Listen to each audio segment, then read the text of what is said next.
You're suffering already. The teacher beats you so that you recognize it. Uh-oh, we've gone off the deep end. I can tell by the way that you're behaving, the way that you're treating yourself. You don't pay attention to your own. It does not make life harder. It starts life. Checkmate, non-nihilist. You are the machine that has the capacity to feel its own inner workings. Yet. Developing introspection, life's most important skill. Here's the #1 technique for increasing your intelligence, wisdom, and for escaping all the mechanisms of self-deception and delusion which are common to the human mind, which I've discussed at length in the past in my videos. And that is feeling inward, or introspection. Introspection, we could also call it self-reflection, consciousness, self-awareness, observation. In the past, I've used all of these words in various different contexts. They can have slightly different meanings, but for the purpose of this discussion here, they're all going to be synonymous. Okay. I like the word introspection. I like the word self-reflection even more. Consciousness, of course, is a great word, but most people are confused about what consciousness is. Consciousness tends to have a lot of like ambiguity around it and various sorts of metaphysical implications that are tricky for people to understand. Awareness, of course, is a great word. It's redundant to say self-awareness because all awareness is self-awareness. And we've talked about observation in the past. I've talked about how learning equals observation. I have a whole episode titled that.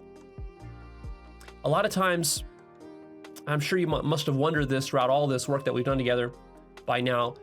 People ask me, Leo, but how can I tell what's true? Because you're sharing all these different ideas and different theories and models. And I've been reading all these books and I've been listening to all these different YouTube channels and gurus talking about this and that and science and religion and spirituality and rationality. All these different fields tell me different things. They contradict one another. Even within science, there are contradictions. Even within spirituality in the New Age, there are contradictions and teachers and gurus disagree. So Leo, how is there any hope at all to find out what's true? If I can't rely on my culture to tell me what's true, if I can't rely on my school teachers to tell me what's true, if I can't rely on my parents and my family, if I can't rely on my friends, if I can't rely on my professors in college, if I can't even rely on science and logic, Leo, you rely on yourself, right? How is it possible to know what's true? Have you thought about that? Wondered that? It's good to reach this start point, streaming. There you go. This sort of point of deep doubt. It's a doubt so deep that you wonder maybe it's not even possible. You start to lose hope. You start to become nihilistic about everything. But it is possible. And that possibility is your ability to feel inwards and to introspect. You have that capacity. This capacity is greatly atrophied and underutilized in our society. This capacity is generally not taught in mainstream circles. It's not taught in school. It's not taught in university.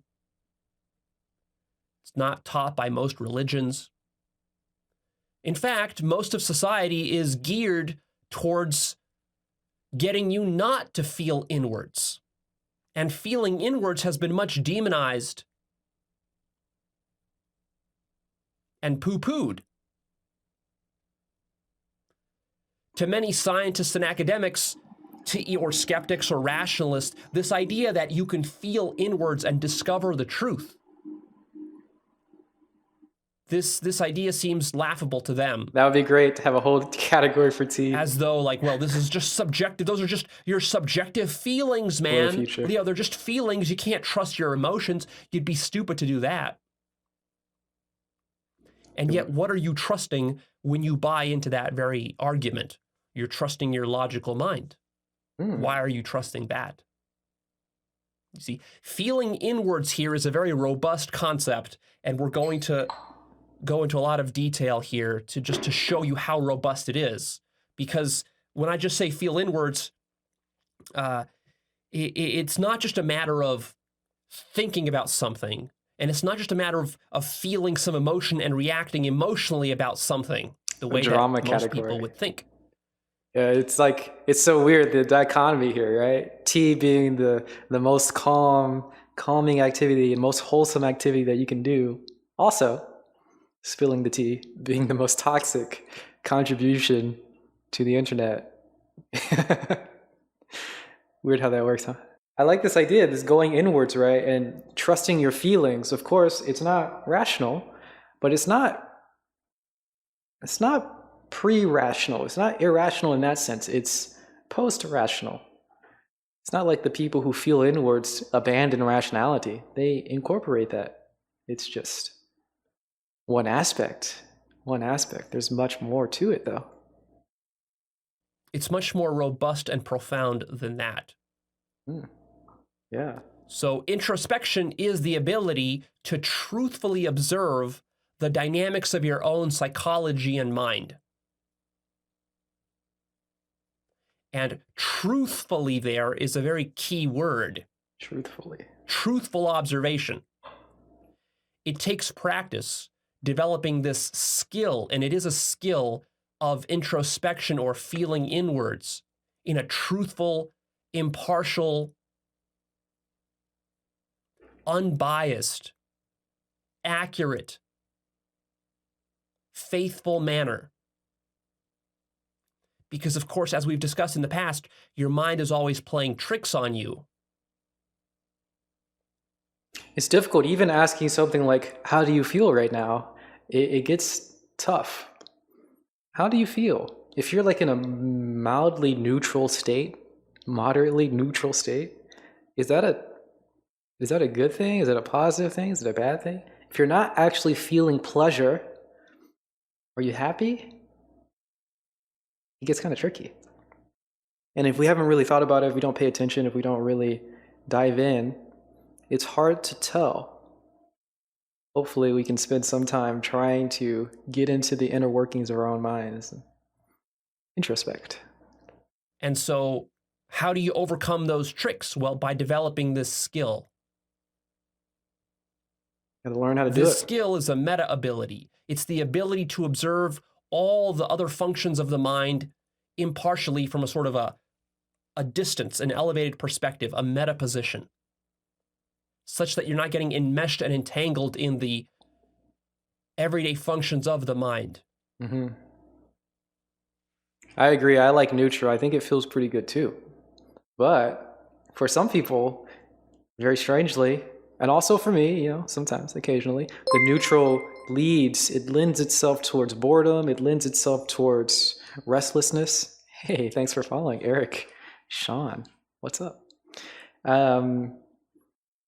So then there's different types of neutral. You can feel that neutralness where it's tending towards something that's more anxious or restless, or when it's tending, or where it's stable, staying where it is, and so on and so forth. It's kind of strange. But I agree mostly, generally for me, I really like neutral. A lot of people don't. For most people, this introspection skill on a scale of 1 to 100 is developed to maybe a 3 or a 5. It can't be that bad. Even in psychologists, professionals who you would think are good at this, and philosophers, academic philosophers, professional philosophers, this skill is very underdeveloped. Yeah, maybe neutral it's is unstable. For those people. Sometimes, most times, oftentimes. 10 out of 100. And this, of course, is a huge problem. From this problem stems basically all other human, individual, and social problems.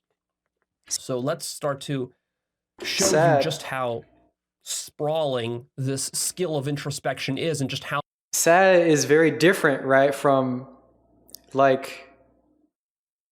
that's the thing, right? Every state is unstable, But neutral feels unstable. It can feel unstable. This is the thing. When you're in a neutral state, you get the sense that it's not going to stay.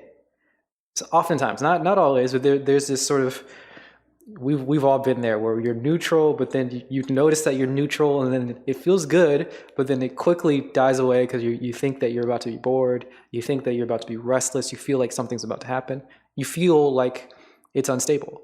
But then when you're sad, maybe to some extent when you're happy, when you're in pleasure, something like that, you don't get that sense of it being unstable. It is unstable, but you don't get that sense of it. So it feels very secure. If you're in a sad state, you're sitting there crying or brooding over things, it doesn't feel like it's going to go away. And there is a bit of a security that goes along with that. And that's very strange. It's very strange.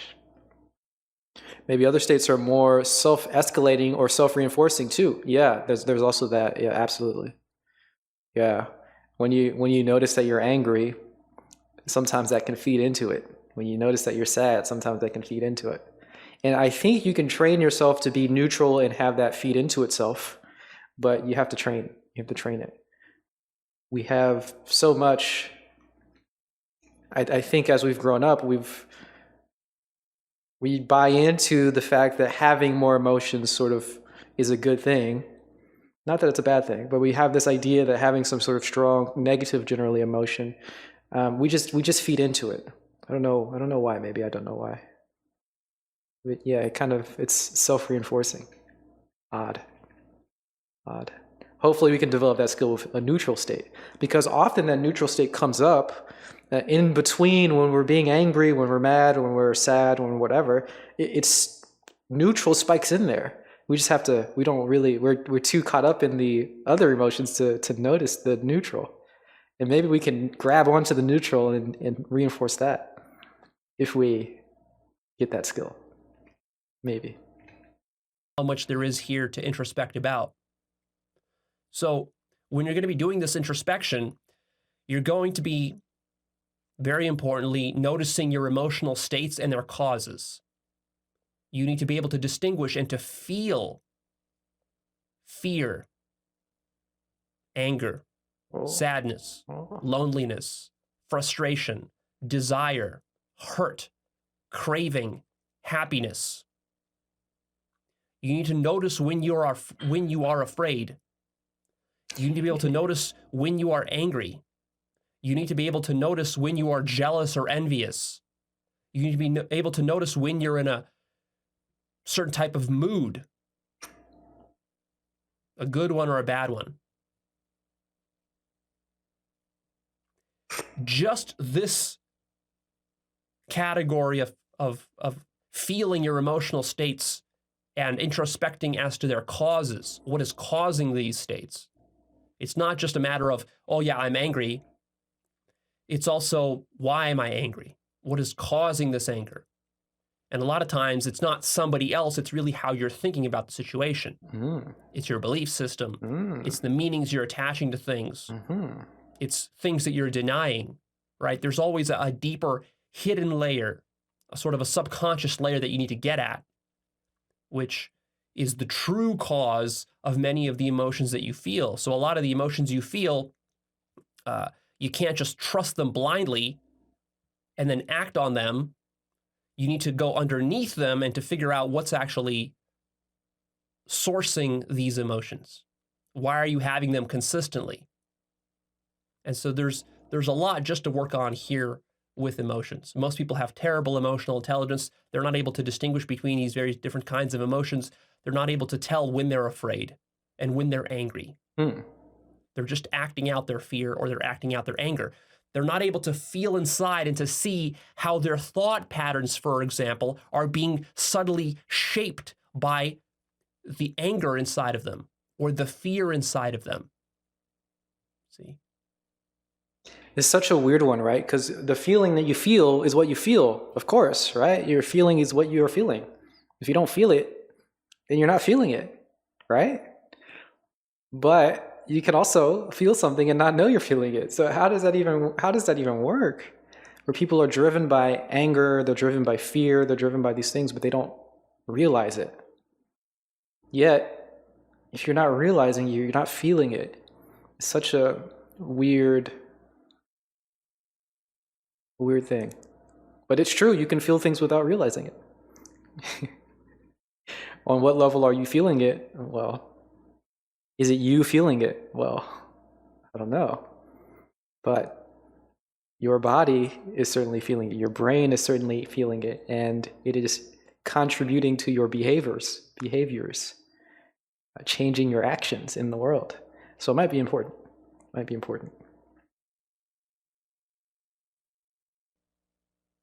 And these can be very subtle. You might say, well, Leo, yeah, I know when I'm afraid. I know when I'm angry. That's easy. No, you don't.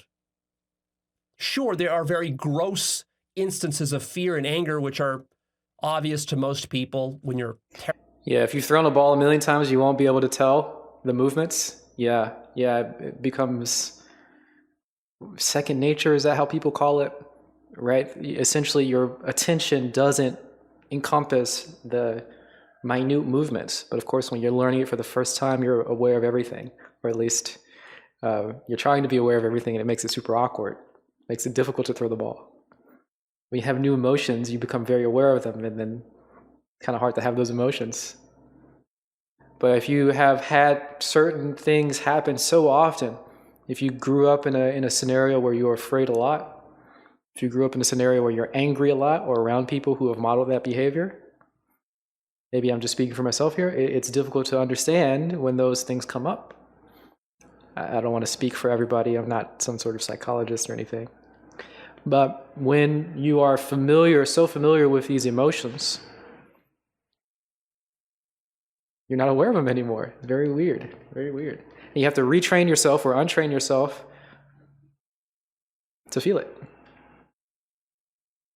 Terrified, in a panic, when some burglar is breaking into your house, or when somebody has really got you pissed off and you're flying off the handle. Sure, you know that, but even in those cases, you're more so controlled by that fear and by that anger. You're enmeshed in it more so than you're able to actually be aware of it. But fear and anger, usually these are subtle things that subtly shape your everyday life.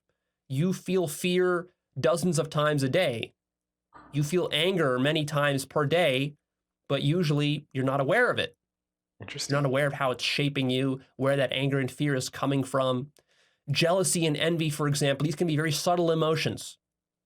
They don't broadcast themselves within your consciousness as just like, oh yeah, I'm jealous of that lady there. I'm jealous of that guy there for his success, or how many subscribers he has, or how much money he makes, or how good he looks, or whatever. These are usually very subtle. And so it's a skill to be able to feel into this stuff. And it is like feeling. You're feeling into it. But it's not like you're reacting based on these feelings. I'm not saying that you need to be some emotional mess and now a slave to your emotions. It's difficult to describe because it's sort of slippery and vague. And our society has conditioned us to think that the most real things in the world, the most important aspects of life, are those which are tangible, material, quantifiable, and easily explained without any kind of vagueness or fuzziness to them. They are logical, they are razor sharp, they're scientific. And this whole notion of feeling into your feelings, or just feeling into your own body and into your own mind, this seems like some sort of sorcery or woo-woo stuff. And it seems like it's not objective enough to be able to sort of rely on it. Because you might wonder, well, how do I know that I'm feeling into things properly? That's right, it's a skill. It's a skill similar to surfing or skateboarding. It's a skill similar to a golf swing, where you can't quantify the perfect golf swing. You can't write an equation for it. You can't write a scientific manual on the perfect golf swing. I mean, you can try, but actually by doing that, what that does is that puts you into your head, and that will ruin your golf swing. If you have all those equations and formulas and quantifiable procedures and steps methodically that you go through when you're doing your golf swing. See, that's actually going to make your golf swing unnatural. So it's something you have to practice over years, and you have to develop a feel for, and then you can get really good at it such that you can rely on it. You can even bet your life on it. And it becomes more accurate and more reliable than any kind of scientific formula or piece of logic or any quantifiable thing. And that's what life is like. Life is like surfing. You got to get a feel for it. And the best people that are able to live life most excellently are those who are doing it by feel, not through some sort of pure logic or some sort of formulaic way. It's a sort of a soft, fuzzy way of going about life.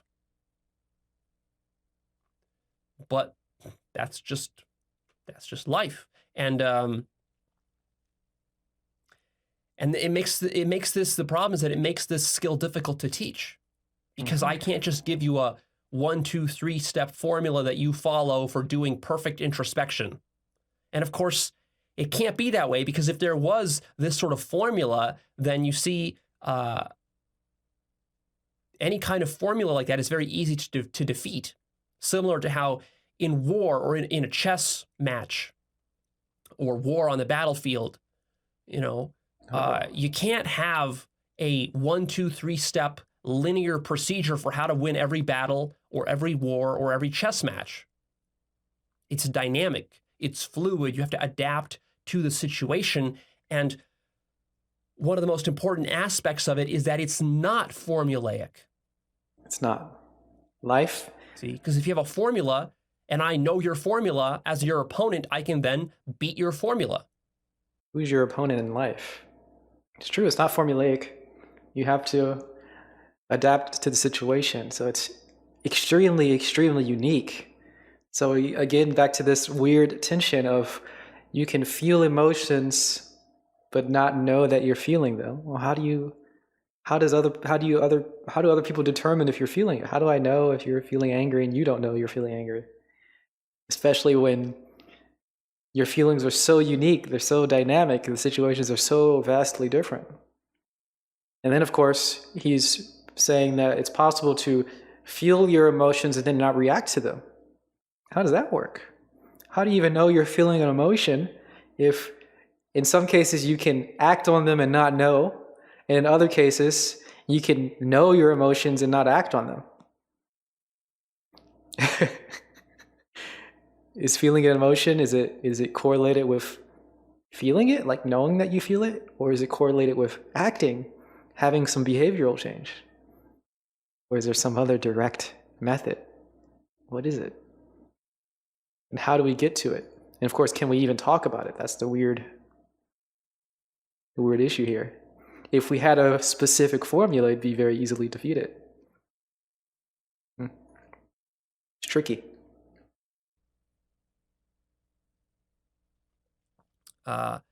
So you can't live life in this sort of formulaic way. You have to be able to adapt, and you have to be very creative. And this is actually what makes life interesting and not boring. This is what makes you different than a robot. You're a conscious robot, we might say. But you have to take control of this consciousness. You have to be able to feel into yourself. You have to be able to also notice your thoughts. Beyond your emotional states, you have to notice your thoughts and how your thoughts work. Why do you think the thoughts that you think? Like you just had a thought. Right now you had a thought. Why did you have that thought? Where did it come from? What sourced that thought? What motivated it? Some deep need or craving that you had? Some emotion that you had? Some egotistical impulse or bias that you had, which is driving your thinking? You also need to see and notice the interplay between your thoughts and your emotions, how the two feed into each other in a strange loop sort of fashion, where thoughts can create emotions and emotions can create thoughts. Mm-hmm. It's the same with actions creating emotions and thoughts, and thoughts creating actions, emotions and actions. And I like to talk about dreams. Same thing. Your actions in daily life can change your dreams, and your dreams can change your actions in daily life. Everything is so interconnected. And we have to see this mechanism to fully understand. It's the same for sensory stimuli. Yep. You see something, you think, or sometimes you think and feel things, and you can change the way that you see them. You can change the way that you perceive them. True. It's all interconnected. And we really have to get a full grasp of this. So we understand when we do anything, we're very, very, very strongly changing our entire lives. The media that we are consuming at any given time changes how we interact with the world on a very, very vast, grand scale. Even the food that we eat and all that kind of stuff. How much we exercise, how much we take care of ourselves, how well we treat others, and so on and so forth. You get the picture. Everything that you do affects everything else. And we have to really get a hold of understanding, getting a feel of how dramatic that is, how deeply true it is. You need to be able to also notice your rationalizations, justifications, and excuses. Mm-hmm. The mind, the ego mind, is a brilliant rationalizer and justifier of almost anything. The ego mind can literally justify and rationalize anything it wants, no matter how heinous, how biased, how selfish, how devilish, how evil, how false it is. The ego mind can make it look true, can make it seem justified and valid.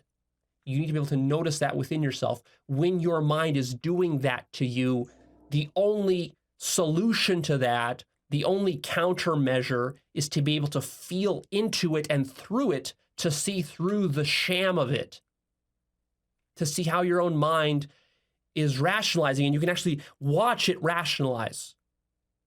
Maybe you're in an argument with somebody, and then your mind starts to rationalize about why you're right. And you got to be able to see through the illusion of that and to see, to notice that, oh yeah, there it goes again. My mind is going again. Now it's rationalizing. Look how I'm rationalizing about that person and how they're wrong and how I'm right and all of this. And I'm building a whole story around it. And I'm making excuses. And I'm justifying why I hurt them because in the past they hurt me. And that now makes it seem justified. Most people aren't capable of this because they haven't trained this muscle. This is the introspection muscle, this skill that we're talking about. You need to also be able to notice your judgments, your demonizations of others, and when you're blaming and scapegoating others. This is huge. Just this alone, you can spend the next 10 years of your life just working on noticing how much you judge, all the ways in which you judge, the gross and the subtle, the ways in which you demonize and blame others. Mm-hmm. You also need to notice how you play victim. There's lots of ways that you play victim in different areas of your life. I have episodes in the past specifically about victim mentality, victim thinking, how to stop being a victim, part 1, part 2. Go check those out. Those are some old classic episodes of mine, and I'll probably be talking about it more in the future. But our mind loves to play victim, especially, for example, within relationships. You're in an intimate relationship and you get in a fight with your spouse or your partner or whatever, girlfriend, boyfriend, and of course, the name of the game in that becomes who can claim the victim status first. Are you a liar if you believe your own lies? Well, it depends on what you mean by that. If you don't intend to lie, I guess you aren't a liar in that instance. But why is it that you believe your own lie? Maybe are you tricked by whatever thing made you believe that lie? If you want to go super extreme, don't believe anything. But we don't need to go that extreme. I think if you don't believe that it's a lie, then you're not a liar. Not intending to lie. And that's really the biggest issue. Well, that's one of the big issues, intending to lie, and you build up that sort of habit of wanting to lie. But then, are you a liar if you don't believe your own lie? Yeah, I don't think so. I don't think so. It's still a problem though. It's still bad. It's still real bad. To lie even if you believe it, even if you've justified, even if you've rationalized, even if you've thought it through in some weird ways, and you've come to the wrong conclusion, it's still bad. So how do we get over that? I would say have no positions. My solution. That's what happens in arguments. Have you noticed that? Whenever you're in an argument with somebody, or maybe a family member, both sides try to say that the other side victimized them. It's like, no, you did that to me. And she'll say, no, you did that to me, or some other thing. And then we'll try to out-victim each other. And the one who can out-victim the other wins the argument, in a sense. That's the game that's being played. But see, most people engage in that game without being able to be aware of the fact that they're engaging in that game. Whereas now, when you're aware of it, you start to notice, you can actually feel how your mind is subtly trying to play up your victim status to raise yourself on this pedestal of victimhood, so that then you are justified in making certain demands. Because see, if you can put yourself on a very high victim pedestal, now you're owed something. Now the person has to be nice to you. Now they have to apologize to you. Now they have to give you a gift. Now they have to kiss you. Now they have to give you sex. Now they have to give you money, whatever it is. They give you love or attention. And that's why you play victim. See, you got to be able to see the sneakiness of these dynamics that are going on inside your mind. This takes introspection skill. You have to notice when you're whining and complaining. There my mind goes again, whining and complaining about this, about that, about not getting enough sex, about having a bad boss, about not having a good job, about the economy being bad, about how the political system is unfair, capitalism. Oh, capitalism is so bad. I can't start a business because all the elites are keeping me down. Then they got their boot on my neck and all of this, and it's impossible to be successful and this sort of stuff. Whining about how you can't meditate, complaining about how difficult it is because of the country you were born in, because of the illnesses that you have, because of how little money you have, because how shitty your parents were to you. And don't get me wrong, some of those are legitimate hurdles to overcome. I'm not trying to minimize those. I get it. Some of you have it a lot worse than others. For some of you, it's a lot harder to self-actualize and to meditate and to do consciousness work, or to earn money than it is for others. We don't all start on the same playing field, not at all. There's enormous differences in our starting positions. We all have different handicaps and limits that we're dealing with, but whining and complaining about them, this is not going to help you. And yet you keep doing it. Why are you doing it? What's the payoff for whining and complaining? See, you have to be able to feel inwards to notice what the payoff is. And that might take you a couple of years of feeling inwards and struggling to figure out, because see, when you feel inwards, it all feels so vague and fuzzy at first. You're not sure how to make sense of it. It's confusing. You don't understand. You might grasp for something, but then it's wrong. You might make wrong conclusions as you're trying to do this, but that's how you learn to surf, for example. You get on that surfboard, and the first time you get on it, you're going to spill pretty badly. You're going to wipe out because you do something stupid. You don't have that muscle memory built up for how to balance and how to navigate the waves and read the water and all this sort of stuff. And yeah, you're going to take some nasty spills the first few times that you do it. But then slowly you're going to build a sense of balance. That's exactly what it's like. Only here, it's much more difficult because you're playing this game against your own mind. Your own mind, you're trying to basically outsmart your own mind in this process. Because your mind has all these very intelligent, sophisticated survival mechanisms that are hardwired into you. Mm-hmm. These very psychological patterns and defense mechanisms, which are designed to keep you alive. And now you're starting to introspect into those, but these mechanisms are so sophisticated and sneaky because they have to be in order to keep you alive.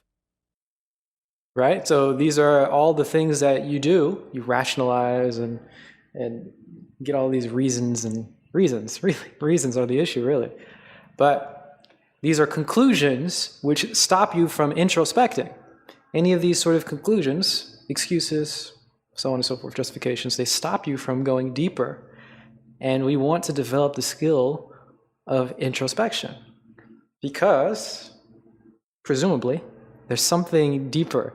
The more you go, the more depth you find, the less suffering is generated. That's at least one of the claims here. He said specifically, you'll live a much easier life, everything will be better. Performance, productivity, so on and so forth. And so now you're trying to infuse consciousness into those, and that is difficult to do. Takes time, takes effort. It's tricky at first. You might also discover stuff there that you don't quite like. That's right, because that's necessitated by survival. See, your survival, again, check out my 2-part series, Understanding Survival, Part 1 and Part 2. Very important. Your survival is not just this dumb, brute, physical activity that the body is doing, like sending you a signal when you're hungry, when you're thirsty, when you're horny, when you feel unsafe. Of course, we all recognize that the body sends us these signals when you're in pain. That's the body's signal to tell you that, hey, something's wrong. You know, why are you sticking a knife into your finger or something? And then the pain gets you to stop doing that. So this is kind of gross, obvious stuff. But the body is so sophisticated, and the mind is so, the software that is running this very sophisticated body is so elaborate. It's so counterintuitive because it has to be, because your survival isn't just those basic things. For a human, survival is much more complex than just getting some food and some water and some sex and avoiding getting cut and burned and things like this. Survival involves all sorts of sneaky, abstract social games that we play, politics, getting approval, getting love, and all these sorts of factors. These are critical to survival. Yet most people don't think of these as survival. And the kind of belief systems and ideologies that we adopt, this is also all crucial to our survival. We usually don't think of them that way. We usually just think of beliefs and ideas as just, oh, it's just some beliefs and just some ideas. No, your entire survival hinges upon it, the kind of beliefs and ideas that you hold and how deeply you cling to them. You also need to start noticing when you make excuses for not taking responsibility. Notice how you avoid both personal responsibility and also collective responsibility. In fact, one of the sneaky mechanisms that your mind uses to avoid collective responsibility, and a lot of right-wingers and conservatives and libertarians are guilty of this, as I've talked about in the past, is that they will actually use the mantle of personal responsibility to shirk collective responsibility. Interesting. I think I might do this a lot. So in cases like systemic racism or inequalities and injustices within society, a conservative or libertarian will say, oh, well, they just need to take more personal responsibility. No, you actually need to take more collective responsibility. Interesting. I have no sense of collective responsibility. Collective responsibility doesn't negate and is not mutually exclusive with personal responsibility. Both are important because we are both individuals and we are also part of a collective. And both of these dynamics are interpenetrating all the time within our lives. None of us are really individuals. We're always interacting with others, whether it's online or in our family or in our intimate relationships or at work, in business. It's all collective type stuff. So there's a lot of collective responsibilities there. And of course, we don't like to take responsibility. The mind doesn't like to take on responsibility, either personal or collective. True. Why not? Well, that's something you should introspect about. Notice and feel when you are actually shirking responsibility. I am not a fan of responsibility, personally. When you don't want it. And then try to ask yourself, why don't I want it in this case? For example, I've faced group situations in the past, maybe you have as well, like in school or at work, there was like a little group project. Let's say at school, your teacher gets 5 of you together, splits the class into groups of 5, and then gives each of you a school project. And you need to work on it together, class project that you work on together over the next week, all 5 of you. Have you ever been in that situation? What happens? One of the first things in that situation that arises is the question of who's going to be the leader in that group. It's not going to be just a perfect democracy. Someone's going to arise as the leader. And to stand up and say, okay, guys, I'm taking responsibility for this project. I'm going to spearhead it and so forth. This takes responsibility. And it takes a certain gumption and leadership and a certain confidence. In that situation, you can actually feel into it. And there's that lingering moment before somebody steps up and takes the lead. There's that moment of like, well, who's going to take the lead? Am I going to take the lead? Is he going to take the lead? Is she going to take the lead? It's like, well, I don't want to take the lead. Or maybe I do want to take the lead, but I feel bad about it. I feel guilty because I don't want to be some arrogant asshole who dominates others. Group projects are the worst because always one person does everything. No one else does anything. That is also my experience. But you know, it's kind of how school is, right? It's kind of how school is. It is exactly how life is in general. It's exactly how projects at work are. You'll see the same thing. You'll see the same thing. There'll be a group of people who complain a lot, and there'll be one person who does everything. It's kind of how it is. So you might want to get used to it if that bothers you. Or don't engage. Don't engage. But on the other hand, it seems like those other people aren't willing to take the lead. That means I have to step up. But if I step up, that means I have to do more work. And I don't want to do more work. See, all these subtle dynamics, you can feel those playing inside, rattling inside of your skull when you're facing this kind of situation. Hopefully you can relate to that in some way. See? Leading people is a huge responsibility. It means you have to act better yourself. You have to set the right example for others. You have to hold yourself to a high standard because you know others will hold you to a high standard. See? 80-20 principle. I always wonder about the 80-20 principle just because we don't need to. Do we need to? The 80-20 principle applied to sort of being productive, of course, making one person the most productive and the other people, if you're in a group of 5, perfectly works out. Does it apply to all things? Like, can I talk about the 80-20 principle of who will be lazy? One person will be the most lazy. The other person will be less lazy. The other group will be less lazy. One person will complain the most. The other people will complain less. One person will be compassionate. The other 4 will not be. But does it transcend all groups? Right? So all categorizations of all qualities of being? Or is it specifically for only productivity?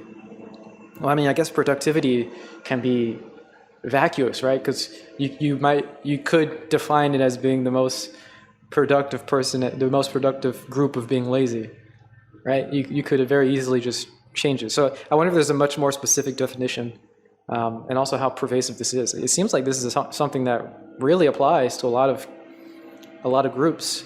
But maybe it's just confirmation bias. I'm not entirely sure. I see it thrown around a lot, and I mean, it seems intuitively true. Maybe just because I've heard it so many times. But yeah, 80-20. 80-20. 20% do 80%. I can apply the principle to streaming as well, identifying and focusing the 20% of things that can improve. Oh, interesting. So there's 80%, 20% of things that can improve the whole world of streaming. That's an interesting idea. What could improve streaming, the world of streaming? What 20% of things could improve? But I guess the issue would be in the 80-20 rule, you'd have to identify the whole of things. You can't like pick out the 20% and only do the 20%, right? You'd have to do everything, and then you find out that only 20% of it contributes to 80% of the progress, or 20% of whatever things you've done, or 20% of the people contribute to 80% of the productivity. You can't just choose the 20% and stick with that. One metric you could use is making a survey. Yeah, use a survey. Yeah, ask a bunch of people. One way to figure it out. But again, I think this is all post-analysis rather than something you can do in front. Oh, the most reported bugs. That'd be an interesting idea.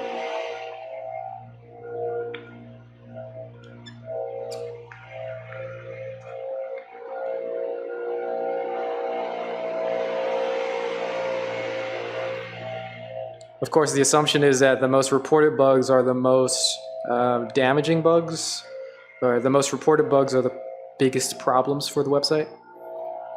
The most reported bugs lead to the worst user experience, which may not in fact be true. It's very tricky. Very tricky.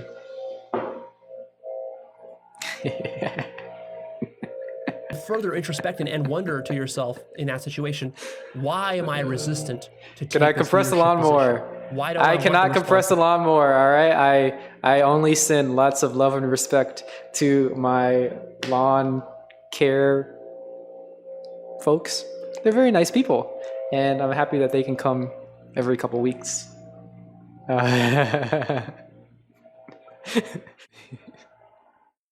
am I avoiding?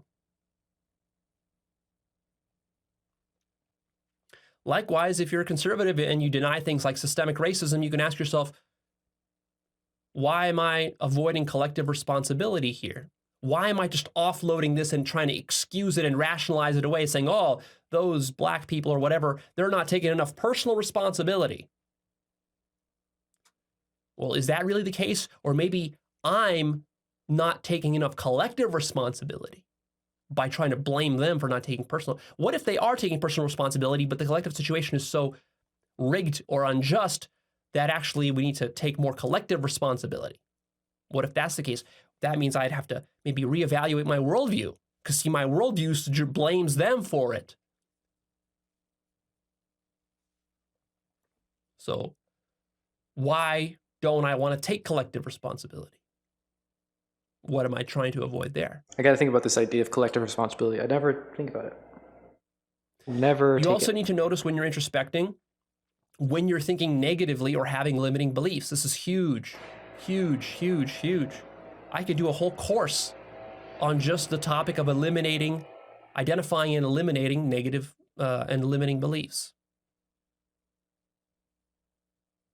This is one of the biggest things that holds you back from expanding yourself into new areas in life. For example, maybe you've struggled with attracting women as a guy, and you might want to go out there and get a girlfriend or something, but you have all these negative limiting beliefs like, oh, well, I'm not attractive enough, my dick is not big enough, I don't make enough money, I'm not emotionally confident enough, I'm not funny enough.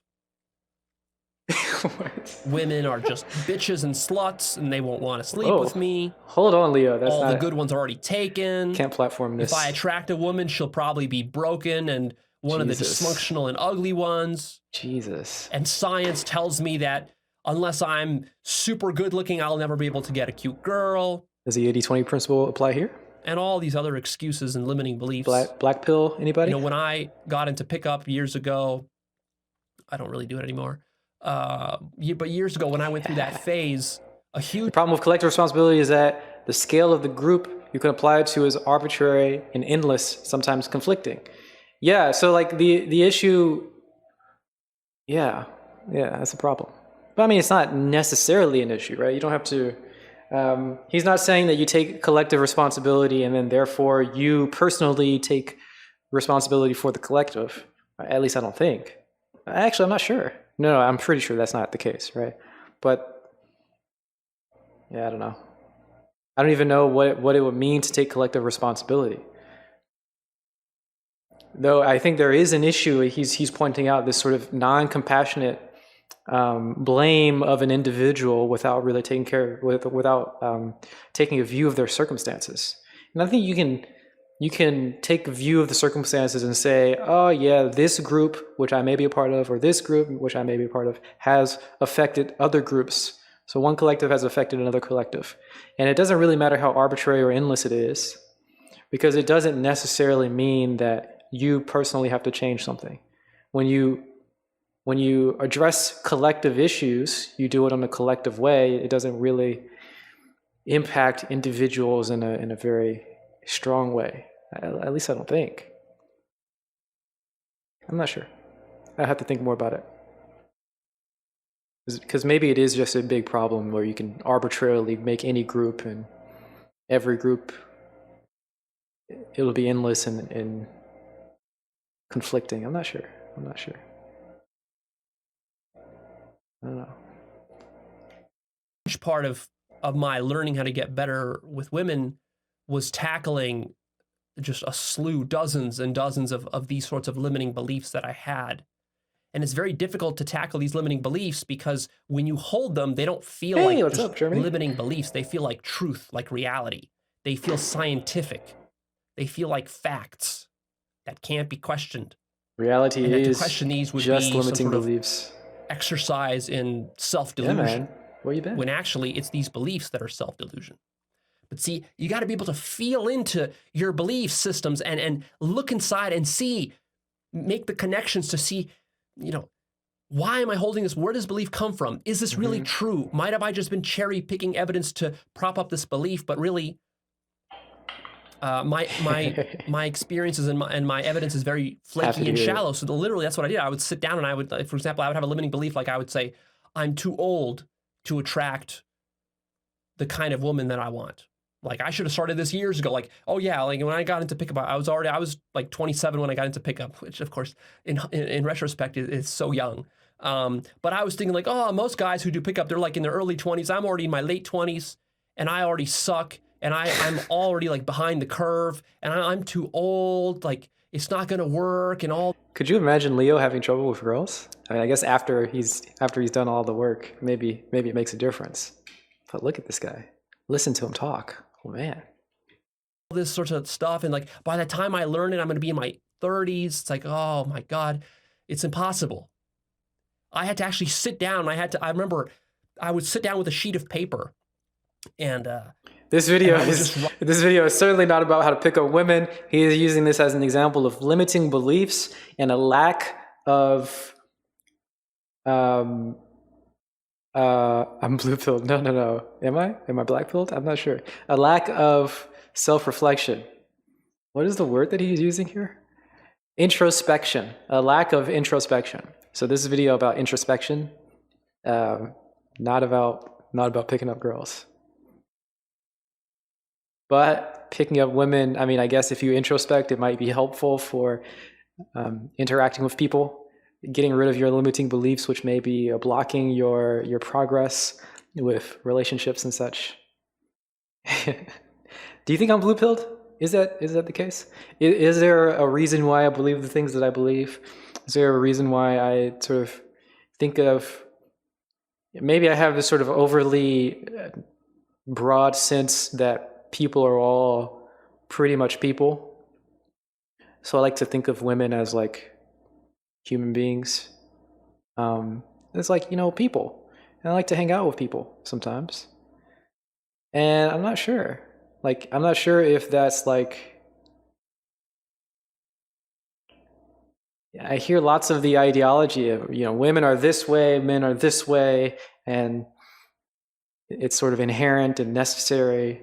And maybe there's a little bit of overlap, but generally women are that way, men are this way, and they have a certain psychology, and you can manipulate them in this way if you want to, or you can not engage in another way because women are so toxic and bad, and men are inherently aggressive and so on and so forth.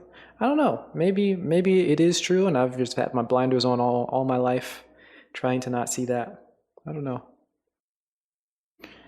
Maybe I have been blue-pilled, but I don't see it that way.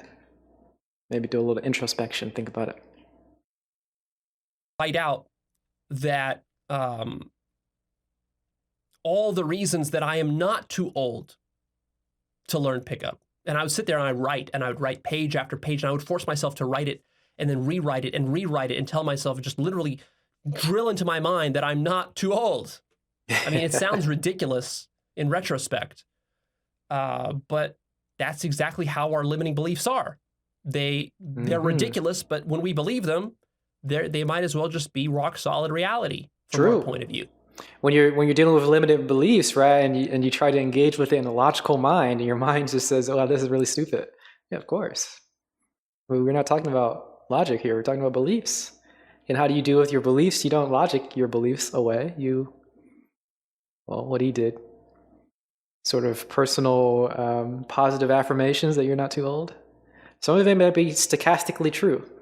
I mean, I guess, yeah. If things are like randomly true, accidentally true, or you just say so much, and ideology says so many things that are broadly speaking, mostly not in accordance with reality, but some of it seems to stick. If that's the case, then I think it's a good idea to not hold that ideology, I think. Yeah, it's tough to really understand how we deal with emotions or how we deal with limiting beliefs. Some are shaped because of our experiences, and some might be true. Yeah, some limiting beliefs are actually just true, and some are shaped by bad experiences and just are wrong. But how do we got to untangle the ones that are true, the ones that are wrong? We have to untangle all that mess, all that big mess. And it's weird to do because we like to think about things often. We like to think about things as opposed to engaging in the emotional way. So you have emotions or you have a belief, and you don't engage with them in the way that we engage with beliefs and emotions. We engage with them the way we engage with facts and logic and information. So it becomes very tough. See, but you need to be able to feel into that, to spot them, to notice them, to start to question them. You need to be able to notice your self-biases and your double standards. The standards you set for yourself are usually very different than the standards you set for others. Squad W. You're very quick to criticize others, but then when you yourself make those same mistakes or violate those certain rules and boundaries, you don't criticize yourself. These are double standards that you set. Your whole mind is built upon these sorts of double standards. These double standards even exist within academia, within science. For example, scientists will criticize religious people for believing in authority or making appeals to authority, such as like, well, a religious person will say, well, God exists because the Bible says so. And then the scientist will say, but that's just a book. You're appealing to authority. Okay, fine.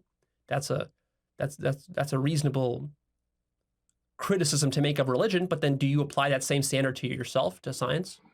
Because see, when I start to question something. Interesting. Yeah. So like when you have beliefs, you have limiting beliefs that are created by experiences, and positive affirmations may help a teeny bit, but the more effective way would be to have better experiences or more experiences, right? Because you have an experience to interact with the experience. But then some people, these limiting beliefs are not shaped by the experiences, they're just reinforced by the experiences. And this is where it gets really tricky, right? Because you have a limiting belief that is not shaped by the experience, is not actually created by the experience, it's just reinforced by an experience. So when you have more experiences that contradict your first experiences and that contradict your limiting belief, then we have all this rationalization behind it to explain away your new experiences. Well, that's because you're limiting the experiences are not the way that your limiting beliefs were created. So the way that they're interacting, it just doesn't work. So you're going to need many, many, many more experiences. You're going to need many of these positive affirmations, or you're going to have to figure out exactly how you form this limiting belief and then counter from there. But yeah, this is definitely true. Better would be if your limiting belief is created by experiences, have more experiences to get rid of those limiting beliefs. That'll work. That'll work much better than positive affirmations. Much better. However, if your limiting beliefs were formed by negative affirmations, positive affirmations might be the way to go. Might be. It's sort of a case-by-case basis. Science, and I start to question the foundations of science to you as a scientist, what are you going to do? You're going to resort to appeals to authority as well. You're going to say, well, but physics says this, and Einstein said that, and Newton said this, and my college professor said that. Okay, but what is that? That's just appeals to authority. Most of what science is just appeals to authority. But see, He's using appeal to authority very, very broadly here. Appeal to authority is a fallacy indicating a appeal to a authority that is not a valid authority. He's using this in a very different sense, appealing to any authority, ever having authority, as if that's a bad thing. I don't think that's the case, but we can follow the analogy here. Somehow religion and science are similar. They're similar in the fact that the person who is actually talking about it usually doesn't know enough and they just talk about other people. I guess. But I'm not sure if that's not an appeal to authority in the way that most people think of an appeal to authority. Maybe it is, but gotta have that distinction there. Fallacy just means a heuristic that might be useful in most cases, but isn't automatically untrue or automatically true. True. Yeah, if somebody's appealing to authority, that doesn't mean that their argument is wrong necessarily. The issue is that if my authority for science is a political figure, then we'll say that's an appeal to authority, right? That's because it's a bad authority. Like the authority figure has nothing to do with science. He's a political figure. He's not a scientist. So if he's the authority I'm citing, then it's just fallacious. And it doesn't mean that my point is necessarily wrong. It's just that this supporting evidence is not good. It's a fallacy. However, screw science. You could try, certainly. The idea of science. Like, imagine having intercourse with the scientific method. I guess it'd improve your technique very quickly. When people appeal to authority, usually they're talking about experts in a given field, scientists in their field. But as you said, it can be applied incorrectly, yeah. You hate science and all its homies. You like religion. Hey, we like religion too. Do we? I'm not sure. That would be a different fallacy, maybe appeal to the wrong authority. I thought the appeal to authority was the wrong authority. Well, maybe I'm wrong here. So just saying that since the authority figure said it, yeah, because you say the authority figure said it. So like if I say God is real because the Pope said it, and it's like, well, what does the Pope know about the existence of God, right? It's not a good authority. But if I say like, if I say Pluto's not a planet, no, that's a weird one because of the definition. If I say that, well, I don't know. I'm confusing myself. If I say something about the planets and I say, well, Neil deGrasse Tyson said it, well, that's a good appeal to authority. And that's not fallacious, I don't think. It could be wrong, it could be right, but I don't think it's fallacious. But they're both referencing authorities, but one is a fallacy and one is not a fallacy.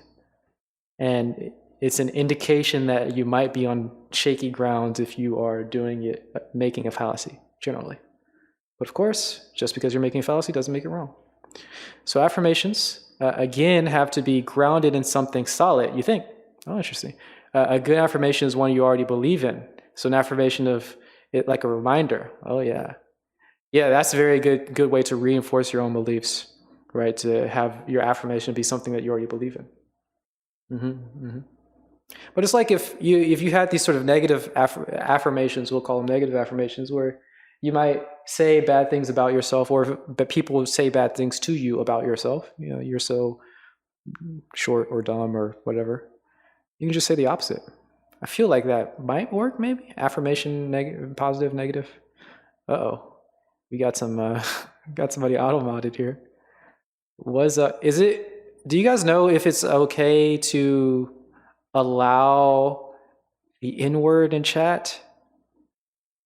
I don't know if it's okay. I mean, I don't know if it's a TOS. And I guess I could just assume the person's black. We'll assume he's black. Hello. What's up? What's up, my fellow? What's up, man? How you doing? I think it's okay. We'll let it go. We'll make the assumption. Here's why science is stupid. Absolute truths. All right, we're not interested in science. Science might be stupid. You thought both were a fallacy. Usually people just connote fallacy as unnecessarily. Yeah, fallacy is kind of silly. People use it, overly use it. Bro, what's up? Let's not smoke weed. Okay, weed is bad. We're not gonna do any weed. We do tea here. We like to do tea. You think I should ban him? Yeah. Why? I don't think so. He's chill with me. He's clearly not black. I mean, I don't know. I can't tell. Do you identify as black? Maybe he does. I don't know. And big. Yeah, whatever. Let him have his fun. Hopefully that helps him feel better and feel good and live a life that is without suffering. Maybe it will.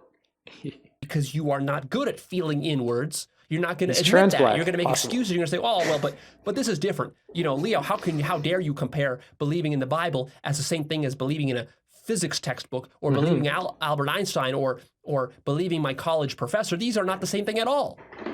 These Very are much. legitimate appeals to authority. Ah, okay. And So see, but these are double he's pointing out the difference that I was talking about here. standards that you set, and you're And it's true, right? They are the same in some very, very fundamental way. You're talking about somebody else. You're not appealing to your own knowledge or your own experiences. You're appealing to somebody else's experiences. But I think one is fallacious, one isn't. Though they are very similar. Culturally black. able to recognize What the heck that was that mean? because you're so externally focused that you're not able to feel into it, to feel these double standards. One of the most important things I did when I was young and got into epistemology and got into really thinking about the nature of science, religion, and reality and how human knowledge works is that I was quite good at feeling inwards.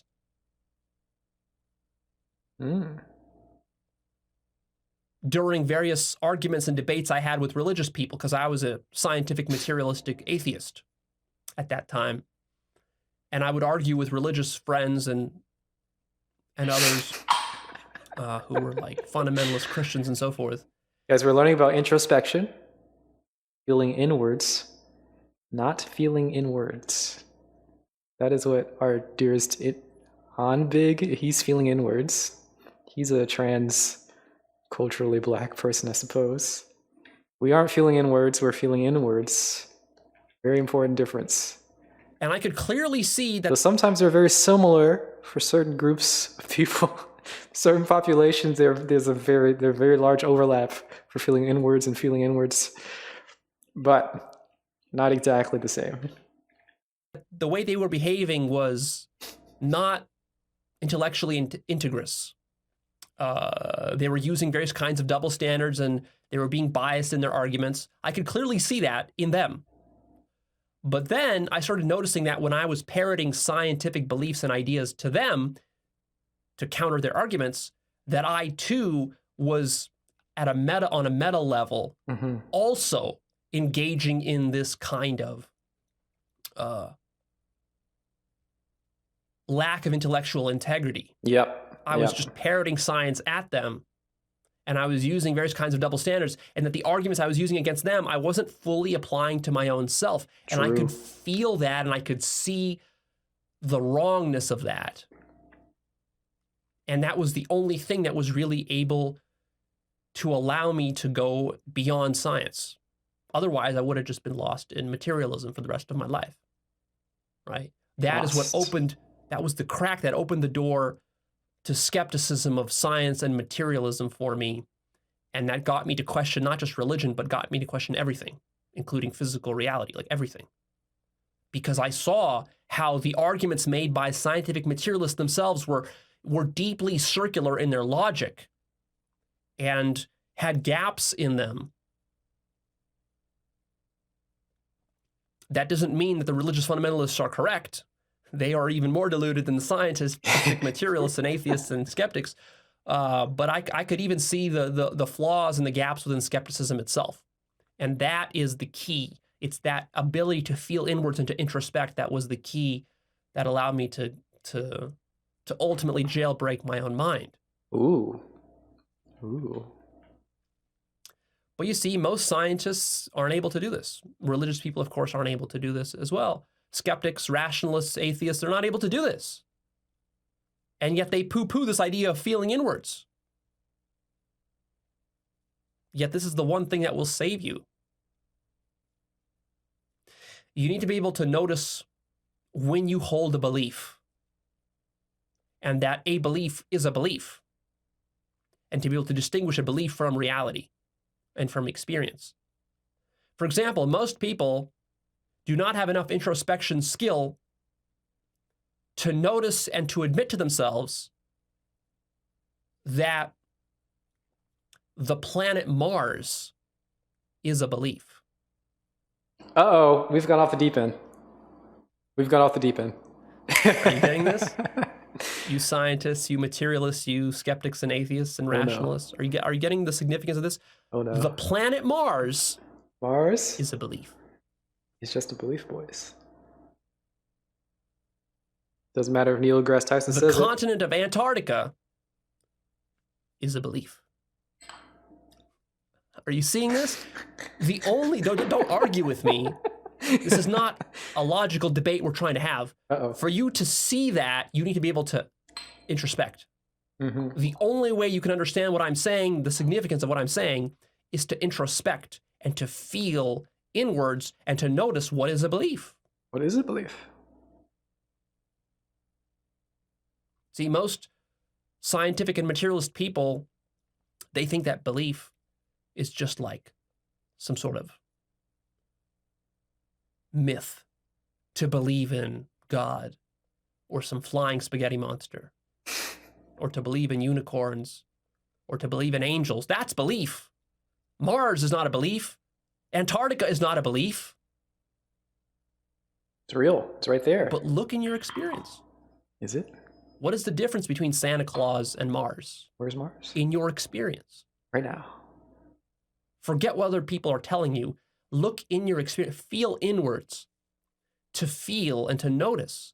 To observe with your direct consciousness that the planet Mars for you is a belief.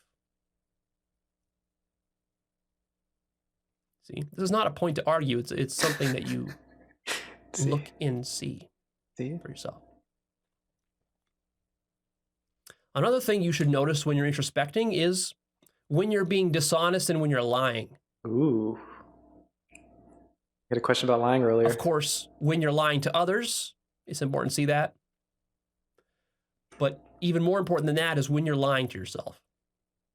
Can you believe your eyes? I mean, man, I think you're memeing here, but can you believe your eyes, man?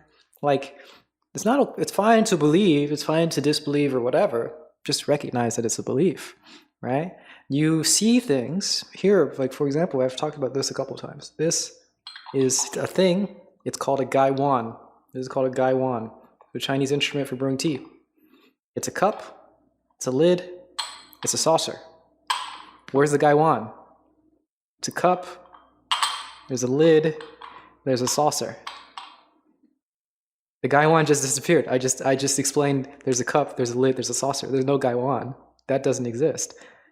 It's a belief that I have that it's a gaiwan, combining them together and putting my own, making this interrelation a thing. I'm creating a belief right there. I did it right here in front of your face. That is a belief. It's unfounded. It's not. You get what I'm saying, hopefully. Can you eye your beliefs? Can you eye your beliefs? That's really the function here that we want to do. We want to be able to see your own beliefs.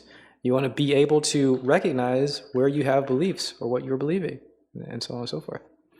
So if someone just told you the color called black, so if someone told me this color is called black, All people around me call it black, so I accept it. Scientists say the visible universe is however many billion light years in diameter. You accept that? Maybe we are brains in the vat. Maybe we're all delusional, but for me, it's okay to share a delusion with the majority. I think it's healthy to believe things than be skeptical about everything. Guess it's good to know it's a belief. Yeah, so the idea is not to disbelieve it once you recognize that it's a belief. It's fine to know that this is a Gaiwan, even though I think it's a belief. That's fine. It's fine to know that the universe is 13, however many light years old. That's fine to know. It's okay to know that black is a wavelength. Black isn't really a wavelength. It's whatever.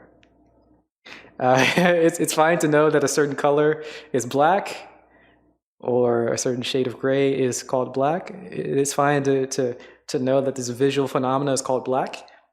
It's fine to believe that. Just know that it's a belief.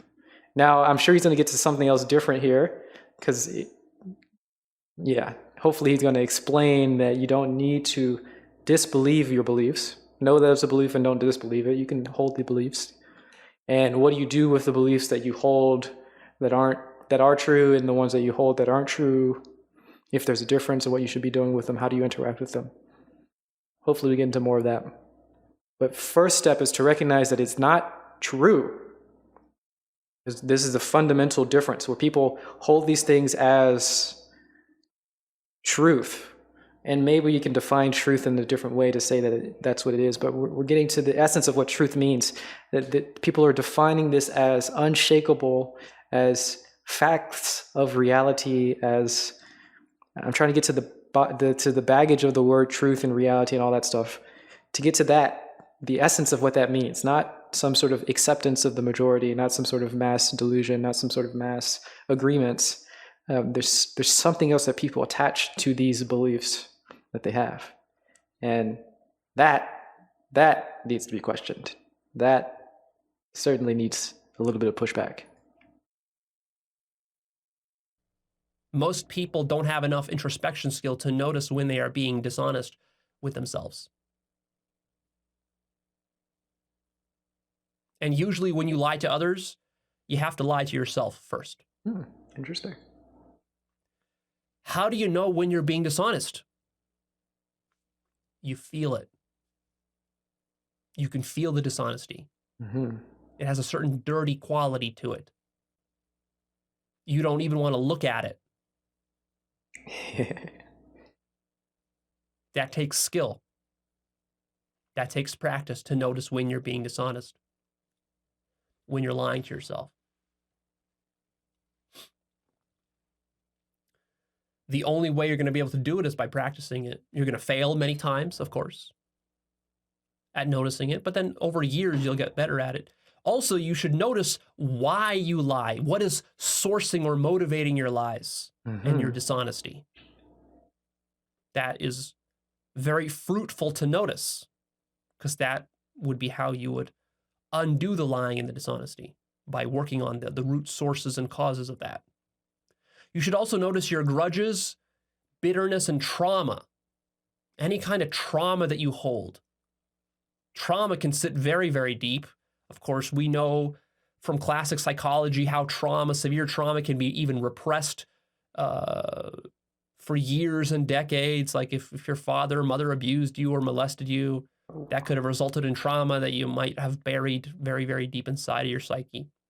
But there's more minor forms of trauma. It doesn't have to be so obvious. There's a lot of minor trauma that you could have had when you were bullied in school, or your mom didn't love you enough, or your dad was too stern, or he beat you one time, or said something cruel to you, or whatever, and it hurt you, created trauma for you. There's lots of different kinds of traumas you can incur throughout life, and not just in childhood, but also in early adulthood. Even as a full-on adult, you can incur trauma. And then you got to be able to notice this trauma and then deal with it. Notice when you're denying this trauma, when you're trying to avoid it and hide it, avoid facing it. You have to notice grudges and bitterness that results from this trauma. You see, usually the trauma doesn't show up as trauma. It just shows up as a grudge or a bitterness or sort of passive aggressive attitude or some sort of anger that comes up unexplainably in various situations and you don't know why. And it's only by feeling into that and feeling through the grudges and the bitterness and the anger that you might get to the actual deep trauma and hurt that is there as a wound that is sourcing that. That takes introspection. You should also notice when you are attracted to and repelled by things and what kind of things attract you and repel you. Most people don't know. Most people go through life, live through life without a clear, explicit understanding of their own attractions and repulsions. Well, how are you going to navigate life this way? Your whole life is basically dictated by this, by your attractions and your repulsions. Notice your preferences and your deepest needs.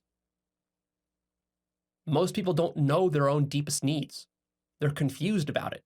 You might think you need money, but actually that's not what you really need. What you probably really need is love or friendship or better health or more free time or more time with your children or whatever.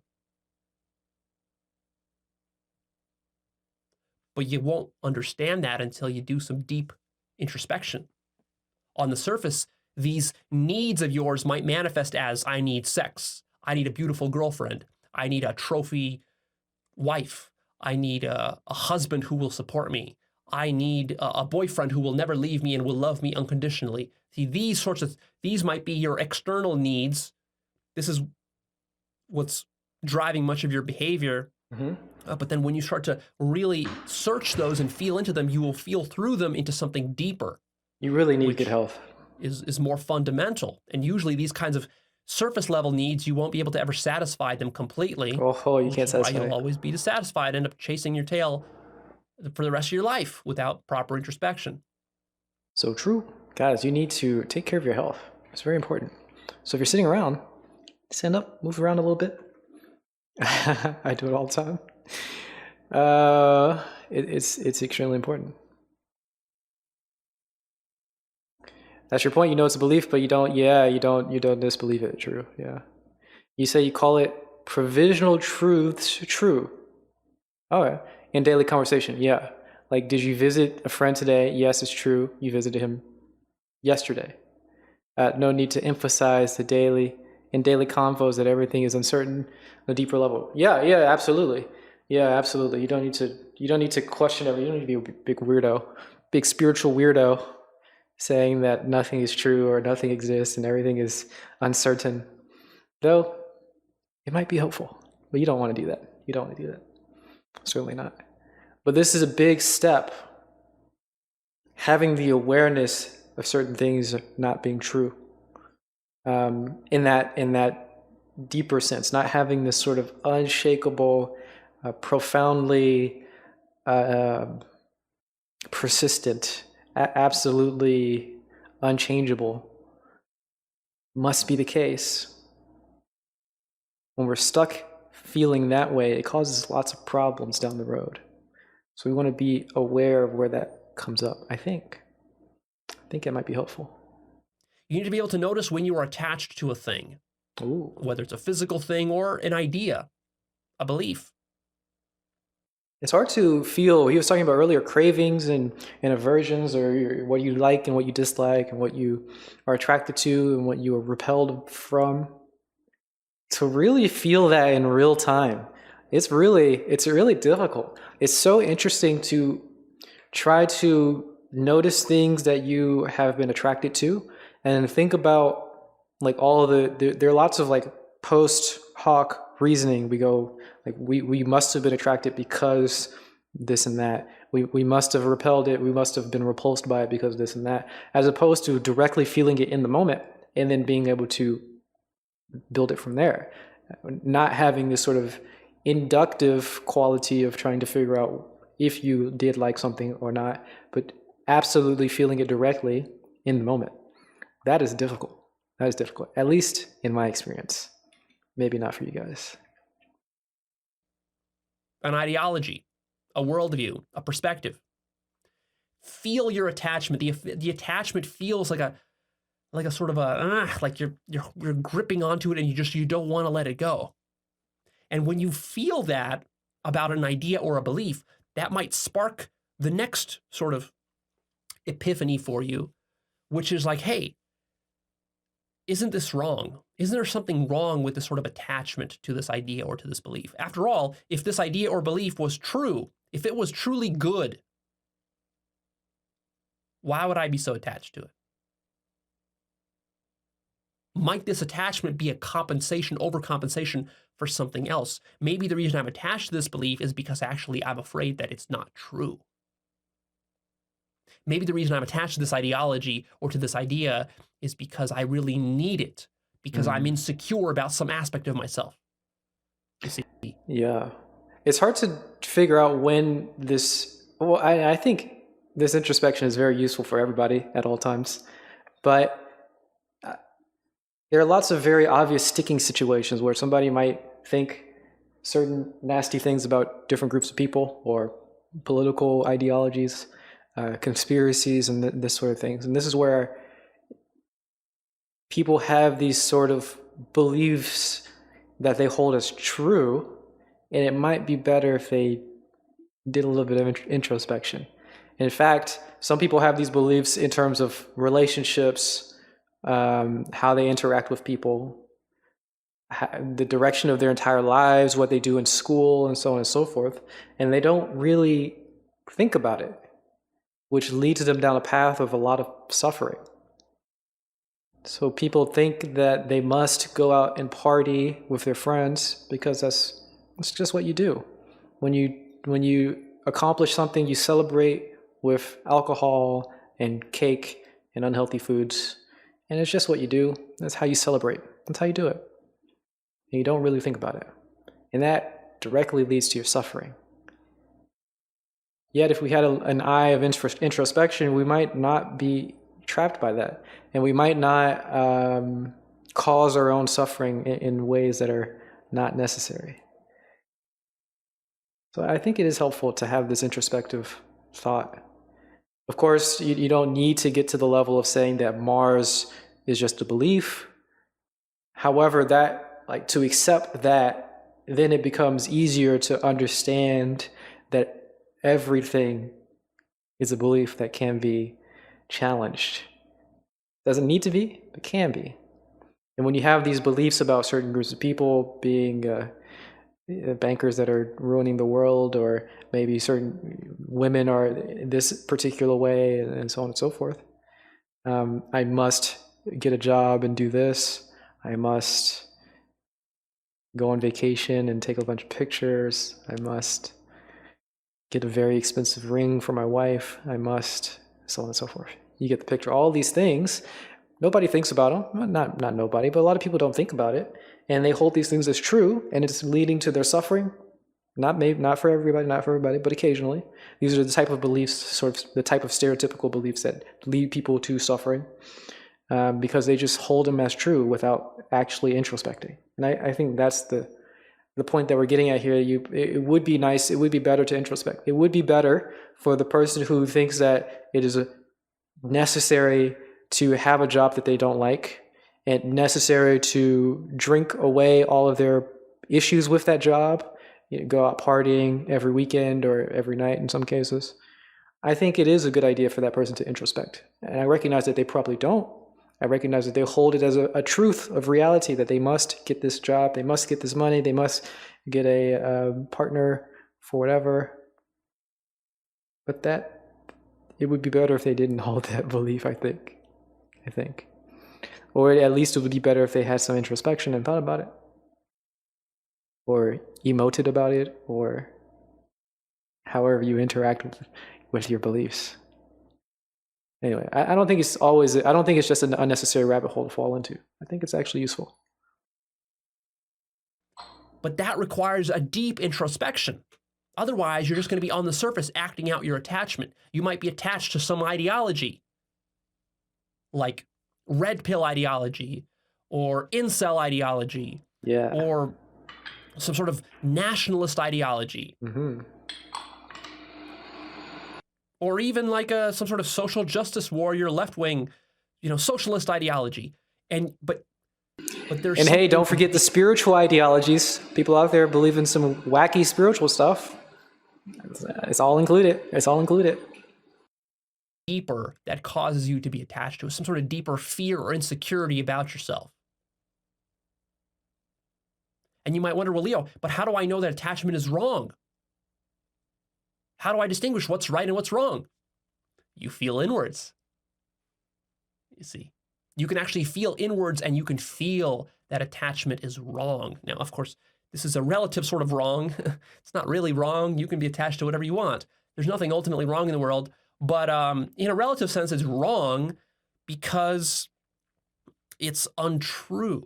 It's predicated upon some sort of illusion or delusion or falsehood. And how do you verify that? You don't trust me. You don't believe me. Mm-hmm. You go inside and you feel it. And that's what transforms you.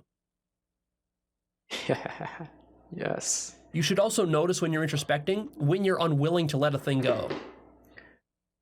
Do you think that this is a philosophical concept? I'm wondering. So I guess the conclusion that Mars is a belief that is maybe that is a philosophical concept, but he's explaining some of this is a great way to create a cult. Guys, we're not a cult. We don't want any unnecessary donations or subscribers or anything like that. No, that would be bad. We don't want bits. This is not a cult. Not a cult. We're just drinking tea and talking about stuff, guys. There's the conclusions that he's coming out with and saying those would be philosophical concepts. I agree, and that probably won't help a lot of people. But I think the idea of introspection, that's not a philosophical concept. I guess it's not necessarily an experience either. I mean, it's a type of experience, but not in the same way. Would that work for everybody? I don't know. Uh-oh, not a cult donation. Chop 27 cheered X16. This is not a cult donation. I promise. Yeah, definitely not a cult, guys. Definitely not a cult. Thank you for the 16. Yeah. But I agree, there are definitely better ways for certain people to teach. I don't know how do you have the teaching that applies to everybody, that's best for everybody? It's hard to find. Hard to find one that would apply to everybody or that would resonate with everybody. It's a nice word to use. Or there's a teaching that will resonate well with a really small. There's no such teaching. Yeah, that's an issue, huh? I guess there are certain teachings that are very narrowly focused, so they'll resonate really well with a small group of people, which maybe that's what this is. And then there are probably more broad teachings which will resonate a little bit with a lot of people, which is probably pretty good too. But there's a very big hole in the market for a teaching that is broad and resonates deeply with a lot of people. But maybe we'll find it one day. Maybe. I doubt it. Limiting beliefs? I doubt it. You should notice when you are arguing how you get emotionally triggered. What Dr. K does. In that argument. And does wonder Dr. why K? that is. See, this is sort of... No. He's not very... Maybe. He has a really big audience. Maybe. A cult is a group of people who isolate themselves from society and believe they found eternal truth.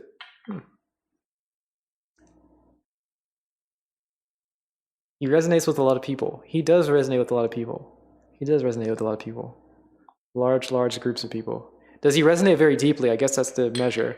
And supposedly with his actual coaching groups, he's got some good results. So maybe he does. Maybe he is doing this thing really well. Much more broad than normal and much more deep than normal, which is pretty good. Yeah, I like it. Have we found eternal truth? I mean, maybe not. Is the dismissal of the concept of truth a statement of truth? Maybe, maybe. But we haven't cut ourselves off from society, so we are not quite there yet. Not quite there I yet. started my whole journey into epistemology is I would have these arguments with my religious friends in high school. And I would get triggered emotionally in these arguments. I remember those days. And I thought that I had a strong, very strong scientific, materialistic, skeptical position, atheistic position that I was arguing from. I thought it was true. So to me, when I started to feel inwards, it puzzled me. I'm having these arguments with these religious fools. That's how I thought of them. Religious fundamentalist fools who are trying to, peddle their stupid Christian ideas to me. I'm arguing with them. I know my arguments are on firm ground. I know that what they're trying to... If truth doesn't exist, then falsehood doesn't exist either. Yes, but let's try to remember, when we say that truth doesn't exist, it doesn't necessarily mean that truth shouldn't be... What does it mean? He's not saying that... It's difficult, especially when people talk about this sort of stuff, because the idea that truth doesn't exist is a fine statement. But when he says truth, he's not necessarily saying any particular truth. Maybe truth exists and we can't find it. Maybe. But never 100% true that we find it. Also true. Well, plausible, I suppose. The way that we use truth is so vague and so nebulous and so broad, and it applies to so many different things. So generally when these sort of spiritual type people, they say truth in a very specific way. They say in a very specific way. When they say it don't exist, they mean that in a very specific way too. So truth doesn't exist. Truth doesn't exist. There's nothing to hold on to. There's no... any definitions that we use are narrow. Too broad, rather. They're not narrow enough. Any definition that we use are not necessary. But then you can come into question, why even use the word truth and why even use the word exist when evoking the sense that truth doesn't exist? But it's really the baggage behind what truth is. When people say truth, when some people say this thing is true, this thing is real, there's a certain baggage behind it. That's the thing that isn't valid. Is it valid? That's what they mean by it doesn't exist. Isn't valid. So you can dismiss a metaphysical truth while still acknowledging the utility of a practical concept of truth. Dismiss the metaphysical truth. Dismiss a metaphysical truth while still acknowledging the utility of practical concept of truth. Metaphysical truth, practical concept of truth, metaphysical truth. So metaphysical truth, I think you're using that as the baggage of truth, and practical concept of truth is how we usually... Yeah, so yes, you can dismiss the metaphysical truth while still acknowledge the utility of practical concept of truth. It may not even need to be utility, but yes, you can acknowledge the usage of truth when people say things and they hold or whatever. Yeah, you can acknowledge that. Basically saying, let's just assume it is like this. Yeah. Yes.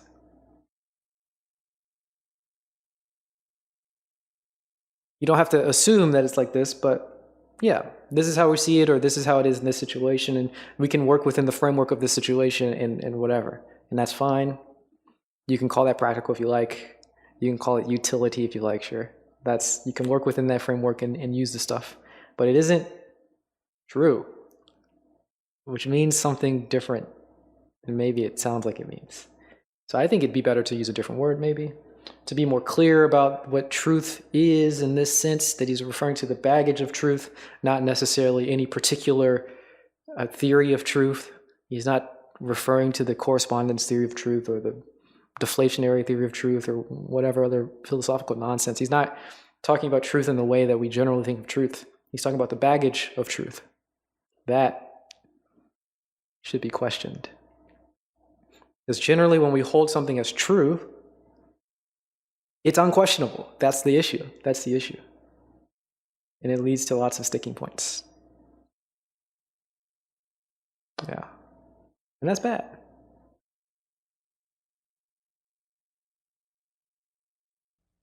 pitch to me is delusion, and yet I feel there's something missing here. Why do I get emotionally triggered in these arguments? What is that about? What is that? Could that be because on some even deeper subconscious level, I'm unsure about my own positions? Ooh. I have certain doubts. There are certain inconsistencies which I am hiding from my own self. And sure enough, that's exactly what there was. But I had to really go deep inwards. See, most people, they don't do that when they're arguing. Most people, when they're arguing, that argument is just it's just all externalized. You know, they're just spouting their ideas. They're not actually questioning their own positions. They're not feeling into their own biases and attachments. They're not looking into the underlying fears that might be sourcing this argument. So we get into this idea here where truth is, in an evolutionary sense, is orientation. Yeah. Truth is orienting you in your survival instincts. This is one way of thinking about truths. It's true enough. We've heard about this before. It's something that's true and is helpful for your survival. Yet when we find some sort of ultimate truth, or if we can find an ultimate truth or whatever, it doesn't really, there's no benefit. What's the point? Why do you need a point? Investigate that, of course. Most of the viewers would be like, I'm not most of the people. True. Yep. Most of the viewers will be deluding themselves into thinking that they are special and they see beyond truth, and they aren't stuck anywhere. They have no sticking points. We've got the video posted yesterday, 22,000 viewers. I'm not sure if 22,000 people. I mean, maybe there's a couple hate watchers, but we all think that we're special in some way. We see the truth. We can see beyond the baggage of truth, and we can see underneath and know the ultimate truth, that there is no truth. But we're not stuck in this emotional whatever nonsense. We see above everything. Yeah, I'm sure a lot of viewers are like that, me included. So what's the benefit of knowing such things? What is the benefit of knowing the truth? Yeah, that's a tricky one. What's the benefit? Right? Because it's bringing us back into this framework of pragmatism or survival instincts. But then, of course, the question is that the person who is arguing the side of not truth, the side of ultimate truth, however, they are going to question the idea of survival instincts. Why survival is not necessary. Pragmatism is not necessary. Benefit is not necessary. Look into that. See that that's a belief. See that that's a belief that you hold as true, necessary, true. It isn't. And then it'd be a little weird. He's feeding into this to some degree, though, you think? Yeah? You could play a drinking game of how often he uses the point most people. Oh, yeah. So you think he's a drinking tea. You think he's trying to make you feel, he's trying to make us, the audience, feel like we're above all the other people. We're not most people, we're special. He might be doing that. Or maybe that's just a way that can be easily hijacked. Maybe he's not trying to do that, but it's very easy to hijack his points and make it seem like, yeah, we are not most people, we're special. What would a warrior do?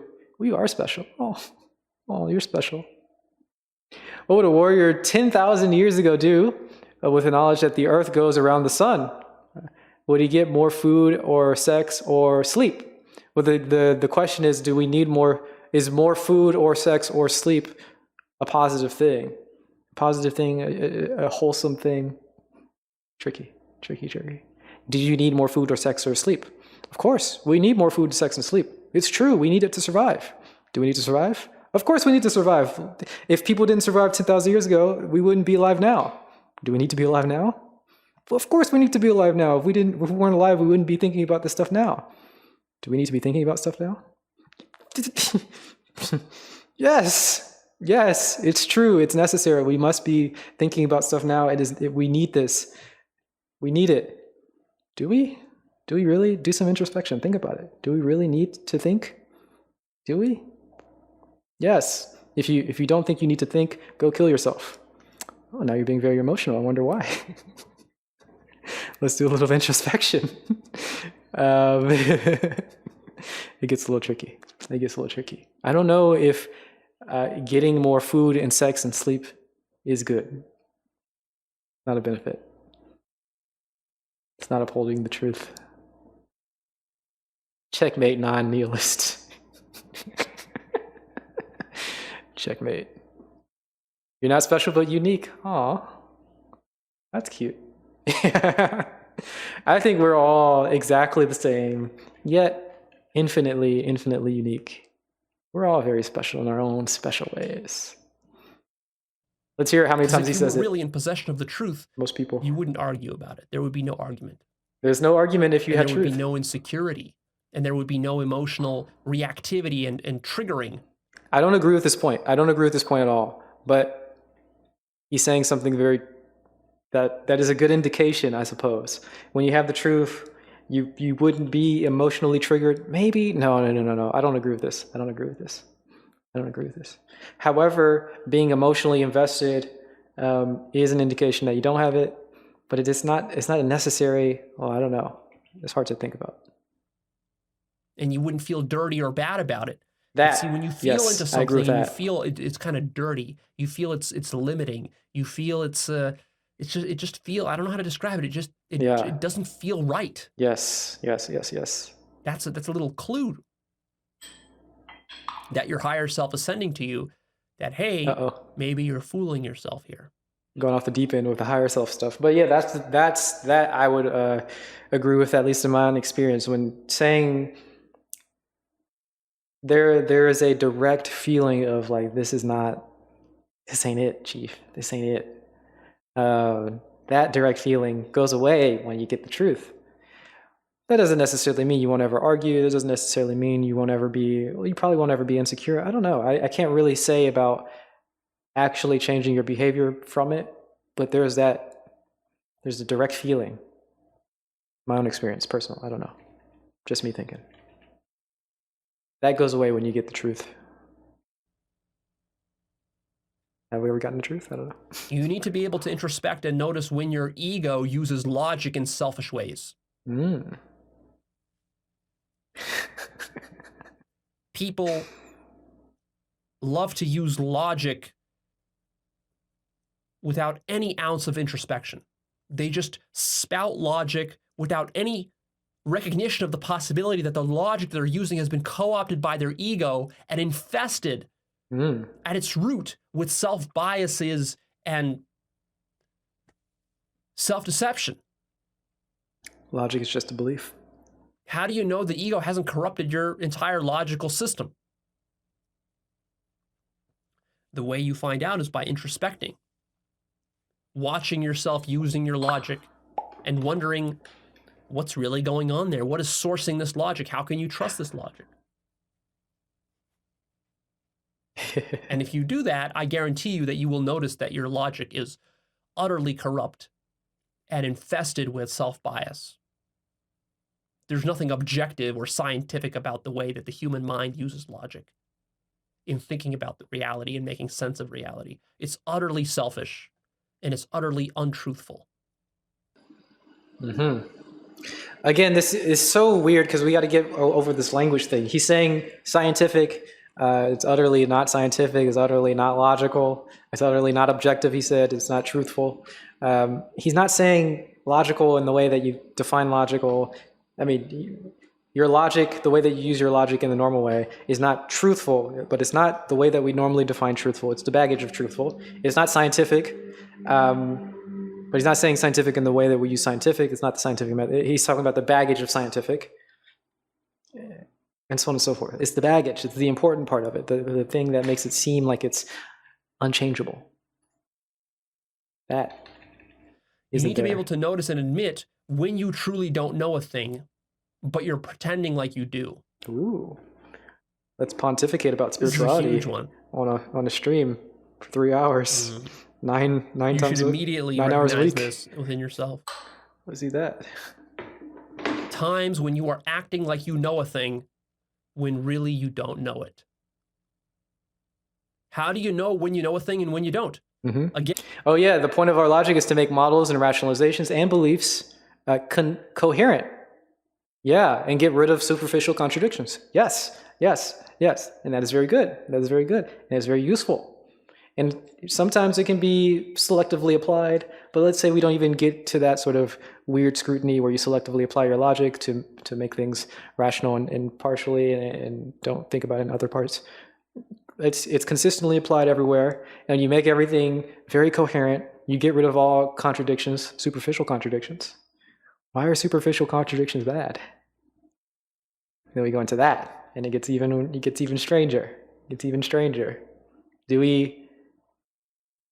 Is the superficial contradictions, are these things just, I mean, they're just beliefs? Are they just a defense away from things that we don't personally have skill at, we're not skillful at? For example, facts don't care about your feelings. People say this sort of things. They try to make everything objective. They try to make everything logical. They want to get rid of emotions because they want to get rid of superficial contradictions.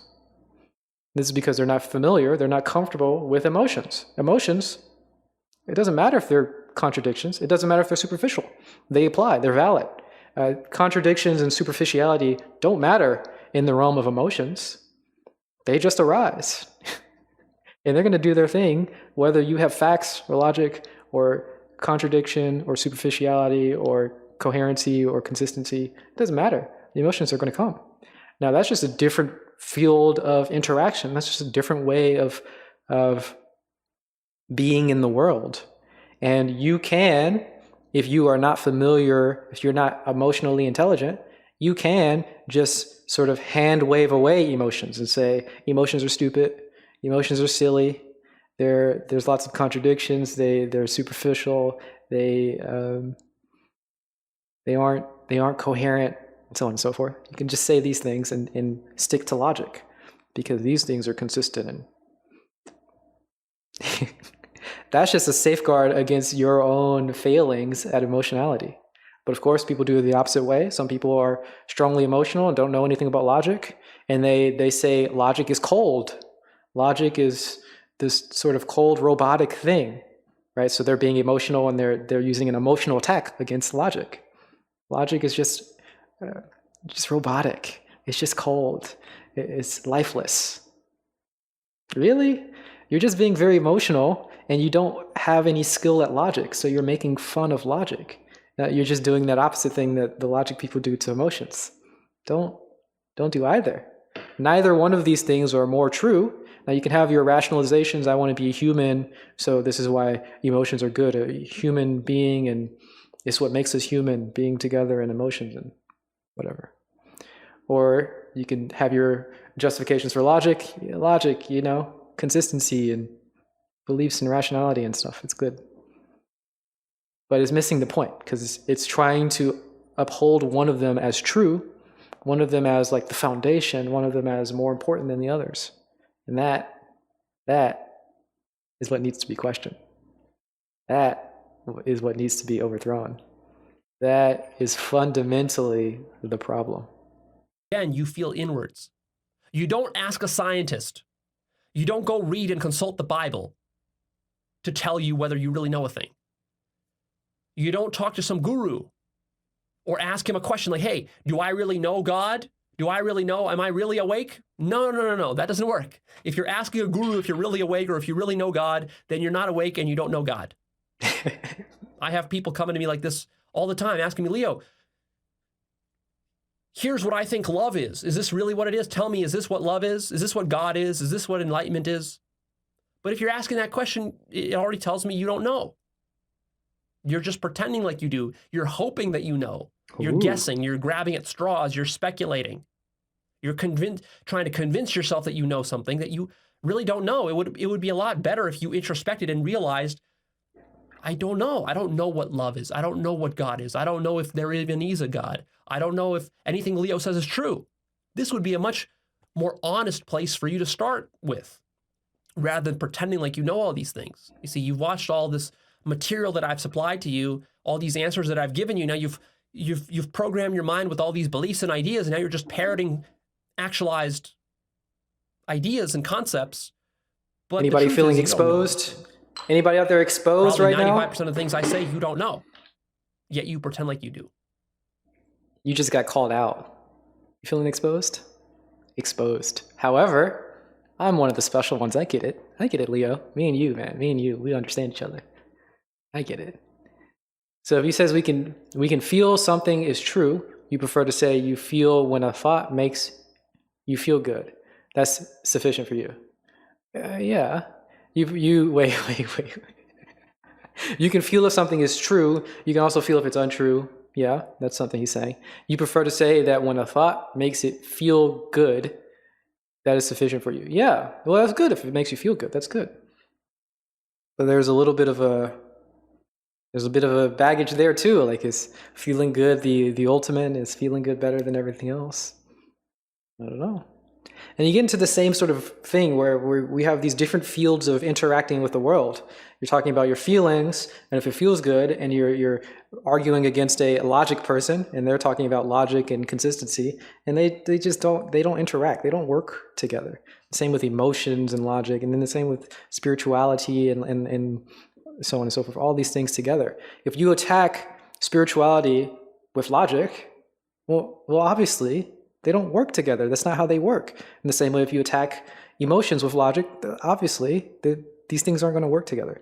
But you can do the same with attacking logic and emotions with spirituality, and attacking spirituality and logic with emotions.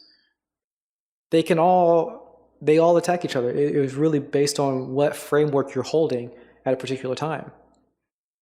If you're attacking another framework within a framework, whatever framework you're within is going to be the one that wins, because you're already holding all the beliefs in that framework. You're already thinking that everything in that framework is true. It's sort of the foundation of the attack. You must hold all these things as true to attack the other thing. So facts don't care about your feelings. Yeah. And that's fine as long as we recognize that what's happening there. We recognize that this is a phenomenon that happens. Logic and emotions are overrated.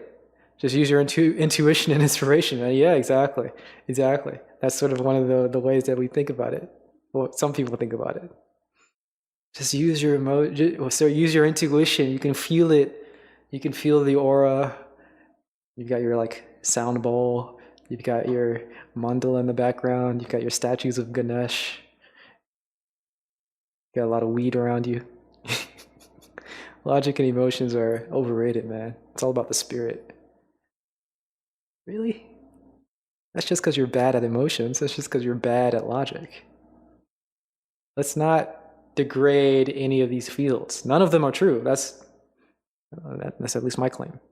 Do some introspection and see the fact that if you attack a different framework within a framework, it's necessarily going to fall apart. Necessarily. Maybe that's too strong, but you get the picture. So when you're doing that as a justification for dismissing another framework, that's a bad thing. You can see it. You can watch it. You can watch yourself do this. You can watch yourself attack logic within an emotional framework and see, oh, this isn't a valid attack because I'm working within a framework that is not compatible with the other framework. Interesting. Where else do I do this? You see you do it all the time, everywhere. And maybe you stop degrading other frameworks. Maybe. That's my claim, at least. Maybe you just do your own introspection. I don't want to give you any sort of philosophical nonsense to push you into thinking a certain way. The idea is to actually introspect and come to your own conclusions. Because the way that you interact with all of the framework, the sort of meta framework for all of these frameworks, it's all within your mind. It's all in your consciousness. It's all in your experience. So introspect, and you can evaluate it in your own way. The evaluation won't be an emotional evaluation. It won't be a spiritual evaluation. It won't be a logical evaluation. It'll be your own special, unique, you're a snowflake, special, unique snowflake. It'll be your own unique evaluation, and you do it yourself. I think. Did that make any sense? I hope so. That's how it works. Religious people. If religious people were really honest, it would be so easy for them to realize that religion is a self-deception.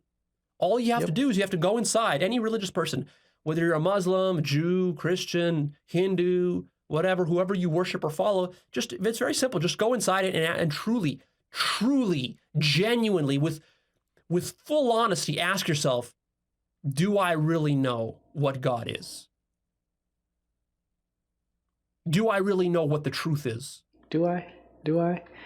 This is a distinction we can make, yeah. Do we want joy in our path? Oh, yeah. Do we want joy in our path, or do we want to go with suffering because we want that goal? These are extreme, of course, yeah. But it's more about the path is the goal. I don't want to suffer for a distant goal. Yeah, most people don't. I mean, I don't, at least. Maybe not even fulfill you once you reach it. True. That's a big one there. Like, notice all the goals that you've achieved and figure out if you've been fulfilled in it. I eat this piece of chocolate, and it's so deeply satisfying. I want more. Wait a second. Were you satisfied if you want more? Oh, I had sex with the hottest girl. Oh, I want to do it again. Was it satisfying if you want more? To satisfy your craving is to stop craving. At least that's how I think about it. Once you reach your goal, I got $1 million, man, I just want a couple more million. Then I'll be okay. Really? When we get an idea of that, seeing that goals and how it satisfies anything, we can get somewhere. People should trust themselves more, yeah, without mistrusting other people. Yeah, big deep wisdom there. You gotta trust yourself, but you don't want to dismiss and distrust other people. Yeah. What if you know reaching the goal is not satisfying, and yet you still try to reach it? That's fine. Do you really know it? That's one question. But it is fine. Know it. Just know it fully. Once you know that reaching the goal is not going to be satisfying, then keep doing your thing. Do your thing. The issue is being tricked into thinking that it's going to satisfy you, right? Because then when you reach the goal and it's not satisfying, you're going to go into this spiral. You're going to suffer a little bit. You're suffering through trying to get to the goal. The goal is not satisfying. And then you're going to get more. You're going to try to get a higher goal, and it's going to be suffering and suffering and suffering and suffering. Real bad situation to be in. If you know that the goal is not going to be satisfying, well, you're going to try to achieve the goal, and you might suffer on the way, but you're not going to suffer a whole lot, right? Because then you're going to know that the suffering is not necessary, it's not worth the goal, right? Because the goal is not going to be satisfying. So you're gonna take it a little bit easier on yourself. At least that's the idea, I think, and you'll be okay. And you won't be like constantly trying to find something else that's going to satisfy you. Nothing's going to work. Of course, there's a decision you can make. Yeah, there are many motives of feelings of duty. Yeah. Do you really know the goal is not going to be satisfied? But yeah, that's where I would go with it. Because you might say, oh, I know the goal isn't going to be satisfying, but then you're sacrificing so much and really suffering and hurting yourself to get to the goal. Well, do you really know it?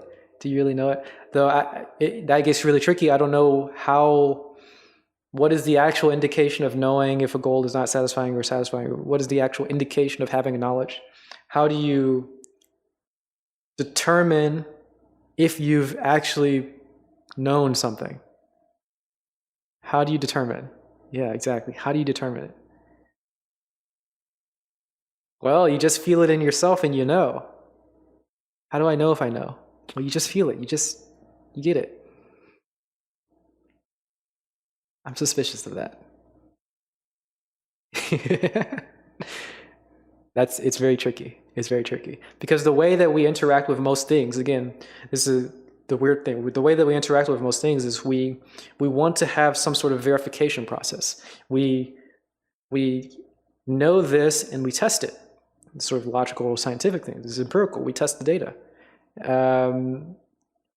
But that's not quite how it works in this field. Okay. What if the journey is the goal?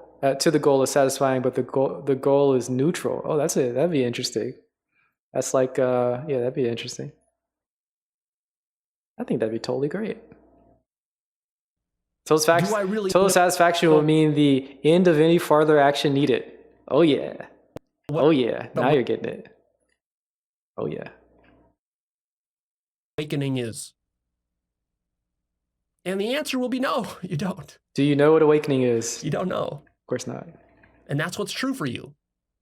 And that's the best place to be, is there, rather than pretending. But see, these religious people are so hooked on pretending like they know. They can't admit, a religious person can't admit even such a simple thing as, did Jesus exist?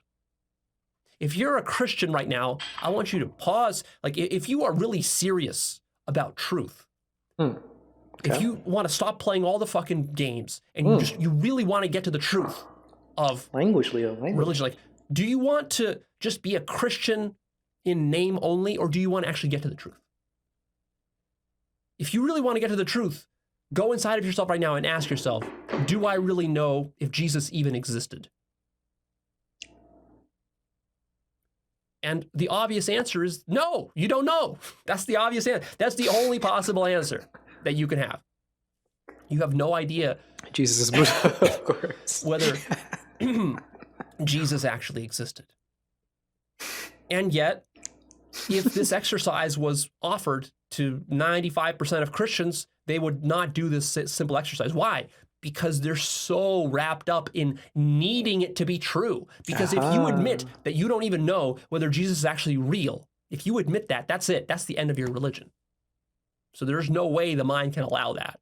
True. But what you should be able to do if you're really interested in truth, if you're a Christian or a Muslim, whatever, you should be able to go inside and you should be able to feel, with enough introspection, you should be able to feel your own defensiveness and denial of even wanting to do this exercise. See, your mind immediately is going to go into this kind of overdrive mode to lash out at me at what I'm saying, because you're going to have to demonize the messenger here in order to get away with this. And you're going to have to come up with some sort of rationalizations or excuses for why the very simple exercise that I'm proposing to you here isn't right. But deep down in your mind, if you do the exercise, you'll know it's right. So the only way you can deny it is by all sorts of distractions, excuses, rationalizations, and other sorts of defense mechanisms. And when your mind is employing these defense mechanisms, deep down at a subconscious level, you know it and you can feel it. But in order to feel it, you have to be willing to go inside and to feel, rather than lashing out and externalizing and projecting all of your shit onto me. You see? I see, Leo. Watch your mouth, man. Language. Try it. To be frank, lots of those atheist, agnostic folks experience the same inner defensiveness when considering seriously that God might not exist. True. Can I get a true? Can I get a true out here? Yes. Well, yes. I don't know about Jesus, but yes. The idea of God is like bad for some people. They get squeamish. Oh my gosh. God exists? Oh no. Consequences for my actions? Oh no. A foundation for morality? Yeah, it gets really weird. Notice, you want to notice any of that defensiveness. Find your own religion. It is best. Maybe.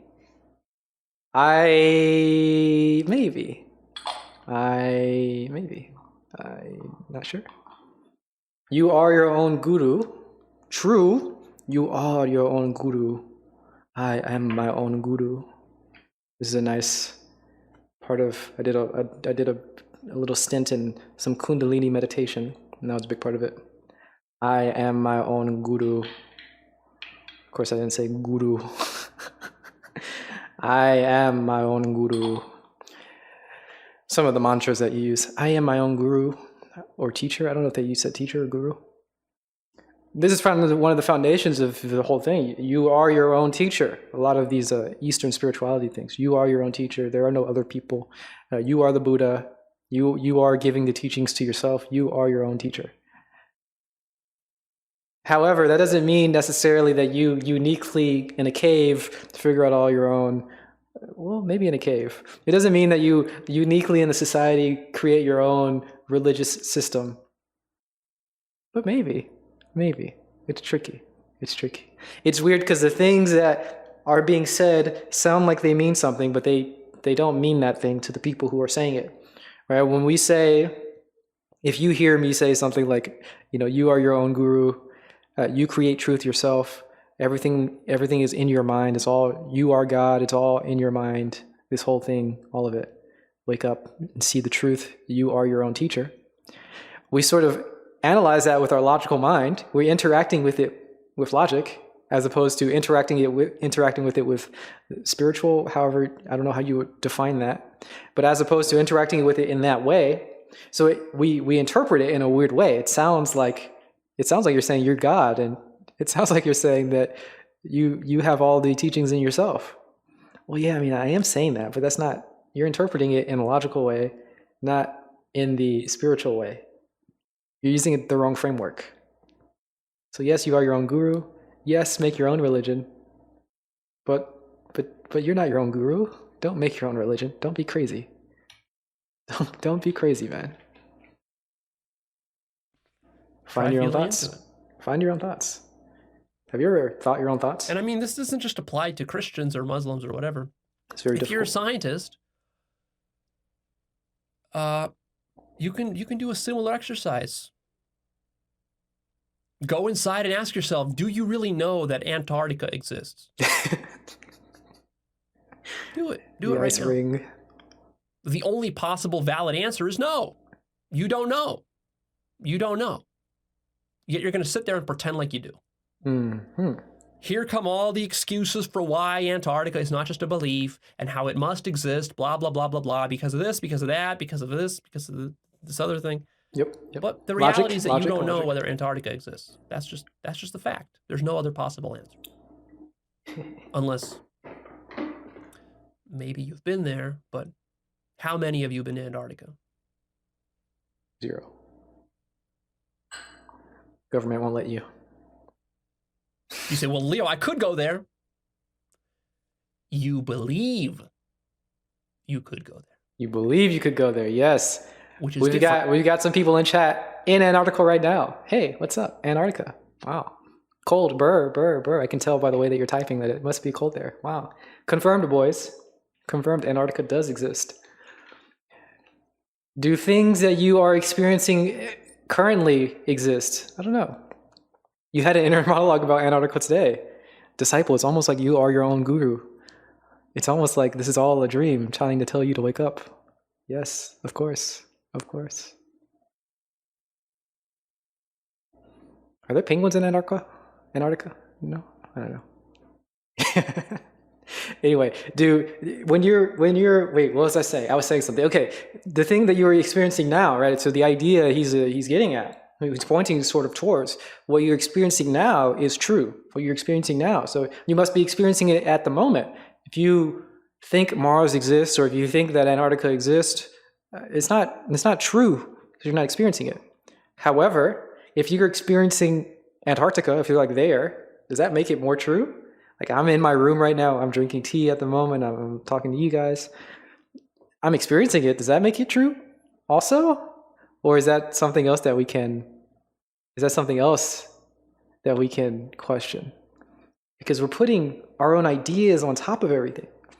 I'm in Antarctica. Well, now I have this idea of what Antarctica is. Like I'm in Antarctica, I'm in my room, but I'm throwing up these concepts on top of the experience that I'm having. I'm having an experience, I'm seeing things, I'm hearing things, and so on and so forth. Even those experiences are not true. All right, maybe I'm going off in the deep end. Okay, I drank a little bit. We're gonna listen, we're gonna pay more attention. I'm not gonna interrupt. I feel like I'm going a little too far. All of your concepts are not true, even if you are currently experiencing one. From actually going there. And the only way to notice that difference is by feeling inwards. Feeling. Can you feel that your conviction that you could go to Antarctica, that is a belief? Oh, it's a belief? No different than a Muslim's belief in Allah. Oh. Leo, but they're not different. They're not the same. They're totally different. There are distinctions. Yeah. Now you got to notice that is your mind spinning up rationalizations and excuses as a defense mechanism. In the very fundamental way. It takes practice. I know it's hard at first. It's hard to believe these things at first. But that's the power of this skill. Very powerful skill. You need to be able to notice when you're manipulating another person or a situation. This is huge. Oh my God. Manipulation, the topic. Look, I'm giving you this list of these different things that you can notice, different domains of things you can notice. This list is probably 50 items long. I could shoot a video. Maybe I could create a course on an entire, on every bullet point. I could probably create 50 courses on all these 50 domains. That's how deep each one of these domains is. Mm-hmm. This domain of manipulation, noticing how and when you manipulate and why you manipulate other people and situations. This is, oh my God. Uh-oh. This will take you a decade just to understand the significance of what I'm saying. A decade of work just to understand the significance of what I'm saying.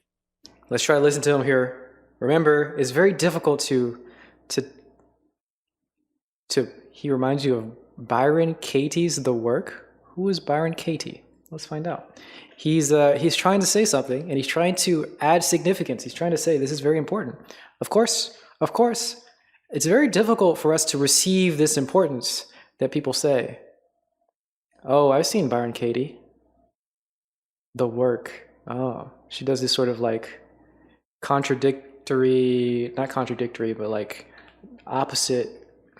It's like a meditation, but guided and talked about in public. I felt like my husband was responsible for beating me. Yeah, okay. Well, how about you take responsibility for the beating? Hold that in your mind. Hold that in your heart for a moment. How does it feel to be responsible for, and so on and so forth? That's The Work. Oh, that's cute. You love his quirks to throw random time intervals around and emphasize the point 3 years, decade. Yeah. It's going to take you a long time to understand this. Yeah, it's a cute little quirk, I think. Sometimes he talks about the length of the amount of research that he's done into things. I like that too. See, nose. The young lady is very focused on this, figuring out all kinds of manipulations that exist in life. Oh, yeah. It's kind of interesting to think about all the ways that you could manipulate yourself and all the ways that you manipulate other people. He's saying there's 50 different ways that are very significant.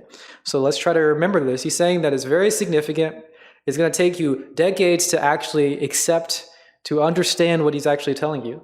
So let's try to have a receptive, open heart, not mind, heart, to feel, to understand the significance that he's trying to convey to us. Let's remember that it's difficult to convey significance. Somebody says, this is very important for you. You're not going to take it more seriously.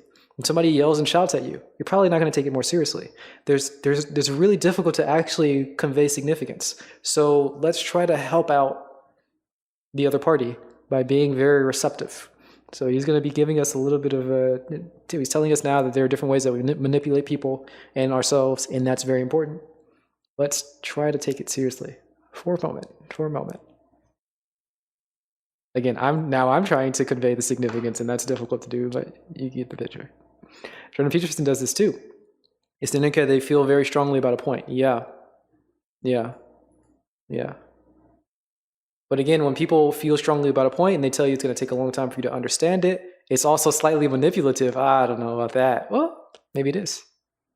It's one of the ways that we manipulate people, by trying to add emphasis on things. Yeah, I guess so. But is manipulation always bad? Maybe not. Maybe not. It's tough though. It's tough to really convey significance. So we got to help. We got to help out people when we listen. Maybe be more careful about who you listen to too. Maybe. Not even to master it. Just to understand the significance of what I'm saying. A decade to understand before you master. You can feel when you are manipulating versus when you are just authentically expressing yourself or relating with another person or situation. To be able to notice yourself manipulating it is huge. Hugely important. Huge. Most people can't do this.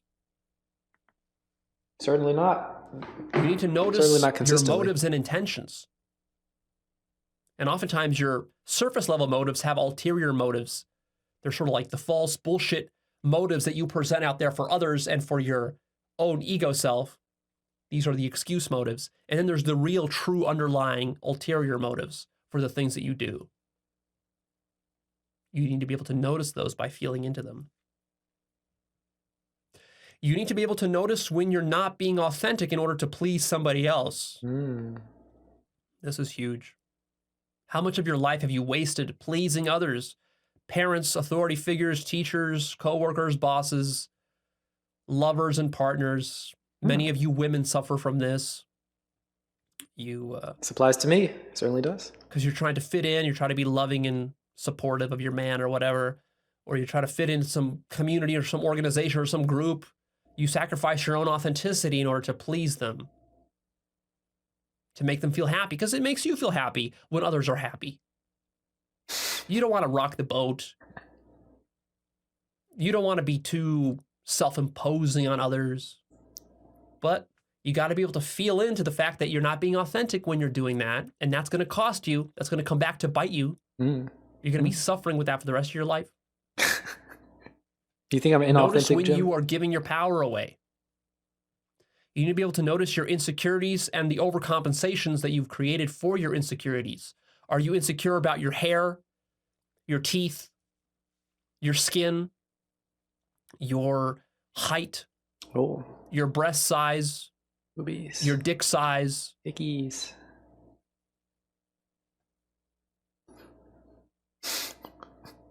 Other aspects of your personality or your physical appearance, your giant nose or whatever? No. 5'7" is way too tall. Like 5'5", 5'4". I don't know. I would have to look at my driver's And then license. how do you cope with that? How does that feel? How does it feel to be insecure about your hair or about your teeth or about your weight or whatever? And then what do you do to compensate? That's crazy, bro. It's crazy.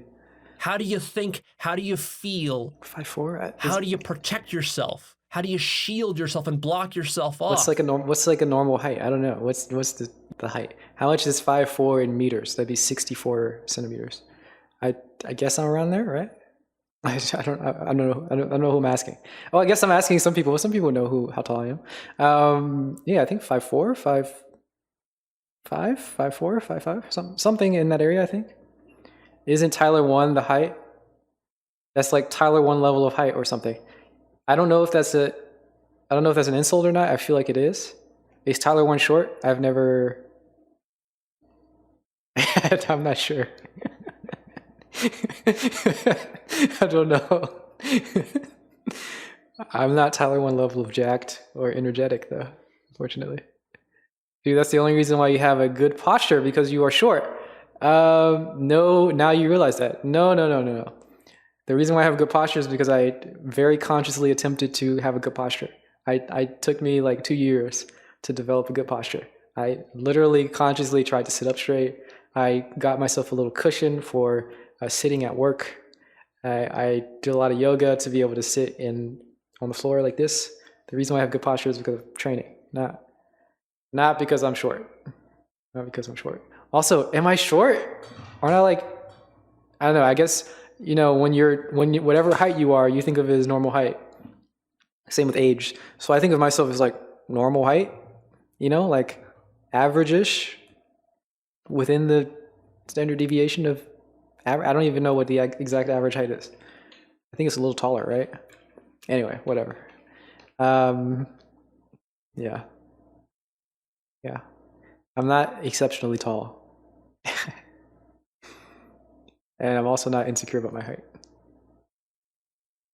Though when compared to Tyler 1, I don't know. Do you not look in the mirror? Do you create some sort of ideology about how, because I'm short, the tall people, they got it so easy, these tall people, and they're assholes and they're jerks and all this because, I'm short and I have to deal with that my whole life. Do you create an ideology like that? Do you now believe that you're unlovable? Do you now believe that you're low value and that you'll never find a mate and you'll die alone? And 5'9" is average? Man, that seems tall. Oh, that's the average height of Malaysian. Malaysian? Wait, males in. Oh, wait. What? Sorry. Okay. 5'9" is the average height of males in USA. Men in America. Men in America. Males in America. Okay. 5'9". I guess I'm quite shorter than that. Is an inch? Yeah, it seems taller for somebody who's 5'4", of course. It's like, I don't actually know how to perceive height. Like, I look at a person and like see how tall they are. You know, people can think about like 1 inch above or an inch below, and that apparently is significant. I actually don't know. I'm height blind, I'll say. According to the Centers of Disease Control and Prevention, and according to the CDC, I don't know, I read that out. The average age adjusted height for Americans of 20 years is 61 inches, 175, 5'9". Being tall is a disadvantage, to be honest, says the tall person. Wait, are you tall? I don't know if being tall is a disadvantage. It costs more to bend. Maybe. More back pain. Yeah, more back pain if you don't have good posture, yeah. It's like being jacked is a disadvantage because of sore muscle, it's true, yeah. Hey, you leave for today, see you another. Hey man, thanks Germany for hanging out. I'll be here Monday, Wednesday, and Friday. Same time, same station. I hope you take good care of yourself and be well. Thanks for hanging out, man. We'll see you. Pick something off the floor is very hard. Oh yeah, being tall, oh man, so tough. So tough. You know, the weather is all different too. It's difficult. What are the standard height jokes? It's so bad. Yeah. I'm skeptical. Miserable.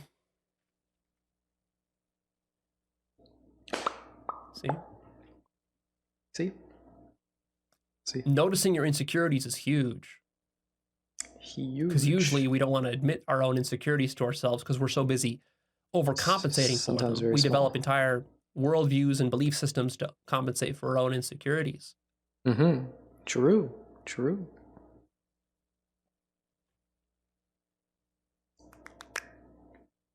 Small people fit anywhere. You might build an entire job or career around some insecurity of yours. Imagine airplane rides being tall. Tough.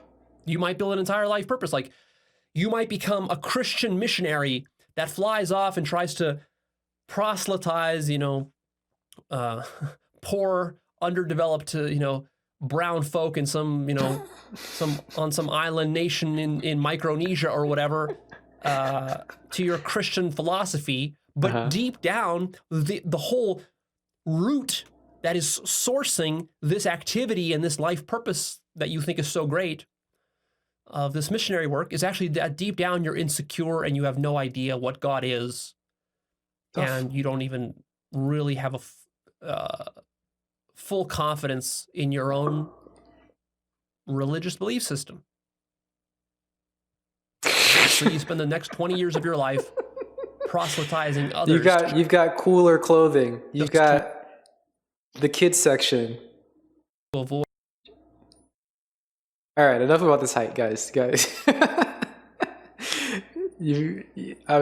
don't know if short people have a better arrangement of clothing because they can choose from the kids section. That's ridiculous.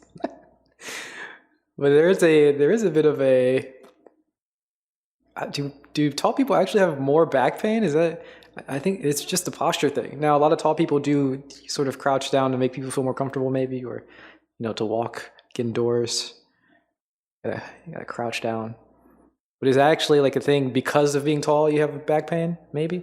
Yeah, I guess it makes sense. Knee pain, something. I don't know. You gotta bend more. You just have to bend more. Okay, yeah.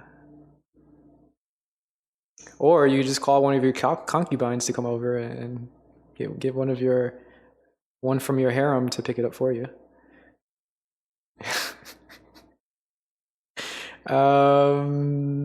It depends on how you define tall and short. As with everything, life's easier if you're one standard deviation around the average. Okay. So if you're a standard deviation above 5'9" or 170 something centimeters, somewhere around there. I don't know what a standard deviation would be in height. It's going to be weird. You're going to be standing above everybody. People are going to be looking at you. You're going to have to readjust for seating and everything. It's going to be awkward. How do you poop when you're so tall? Like your legs are spider webbing above, you know? You got to have like a high toilet. Everything's just different and weird for you. But guys get more social value out of being tall. Oh, we got some red pillars. Guys, these are all beliefs that we need to not have, right? But maybe it is true. I don't know. I've seen some tall people. Anyway, I don't know. I don't know anything about these guys. I don't know anything about it. Does being tall help? I don't know. Does being short help? I'm not sure. Are these all limiting beliefs? Maybe. Maybe not. Let's do our introspection. Avoid looking inwards at these insecurities. It's an overcompensation. Look inside. It's a giant overcompensation. Overcompensations can be very minor, or they can be epic. You need to be able to notice when you're in denial. That's huge. Because when you're in denial, by definition, you're in denial that you're in denial. So it's really hard to notice when you're in denial because you're going to deny it. And no one else is going to convince you that you're in denial. Only you can notice by feeling inwards when you're in denial. Denial has a certain feeling to it. You can feel for it. You can get good at noticing it. Notice when you're irked or annoyed by constructive feedback, when you're threatened by constructive feedback.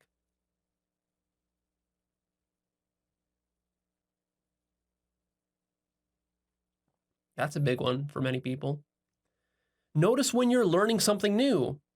That actual moment when you've learned something new, to notice that, that's a huge event in and of itself. Most people learn things, but they're not aware of the things they're learning. They're not aware of the exact moment when they learn something. You can only really truly appreciate that when you introspect. Notice how you react to failure. Notice your habits and addictions. That's a big one. There are gross addictions. There are also subtle addictions. I have a whole episode that I shot in the past, a couple years back, called Subtle Addictions. Many addictions that you probably don't even think of as addictions. Start noticing those. And also notice further what is sourcing your addictions. Notice the following. Notice the tone of your self-talk. When you are talking to yourself in that internal monologue voice, what tone does that voice take? For a lot of people, it's very harsh and negative. If you use that kind of tone of voice to talk to your boss, you'd get fired the same day. And yet you've been using that tone to talk to yourself for the last 20 years of your life. And now you wonder why you hate yourself, why you're in conflict with yourself, why you're miserable all the time. Well, maybe it's just the tone of your voice. And you haven't been even noticing that, the tone of your internal monologues. Notice your hidden assumptions. In every situation you go into, there's hidden assumptions. You go to buy a house, you're going to have hidden assumptions about how the house works and how the sales process is. You get into a new relationship, there's going to be a host of assumptions, hidden assumptions that you hold about that other person and yourself in relationship with them. You go to start a new business, there's going to be a bunch of hidden assumptions, naive, ignorant assumptions that you hold about how business works and how this thing is going to work out. And of course, it usually won't work out that way. It's extremely helpful to be able to notice those assumptions before you dive headfirst into that situation. Notice with your job and your career, conflicts of interest.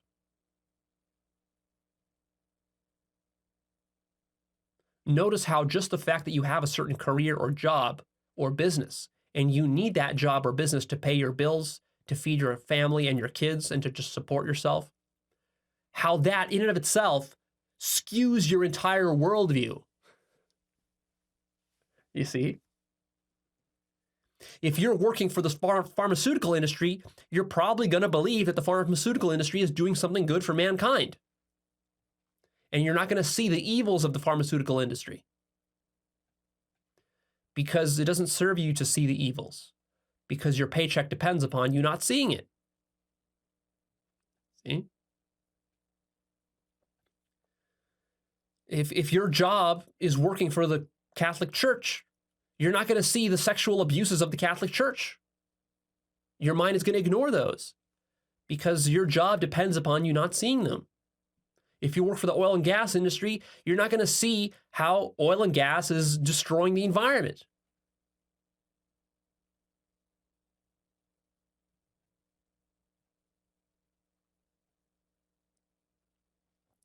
Notice when you sell out or are tempted to sell out and swayed by money. Like maybe your heart is set upon becoming an artist, but then you see this business opportunity over here. If you just rearrange your art a little bit, you can sell out and you can earn a lot of money, but you're going to be serving some sort, rather than serving your artistic ideals, you're going to be serving some sort of, corporate agenda, selling some sort of stupid product or whatever. It's probably bad for people. But hey, your art is going to be sold widely and you're going to get a lot of money. So that's what you're going to go for, right? You got to be able to feel when you're selling out or being swayed by money. Notice when you're being evasive and avoidant. There are many things in your life that you simply avoid. You don't want to even think about them. You don't even want to imagine them. Maybe you don't want to imagine your dog being sick of old age. Maybe you don't want to imagine your mother or parents being in a nursing home or getting cancer. You just avoid those thoughts. Usually because they might be pointing to something true and you don't want to think about that. The truth can be too brutal sometimes, so we avoid it and evade it. You can feel that avoiding sensation if you get good with the skill. Get good, boys. Notice when you're being arrogant, obnoxious, and disrespectful. Oh, especially to yourself, especially to things. That right there is huge. It's huge. Just I notice so often, not so often, often enough, pretty often. I notice pretty often being disrespectful to objects, to things in my house, cabinets, slamming cabinets, throwing socks, flinging the phone around, not placing things gently, not putting things back where they are meant to be, and so on and so forth. Being disrespectful to my stuff. Why would I be disrespectful to my own stuff? And that builds a habit of being disrespectful, which can bleed over to people or bleed over to yourself. Just notice it. Just notice it. Very important to be aware when we're disrespectful. And that's bad. That's bad. Desire doesn't come from within. It comes from the environment. It doesn't only come from within. Maybe? I'm not sure. Desire comes from all the places, or neither of the places. Tracing desire is one of the tricky things here, but that's the idea. You want to look and find and see exactly where your desires come from. Where does everything come from? What causes what? If people did everything aggressively,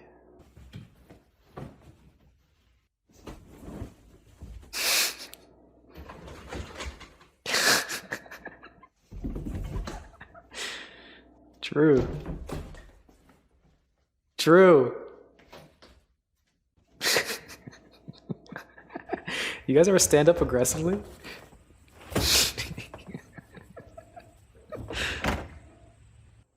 Is this a TikTok? This is a great TikTok.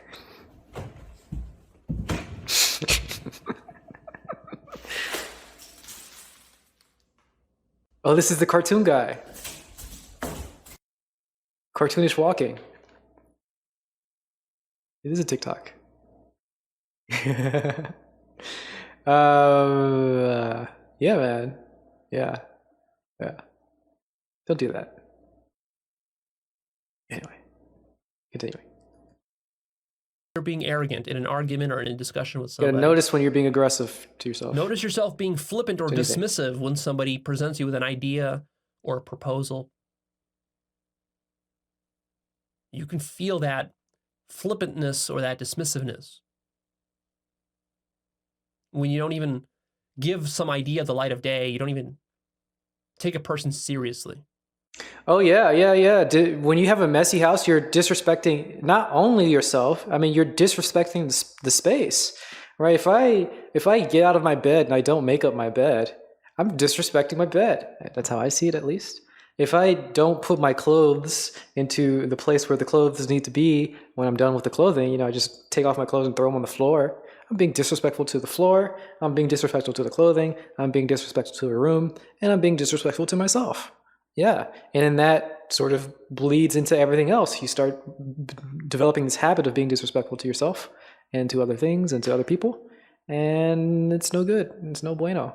Yeah, I think it's important to respect yourself, because when you're disrespectful to things, this is how I like to think. But I mean, there's a certain essence. There's a certain actual essence that is exactly the same when you're disrespectful to a person and when you're disrespectful to stuff, or when you're disrespectful in a hypothetical situation, in a joke.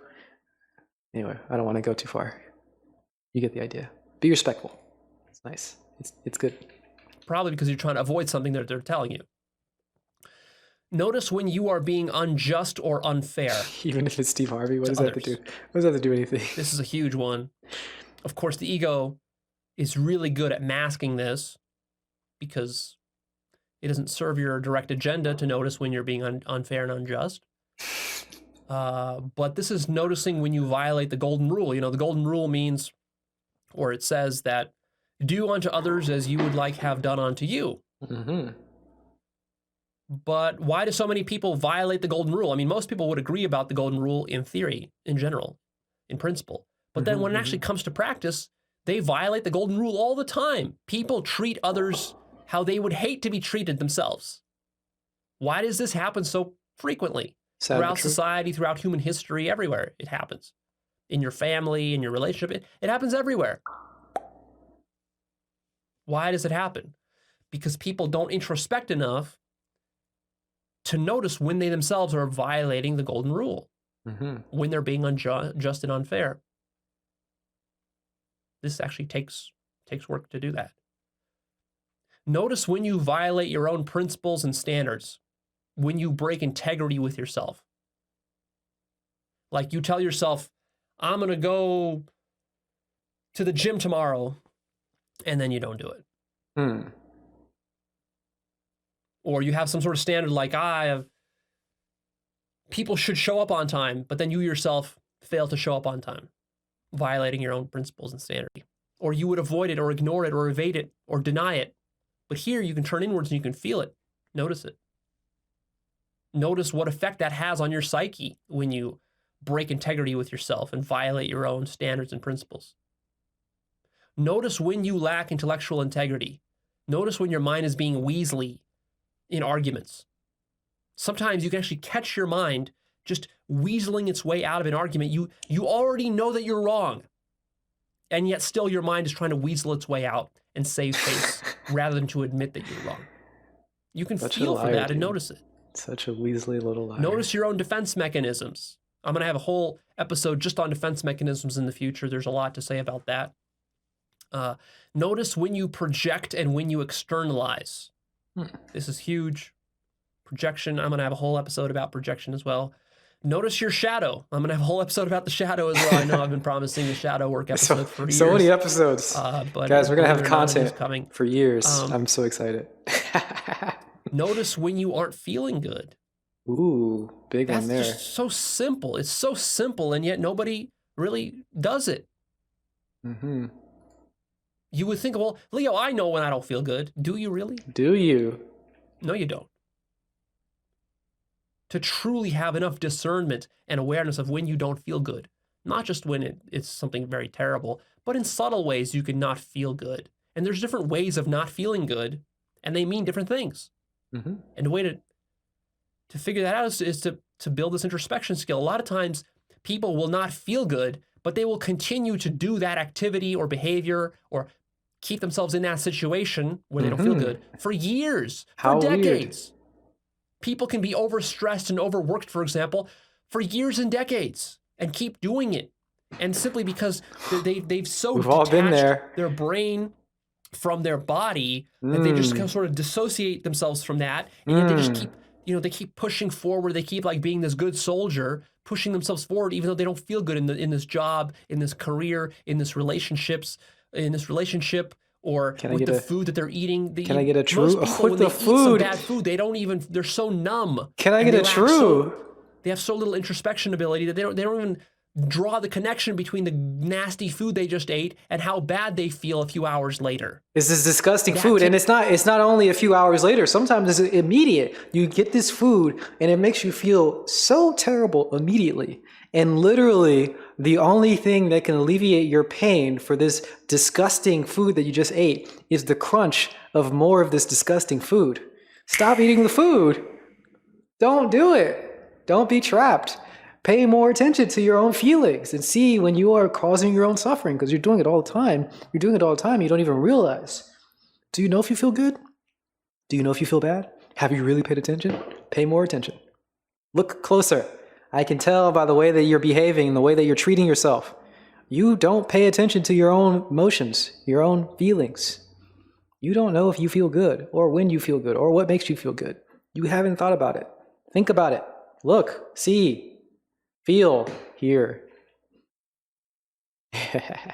Do it. Takes practice. That takes years of practice. So much practice. That could even save your life. People could have chest pains, for example, and not even go to the doctor, or not even change their diet, or not even change their exercise regimen. And then that pain will lead to a heart attack. Tragic.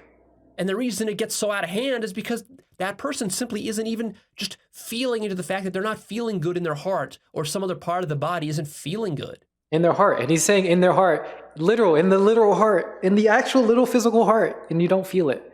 You can feel bad in your heart too. People feel bad in their heart and they don't feel that. And they don't stop doing the things that's causing their suffering, but in your literal heart. You've seen these people. You've seen these people. I'm sure you've seen these people. They're very easy to spot. They have a little bit of undue scrutiny against them, but there are some people who you can see are having a bad experience. You can see based on how much weight they're carrying around, we'll say. They're doing things that contribute to their own unhealthiness, causing themselves to have a bad experience, causing themselves suffering in life, and they aren't paying attention. Now, there's some people it's very obvious to see because you can see it. There's a lot to see. You can see it very clearly, but everybody's doing it. Everyone's doing it. Nobody's immune. I'm not immune. You're not immune. We're not immune. We have to pay more attention. We have to stop this nonsense. Stop causing your own suffering. Stop adding to your own negative karma. Get beyond it. Pay attention. Look. Feel. Sometimes it can take you months just to notice that you're not feeling good in some part of your body, and that's a serious problem, and it requires some addressing. You can then ask the question of, well, why doesn't this part of my body feel good? And of course, that might lead you down to some things that you've been avoiding or denying, like maybe it's because of the shit you've been eating, or because of the way that you've been overworking it at the gym, for example. You know, a lot of guys, they go to the gym, these gym rat types, these, gym bros, and, they work themselves to death, and they pull muscles and tear ligaments and all this sorts of stuff, when if they were just introspecting a little bit more, they would be able to notice when some part of their body isn't feeling good. When you're pushing too much weight, you got to be able to feel that, and you got to be able to stop before it gets out of hand. Notice when you're stressed and overworked. Notice when you're tired and you need to take a nap. It took me years of introspection just to get that part down, just to notice when I feel tired and then to allow myself to take a nap rather than just denying it. Because in the past, what would happen is I would feel tired, but I would feel guilty about taking a nap in the middle of the day or something. And I would try to push myself forward, just kind of bull my way through the problem. And after years of doing this, it's unhealthy. It's bad for my health. It's unsustainable. And so I've had to come around and rethink that strategy, that coping mechanism. And I've had to notice that, hey, I am not being aware enough of when I'm actually tired. And I'm not honoring that feeling of tiredness. Because if I was truly loving with myself, when I feel tired, I would allow myself a break. I would allow myself to take a nap and not feel guilty about it. And now I do that, and life goes a lot better. Removed a lot of suffering that way. Also improves the quality of my work too. Notice your gut feelings and intuitions. A lot of times when you're trying to make some important decision, you have intuitions and gut feelings, but you're so unskillful in feeling into that you're trying to use your logical, rational mind to make the decision, and that usually makes for a worse decision. Notice when you're being closed-minded and stubborn. This is huge. Closed-mindedness is actually something you can feel. It's critical for you to be able to feel when you're closed-minded. Critical. I want to step back for a second. He said something about being sleepy. It took him years to find out when he's sleepy and to be a little bit compassionate to himself to take a nap. Years. Wow. So much. Guys, sleeping is super important. You know what would stop you from needing to take a nap? Going to sleep on time, consistently. No breaks, no exceptions. Just do it. And it feels good. Have you ever felt being sleepy? Like, you ever been sleepy and like paid attention and feel it and it's like, oh, this is uncomfortable. Oh wait, I don't like this. I don't want to be sleepy. How do I stop this? One method, take a nap. Good Band-Aid. Good habit to take care of yourself. Better still, to actually go to sleep at a decent hour every single night. Wow, so simple, amazing. It took me years, I tell you, to figure this out. And it's going to take you years to understand this. Of course, there's going to be exceptions that come up to your mind. Oh, yeah, but maybe in this scenario, it'd be best if I didn't go to sleep. Oh, yeah, for this, it's going to take you years to really understand, to really feel and understand, to get the sense of what I'm saying here, the gravity of what I'm saying here. And then years farther still to actually implement it. But know it now, know it. It's extremely important. It's so simple. Being sleepy is very uncomfortable. So stop doing it to yourself. Go check out my episode called How Open-Mindedness Works. I have multiple actually episodes about Don't be stubborn. open-mindedness. Stubbornness is bad. It feels More weird. than that. Where I actually take you through some exercises for feeling your own closed-mindedness. Notice and acknowledge when you're wrong. A lot of times you're wrong, but you don't want to apologize. You're too proud to apologize. Notice that. Feel it. Mike's Notice closer, when you try to cover up mistakes. so we got a little bit more ASMR with the chewing. Notice when you feel guilty. Notice when you feel shame and embarrassment. Notice also when you feel love and spiritual connection. So it might seem like I'm telling you to notice all this negative stuff about yourself, but it's not just the negative stuff. You also want to notice the positive stuff. Like when you truly feel genuine love or a genuine spiritual connection or an artistic connection, an aesthetic connection to reality. You're inspired by something. You're enthusiastic. You're motivated. Notice that. Notice what is causing that. And then do more of that. I mean, this isn't rocket science. It's so simple. You want to have a good life? Just notice what makes you feel love, motivation, inspiration, joy, and spiritual connection. And just do more of that. And do less of the opposite. And there you go. There's your formula for how to create a great life. But that assumes you know how to feel into this stuff. You have to be able to distinguish between false, dirty sorts of pleasures and satisfactions versus high quality spiritual pleasures and satisfactions. You know the A dirty ones. pleasure is, You know them. gorging yourself at a buffet on some greasy food. That's a dirty satisfaction. Feels good for a while, then it feels terrible. And there's price to pay for it. And it's ultimately never that fulfilling. And then you have much higher qualities of happiness and joy, which is the more of the love and spiritual connection sort. And you got to notice the difference between those two and what kind of activities and behaviors lead to one versus the other.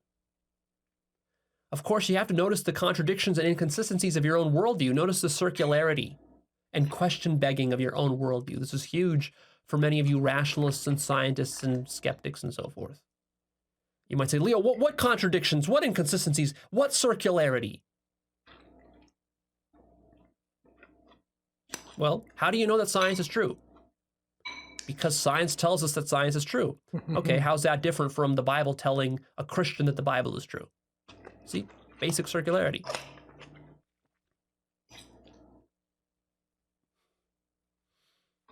You can only notice that if you like genuinely want to look inwards with objectivity.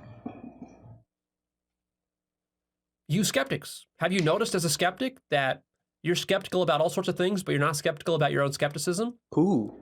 Basic contradiction and inconsistency. Ooh. You rationalists and logical people, have you noticed? How do you know that logic itself is valid and consistent? So I want to call him out for a second. He said two things that are contradictory. He didn't catch it. He's not noticing it. He's saying two things that I think are maybe valid, maybe not, maybe not. The first thing he said, don't disrespect fleshy desires like food. I mean, you don't want to disrespect your lower, your gorging, those cravings. You know, there's no need to disrespect. There's no need to even push them away. When you experience them, pay attention. When you feel it, feel it. It feels good for a second, but feel it deeply. You'll be very satisfied with the feeling, and you'll be very dissatisfied with the after effects. And you want to be more aware. It'll be great. He did this too. He did two things here that are opposites. He said, in one sense, that it is bad for science to verify science itself. That was the one thing he said there. It was kind of weird. It's similar to religious people pointing to religion to verify their own religion. We'll do thumbs first. Thumbs, first thing he did. And the second thing he did was he said that you can't use logic. Oh, crap, what did he say? Logic to verify logic, right? It doesn't work. Wait, I'm gonna have to go back 5 seconds. Skepticism? Skeptical of your skepticism. Have you ever been skeptical of your skepticism? Okay, I did it, sorry. I'm just trying to find the contradiction here. So in one thing, he's saying that you use the system within itself to verify itself, which is a bad thing. And then the second one, he's saying that you need to use the system within itself to stop verifying the self, to use the system to discount the system or to question the system. Both of these are problems. But he's using one as a good thing, being skeptical of your skepticism as a good thing, and saying that using science to reflect on science is a bad thing. So I would hold that using a system to evaluate the wrong thing is bad, right? So that's my overall claim here. So we talked about it earlier, if you're using logic to evaluate emotions, you're going to have problems because in logic, consistency, coherency, that stuff matters. In emotions, that doesn't matter.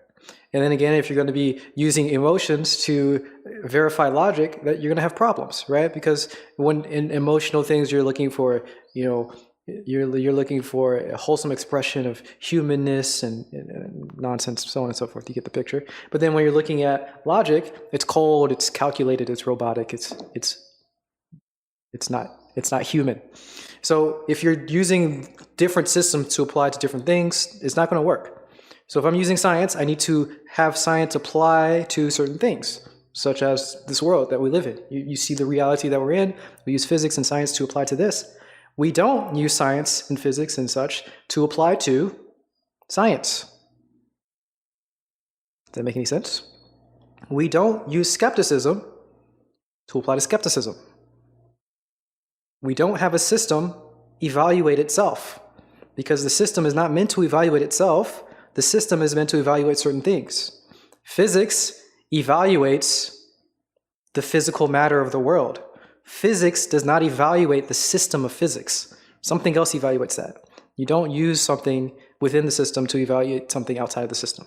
That includes the system itself, because the system is outside of the system. So this is a huge issue. When you're using science to verify science, you have problems. You're doing the wrong thing. And when you're using skepticism to debunk skepticism, you're also doing the wrong thing, because you're using the system and you're trying to have the system evaluate itself. The system is not meant to evaluate itself. The system is meant to evaluate something else, to other stuff. What if the system is fractal? Now, maybe there are systems specifically meant to evaluate systems, and that system is meant to evaluate itself. Maybe, I don't know. I mean, I guess that's a possibility that that's the case. That does not apply to science. Science is not meant to evaluate science. And that is not applied to skepticism. It's not meant to be skeptical of itself. That's just not how these systems are designed. And there's a reason why when people try to do this, when they try to find if truth is true, you get into weird nonsense like science, truth epistemic anti-realism, because truth isn't true. The way that you evaluate truth is very different than the way that you would evaluate the theory of truth, the theories of truth. You evaluate statements. Truth evaluates statements, specific types of statements, and statements about truth are not the type of statements that you evaluate with truth. But maybe there are some systems that are designed specifically to be fractal, and they can maybe not. I don't know. I'm against meta systems in general all the time. Anytime there's a system that applies to itself, I think it's a bad system. But generally, most systems do not apply to themselves. They're not meant to apply to themselves, so it's not a valid attack, I don't think. Skepticism isn't necessarily a system, though. It's an attitude towards beliefs. Yes, it is an attitude towards beliefs. It's not an attitude towards attitudes. Skepticism is an attitude, not a belief, right? This is what I mean by systems are applying to certain things. Skepticism is a system, which is an attitude towards beliefs. You don't believe skepticism, so you don't need the skeptical attitude towards skepticism. It's not a belief. You could be skeptical towards a belief that skepticism is good.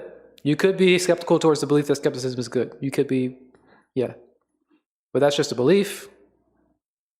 You're not skeptical of skepticism. You're skeptical of the belief. Everything is systems. Everything is systems. Disciple gets it. Disciple gets it. Yeah. If you're skeptical, again, like you said, skepticism is skeptical attitude towards beliefs. Skepticism is not a belief. Now, if you're skeptical about skepticism, you're doing it wrong.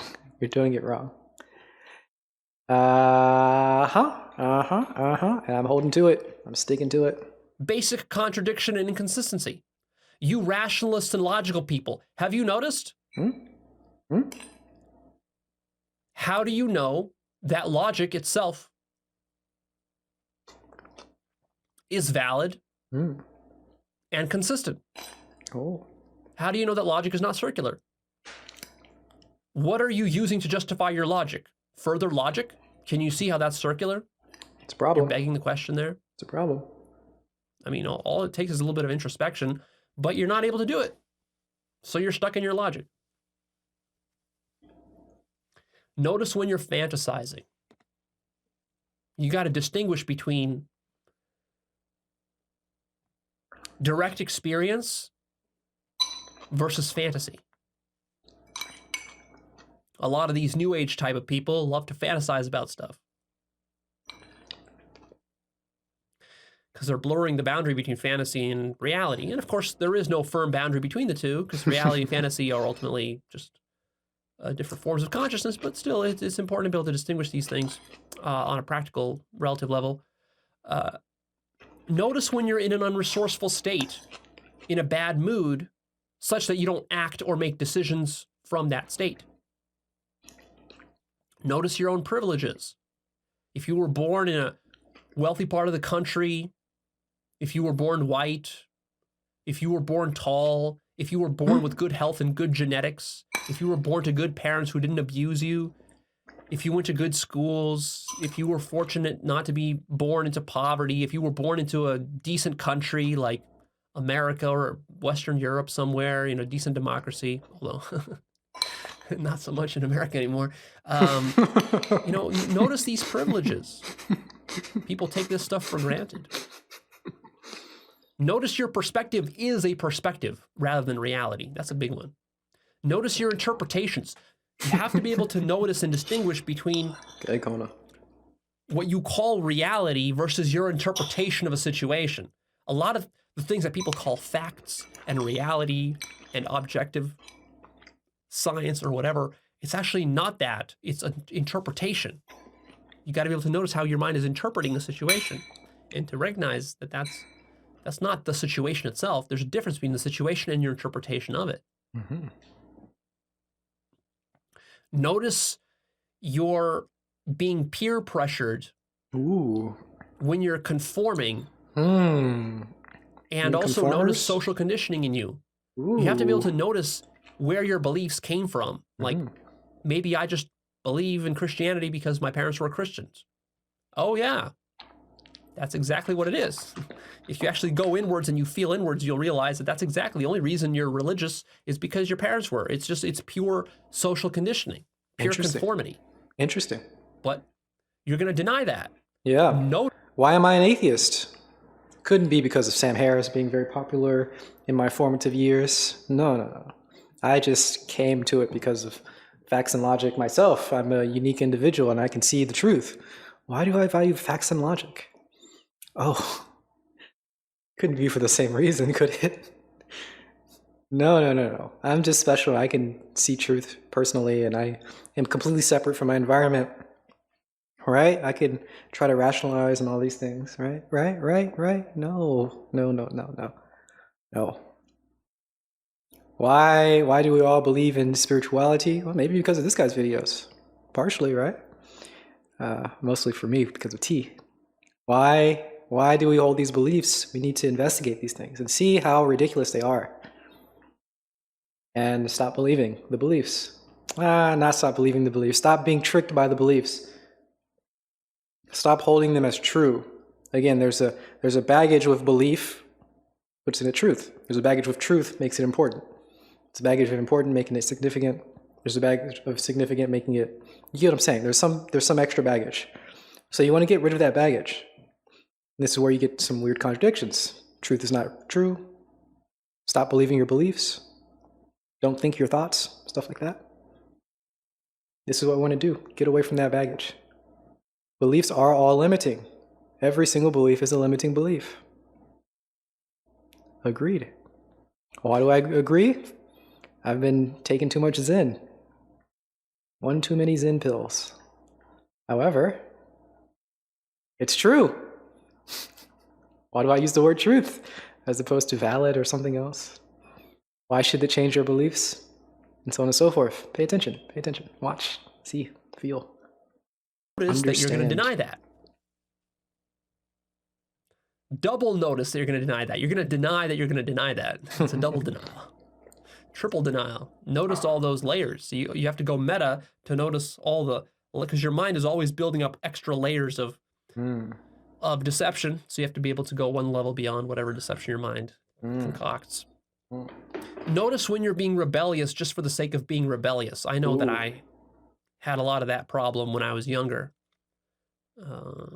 Any rebellious teenagers around here? I would love to be just, challenge authority just for the sake of challenging authority, even if it's wrong. Like, even if it's a wrong position, I would just take the position just because it was rebellious or iconoclastic.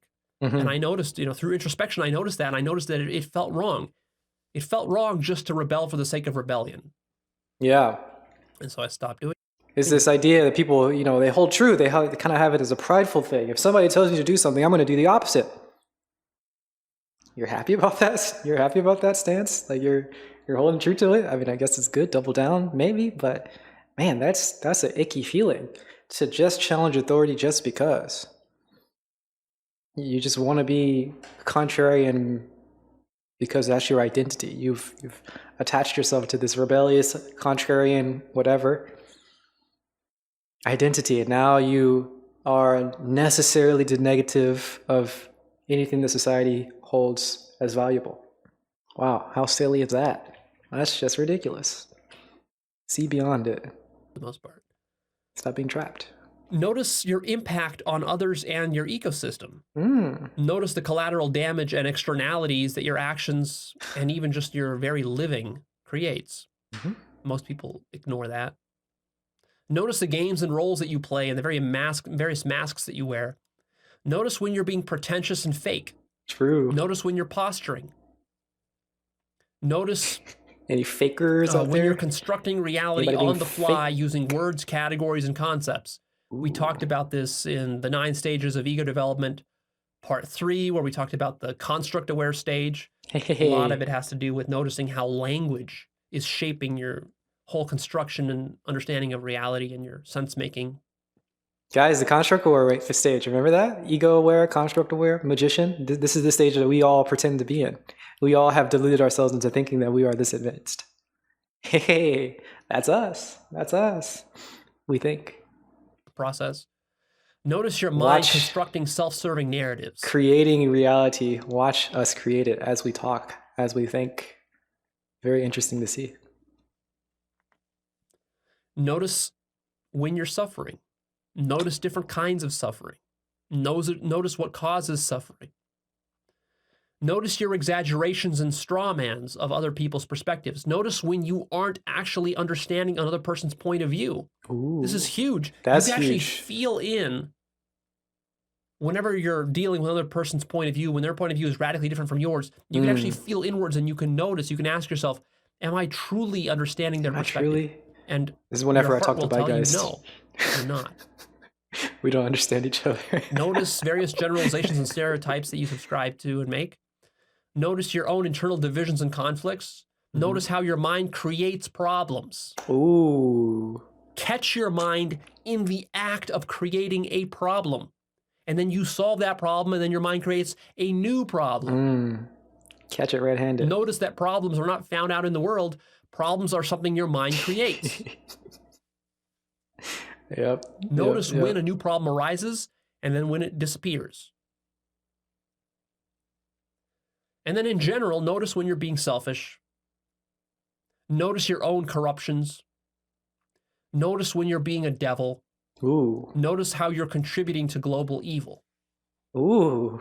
Global evil. So there you go, just a small list of things for you to notice. Small You can list spend of the things. next 50 years of your life try to notice all these things, 50 years, and you boys. still won't master it all. Oh, wait, I thought we were done, but So I hope you can start to see the power sounded like he was ending, but of we got a little the bit more. significance of this simple skill of building introspection, and why I tell you without much exaggeration that this is perhaps the most important skill that you can develop as a human. Perhaps. Is the skill of introspection. Now you can see how that can be so true, because it touches on so many domains.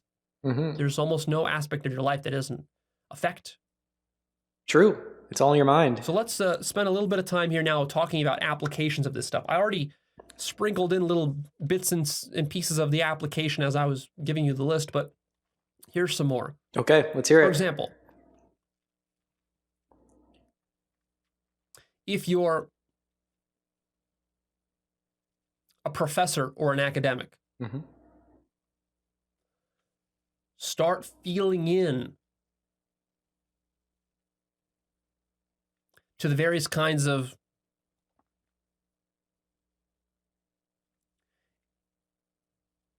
inner workings of your mind which are propping up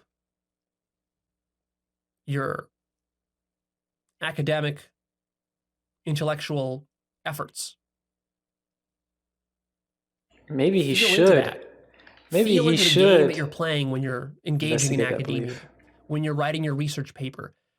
He has this strong identity, this strong belief that you need a long time to improve, you need a long time to grow. And he seems to take pride, of course, in himself having had a long experience, a long expertise. I guess it's an indication of his expertise by how long he's done certain things. Maybe he seems to be a little bit proud of it. I can't entirely tell. Maybe it's just how he talks, and it's not necessarily an indication of some sort of inner ego flexing. I've done this for years. It'll take you many more years too. But yeah, he's got that limiting belief there. Maybe, or maybe it's true. Ooh, I don't know. I'm not sure. Feel what's actually going on. Feel how your profession is shaping the way that your mind is working. This is what will determine whether you're going to be a hack academic or professor or a really brilliant visionary one, whether you're able to feel into that. If you're a medical doctor, same thing. Feel into how the bureaucracy and the social conditioning of your profession shape the way that you practice medicine. Feel how you're corrupted by the money and incentives that these pharmaceutical companies are offering you. You know, when the pharmaceutical rep comes over once a month and brings you a free lunch to your secretary and takes you out for golf and all this sort of stuff, feel into how that's corrupting your profession. Yeah, I had this happen. He's doing that in my job too. You. Feel that. Feel how you're not able to explain the various cases and patients that come in. You're not able to explain all of the diseases and ailments that they suffer from because your profession has just taught you to categorize things into a couple of patients into a couple of narrow categories, materialistic categories, and you're not dealing with the more subtle aspects of health that they come to you for. You just ignore those. Feel that. Unless you're Dr. K or House. This will make the difference between being a hack doctor and being a life-saving doctor, an extraordinary doctor. If you're an atheist or a scientific materialist, I've already given you little hints here and there in practices, but feel your attachment, for example, to atheism. There is an attachment there. If you go inside and you feel into your atheist positions, first of all, you can feel and notice that it's just a belief. It's not truth at all. You have no idea whether God exists or doesn't exist. Feel that you're pretending. Feel yourself making arguments and excuses and rationalizations about that. Feel yourself being attached to that position. How resistant you are, for example, to an idea that there is a God or that there is angels or other things like this. Just feel that inside of yourself. This will transform everything for you if you're able to do that. It will. Feel yourself making excuses about that. Feel yourself going to hyper-rational mode just to argue with me and to deny what I'm saying. Yeah. I imagine like trying to talk to your bed, say nice things to your bed. Oh, bed, you're so sweet. Say nice things to your bed. Try it. And feel that he's talking to Grow Score. Oh boy, that's going to be entertaining. Oh boy. Don't leave this room to watch Dr. K, but that's probably going to be much more entertaining than we are here. I mean, here we're anti-entertainment anyway. We don't like entertainment. Entertainment's kind of the issue. It's the problem is building more craving, but don't want to get into that. Maybe Dr. K should be more entertaining. But let's take a break from entertainment for a second. And try to talk to your bed and say nice things. Of course, you can say mean things to your bed, and of course, your bed's going to be mean to you. Now, that's going to sound crazy. What? Your bed doesn't act to you. Try it. Say nice things to your bed. It's going to be nice to you. Of course, that sounds crazy too. What is that resistance of you not wanting to do it? Just try it. Nothing's going to happen. Nothing bad's going to happen. It's not like you believe that there's a spirit in your bed anyway. Just do it. And you can have all these rationalizations for why you wouldn't do it, why you don't want to do it, why it's so silly to do, and so on and so forth. Or you might try it, and you might actually experience something, which would be very interesting. Very interesting. You can call into question all of your beliefs, at least the foundation of the beliefs, the baggage that comes with the idea of what a belief is. That is all that I really care about. Questioning the baggage of belief and the baggage of truth. I don't believe it, therefore it isn't real, therefore it doesn't apply, therefore it doesn't work. That baggage needs to go.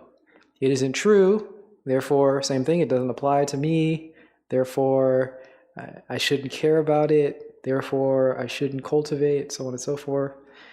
That needs to go. It doesn't matter if it's true. It doesn't matter if you believe it. See beyond that nonsense baggage that you've attached to these words.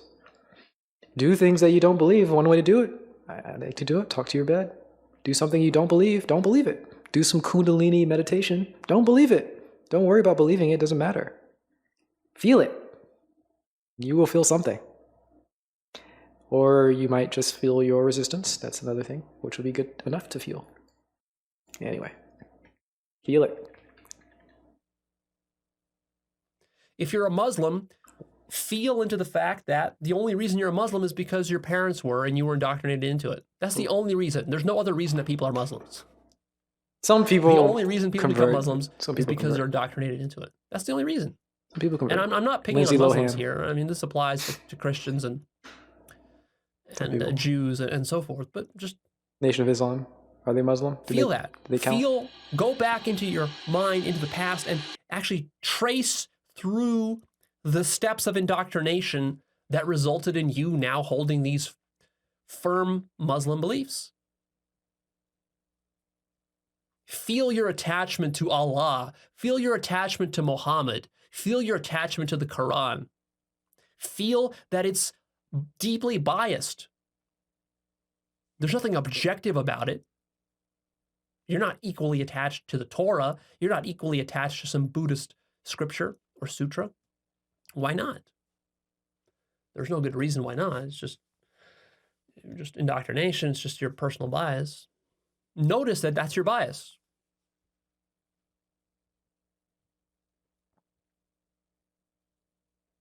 If you're a psychologist or a therapist and you're practicing with a client, again, feel into the sort of social conditioning and indoctrination that you received as a psychologist or therapist in school and university and your training programs that got you to categorize people into various, little pigeonholes. And how really, if you're honest with yourself, you have no deep understanding of human psychology. Even if you think you're a good psychologist, just admit to yourself, feel inwards that you don't really understand human psychology very well at all. Yeah, so what Dr. K does all the time. Your own psychology very well. He says very often that he's not a very good psychologist, right? It's because of this, isn't it? He's got this good high level of introspection. Maybe it's because he has this weird Hindu training background. He was a monk for a while, or he wanted to become a monk, and so on and so forth. He's got this introspection that some people don't, and that introspection has led him to great success. Yeah, very cool. Feel that. Feel it. Feel how much of a hypocrite you are. Ooh. Here you are serving as a therapist for all these clients who are dysfunctional and messed up, and then when you go home, you are perhaps even more dysfunctional than some of these clients of yours, and yet you're sitting there pretending like you're some great psychologist and that you understand the human psyche. No, you don't. If you truly understood the human psyche, you wouldn't be as dysfunctional as you are. That's me when I talk to you guys. If you're a conservative, feel your attachment to your conservative positions and ideology. Feel your closed-mindedness. You are closed-minded, I guarantee you. Just feel it. Don't believe me. Just feel it. Feel your closed-mindedness. Guarantee you. Feel your inability to take social responsibility. Feel the rationalizations and excuses and denials that you create. Feel the double standards that you use when arguing with liberals. If you're a liberal, same thing. Feel about how emotionally triggered you get when you're dealing with some conservative who you think is stupid or backwards. Feel the arrogance in you. Feel the fact that you don't actually truly understand the conservative's position. You've never really looked at and you don't want to look. You avoid looking at the conservative position or point of view as a liberal because you think you're above it. Notice the kind of rationalizations and double standards that you use for your liberal policy positions and political maneuvers. And I'm not saying that the conservative and liberal are both doing the same thing. Both sides. They're not symmetrical. But that doesn't excuse the liberal. The liberal is more developed than the conservative mind, but that doesn't excuse the liberal from many of these problems that I've been outlining here. As a liberal, you have a lot of introspection to do. As a progressive, if you're a progressive and you're thinking, well, yeah, the liberals do, but not progressives. I use the term liberal very loosely. I use it to include progressive as well. But if you think you're different from a liberal by being a progressive, well, I'm telling you as well, as a progressive, you've also got a lot of introspection to do. You're not nearly as clever as you think you are. If you're a conspiracy theorist, a flat earther or something like this, feel into that. Feel how attached you are to your conspiracy theories. Feel that you actually don't know, but that you're posturing and pretending to know. You don't really know if the earth is flat. You don't really know if there's aliens out there. You don't really know if there's pedophiles controlling the world. You don't know any of this stuff. It's just complete fabrication of your fucking mind. I'm just asking questions, man. I'm crazy. If you're honest, if you want to be honest, you can actually crazy. feel that. And I don't know. I'm just asking questions, okay? I'm an idiot, okay? I don't know. if you're a soldier in the military, feel how the military indoctrinates you into holding certain principles and beliefs. Feel how you justify to yourself your own participation in the killing of others and the training to kill others. How you justify it, how you rationalize it, how you glorify it, how you demonize enemies and bad guys, how you create a purpose out of this, how you cast yourself as the good guy. Feel that. As a wife in an abusive relationship, feel how you are giving your power away. Ooh. How you're being a doormat, how you're being a people pleaser, you're just pleasing this abusive guy. Getting challenging here. Because you, whatever stories, excuses you tell yourself. Feel how you create a victim role out of this for yourself. Feel the excuses you make about how, oh, I can't leave him. If I leave him, it's going to be bad. And how am I going to pay the bills? And who's going to take care of the kids and all that? Feel that. Feel the fear. Feel the insecurity that's keeping you in this toxic, abusive relationship. Feel the attachment, the neediness for sex or for love or for approval.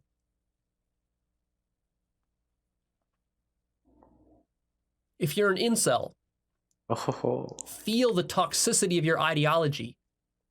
Feel the misogyny that's in your heart. It's there, I guarantee it. Oh, yeah. We've all seen Feel all the limiting beliefs that are there about how you're never going to get a girl and how girls are just sluts and they're only interested in chads and you're not good enough and all this. And that you're hopeless and that you're too ugly and all they care about is the size of your dick and all this. Notice all that. He's referencing dick sizes a lot. Notice how you're playing victim. Notice how you're creating this ideology. Notice how you're not taking action.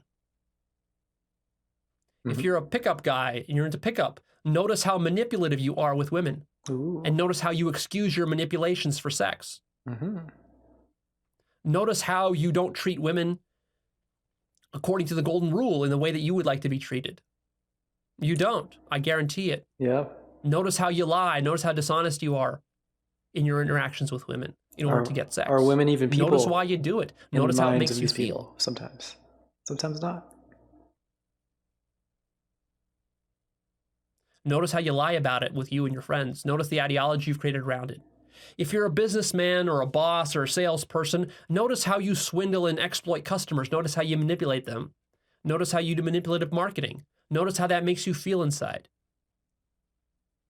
Notice the kinds of excuses you create in order to screw other business people out of money. I'm familiar with this. It's like, well, yeah, I got to screw him out of money because if I don't screw him out of money, he's going to screw me out of money. Notice how you exploit your employees and how you justify it to yourself.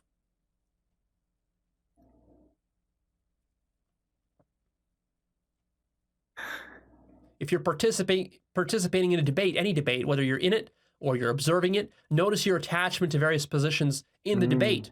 You're not actually trying to be truthful in the debate. You're attached. You're arguing for a position. Or you're rooting for some position. You're trying to score points. Notice that. Notice it feels wrong. It's out of integrity with the truth. Feels bad. If you're participating on some online forum or you're writing a comment on YouTube or elsewhere on my forum, notice when you're just talking shit. Notice when you're just keyboard jockeying, when you don't know what you're talking about. Notice when you're acting out. Notice when you're posturing and pretending to know more than you really do know. Exposed. That's us. Those are a few of areas of application for you, just to get your mind jogging. Okay. So, very good start. To start to wrap this up, how do you avoid self-deception? You know, I talk about self-deception being this huge, giant problem. See my 3-part series on self-deception called Self-Deception. Part 1, Part 2, Part 3. Check those out. Those are some of the most important episodes I've published. So if you've watched that and you understand the severity of the problem of self-deception, how do you break out of it? Well, it's very simple. Through years of introspection to the point where you are intimately familiar with all the tricks of your own mind. Mm-hmm. How do you make good decisions in life? Through introspection, by getting so good at knowing yourself so deeply and developing and honing your intuition and listening to your heart. How do you discover what's true? Through introspection, with a genuine, radically self-honest, inward search. Sensing a trend here. Searching your own experience with crazy high integrity and objectivity and impartiality. Cutting through all of the deceptions. You don't look for truth in a book. You don't get it from a guru. You don't learn it from a video. Uh-oh. You get it by radically, self-honestly looking inwards. That's the only way you'll get truth.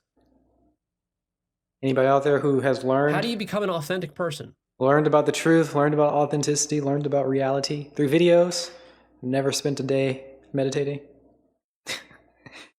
It's too boring. Boredom is the truth. Anybody else out there? Anybody else? Just me? Just me?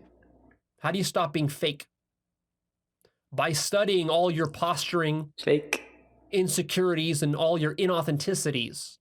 Stop being fake. All of the compensating mechanisms that your mind uses. Take off the mask. All of the reasons that you're inauthentic. All of your fears that need to be faced in that situation. How do you become a good human being in general? Through introspection, by studying deeply your own devilry and selfishness. You see, reality is a dream. It is. This is a dream. We're in a dream. Hello, wake up. You can wake up at any time you want if you are serious enough about it. Do you want to? So reality is a dream. And if you can't step back and observe this dream, you're going to be entranced by the dream in this illusion. Lost in the illusion. The illusion will run you. And that's what's been happening for most of your life. And to most people in your life. Remember, life is a dream. Again, life is a dream. It's the baggage that comes along with truth we're talking about here. This thing is not true. This is just a belief. You remember that there's a baggage that comes along with belief, and there's a baggage that comes along with truth. There's baggage that comes along with dream also, which is that it's not true. It's not real. It's not important. It's some frivolous nonsense that doesn't require, it's not significant. That's that belief, that's the baggage that he's applying to life. And it seems like a lot of people who do this type of work and do this type of introspection do that. They come to similar conclusions. The baggage that comes along with dreams is just a dream. Doesn't really matter that much. Applied to life. It's just life. It doesn't really matter that much. Not that literally you're actually dreaming, though maybe it does have that implication, but that's not super important. It's not that you're actually like somewhere asleep and having this all happen in your imagination. Though some of those implications are still there too. It's just that reality doesn't matter as much as you think it does. All the baggage that you have attached to reality and truth and beliefs needs to go. And all the baggage that you have with dreams, fantasy, illusion, that should be expanded. That's the idea. Very simple. If you don't develop an intimate familiarity with the trickeries of your own psychology and mind, you will forever be self-deceived. That's just the bottom line. There is no cure or substitute for a lack of introspective ability or self-awareness. Nothing will ever compensate this ability. You cannot outsource it. You cannot buy it. You cannot shortcut your way to it. You cannot fake it. Fakers out Money there? won't do it. Sex won't compensate for it. What'll do it? Nothing. Success won't compensate for it. Fame won't compensate for it. So stop looking to authority figures and external sources to tell you what is true. If you really care about the truth, commit to a search of your inner experience. Again, he's doing this thing where he's trying to make it sound significant. He's trying his best. And for a lot of us, it's not going to sound very significant. We're not going to care. We'll be introspective for the next 5 minutes. And when the video's over, we won't really think about it anymore. Try to help with this conveyance of significance. He's saying it's very important. He means it's very important. Absorb that significance with it and try to actually cultivate this sort of spirit of being introspective. Try it. And also when other people speak, listen for when they are attempting to add significance to their words. And actually listen. Tough skill. It'll take some time. It'll take years. Now I'm doing it. I think it's very important. I think we should try it. And I think we should just listen and hear him say this. Try to become more introspective. It will change every aspect of your life, apparently. This is very counterintuitive because it doesn't seem like experience, subjective experience, is something you can trust. People commonly add expletives to add significance. Yep. And there's a reason why some people swear all the time, because nobody's listening to them. Nobody caught any of the significance, so they try to make everything super extreme, and it doesn't work anyway. In fact, it might be counterproductive in some cases. Yeah, people try to add significance. Some people do it by swearing, some people do it by talking faster, some people do it by talking slower, some people do it by louder, softer. You can pick it up when somebody does it. There are lots of different methods. Unfortunately, generally it doesn't work. We hear it and we say, that person's trying to be more significant. They're trying to say that this is an important point. I'm going to equally not pay attention to any of these points that I did before or this one right now. It's very unfortunate. I think we should try to have the spirit of listening to everything, just like actually fully listening to everything. But start with the things that seem significant, that people are trying to make significant, and also notice it within yourself when you try to make something sound more important and realize that it falls flat and maybe we should just give up. Do you realize how often I tell people to stop trying, to give up? I'm doing it. I'm saying that this is very important. Stop it. Because it's not going to work. And if you notice how often I say it and how often nobody pays attention, it might make more sense. Stop trying. And then you'll see more often how often it comes up, and try to help. It's important, apparently, to him. It's important, apparently, to you. It's important to all of us. So let's try to give an edge for when things are meant to be significant, actually hear it. And when things are said, actually listen. It's very important. It doesn't seem reliable enough that you would be able to find truth in it. You want something outside of yourself to be the anchor of truth for you. You want a scientist or a textbook or a Bible or a guru to ground and anchor the truth for you. It took me literally 20 years. Yeah. What you don't realize is that scientist, that textbook, that Bible, that guru, these are all just what? Aspects of your own mind, of your own consciousness, of your own subjective experience. Ooh. He's going a little So how can they possibly ground the truth? Too far out When there. there's only subjective experience and nothing else, you see the problem? It's going too far out there. There's no How truth. can you ever ground yourself in anything objective? There's no foundation for reality. That doesn't work. What you have to realize is that actually there's a deeply counterintuitive move here that needs to be done, is that you need to go deeper into your subjectivity. You need to go so deep into your subjectivity that you come out the other end of it and it's recontextualized as actually something that's not subjective at all, but that it's absolute. And what you realize there is that turning inwards is the only reliable anchor that you have. It's more reliable than any external source. And that really what you've been doing your entire life is you've been externalizing and avoiding responsibility for truth itself. You've been trying to place truth somewhere outside of yourself when really it is the center of what you are and who you are. It's at the center of you. It always has been, but you've been too scared and too avoidant of that. If you want to understand this problem on an even deeper level, go check out my episode called How Authority Works, where I explain to you how you externalize all authority, and that really, there's only one authority in the entire universe, which is you. Oh. And there can't possibly be any authority but you, because your subjective consciousness is all that exists. You are all that exists. But anyways, that's getting too deep for this Too deep, episode man. here. You're going off the deep end. You're losing people. You're the only authority. Nobody will.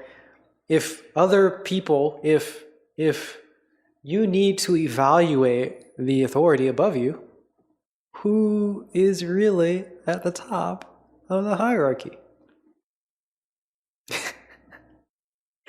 If it matters to you, you need to get proof, for example, of God. You need to verify these sort of things.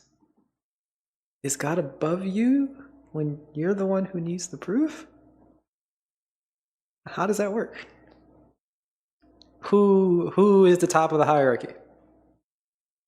But again, too far, too deep, too much, too far out there, not relevant for this episode. I want to issue a few warnings here before I conclude. Warning number one is that introspection is not speculation, and is not rationalization, and is not belief. So don't fool yourself. Not belief, not speculation, not rationalization. Remember, we talked about this before. This is like different type of work. The way you interact with it is not with logic, and the way that you interact with it is not with emotion. Something else. It's a whole different interaction. So, of course, when you try to explain it in a logical sense, it's going to sound really weird. It's going to get tricky because you're trying to use a rational, emotional, logical framework to apply to this. It doesn't work. The same if you get into emotions. It's going to sound not emotional when he blames a woman for being in an abusive relationship. We're going to think of it as blaming a woman for being in an abusive relationship. He's not doing that. He's not doing that. But if we evaluate it in an emotional sense, it's going to come out really, really strange, really wrong. This isn't an emotional thing. Don't evaluate it in an emotional way. Look at it in the way that you look at these things. I don't know how we describe it, but it's different. It's different. Yourself into thinking that you're doing introspection when you actually aren't. If you're sitting there and rationalizing your worldview, that is not introspection. That's not it. If you're sitting there and you're speculating about things aimlessly and just grasping at straws with your mind, that is not true introspection. How do you do it? And if you're just believing in stuff I'm telling you or that somebody else told you, that is also not introspection. Don't do it. Don't believe. Don't think. Don't do. Introspection. Don't. It can involve questioning. It can involve contemplation, but ultimately, at its root, it's a very almost passive, quiet ability. It's observation. You sit and you patiently observe. How do I know that when people blame women for being abused, that they aren't just doing it in this sort of spiritual sense? I mean, I guess. I suppose it's a possibility. But if you start doing that and then you use it as a rationalization or a justification for something else, that's how you know that it wasn't meant in this sense, right? If you start blaming women for wearing short skirts or being people pleasers and staying in abusive relationships, and you use that as a justification for them being in that situation, well, there you go. That's how you know they aren't using this sort of system, because this sort of system does not justify anything. That's not what it does. So that's how you know. That's how you know when people start to justify, when people start to, yeah, that's how you know. I think it's usually an easy indicator. Your mind at work without judging it, without emotionally reacting to it, No judging, without trying to no manipulate emotion, it, without trying to change it. You just observe. no Very patiently. manipulation. For more on that, No go fixing, see my episode called Learning changing. Equals Observation, where I talk about more about how observation is done. Another warning here is that memorizing and parroting actualize.org concepts is not the same thing as introspection ability. Just because you... Guys, we're all one. I heard somebody say it. I watched one Muji video. We're all connected in one. Love and stuff. Don't parrot. Watched 100 of my videos, and you can parrot many of the things that I say. That does not mean that your introspection skill has improved at all. So beware of that trap. Beware. Also, beware of the following, is that introspection only works in tandem with a genuine intention for truth and a commitment to intellectual integrity. Ooh. Interesting. That is key. You need to be able to, and this is part of introspection, when you're introspecting, you need to be able to feel when you are being aligned with a genuine intention towards truth and a commitment towards integrity, rather than some sort of defending of a position or reinforcing of a bias of yours, or just acting out something that you want or something that you personally need, like money or sex or whatever else.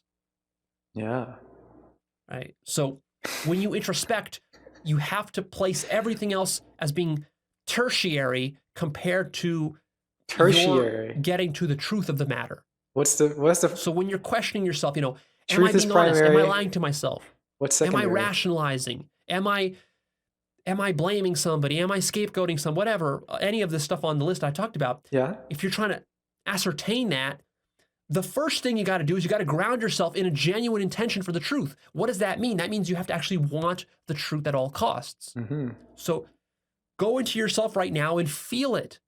You can feel when you want the truth or when you don't. You can feel when you're aligned with, when you have an intention to reach an accurate perception of something versus when you're just, you're just doing something else. Yes.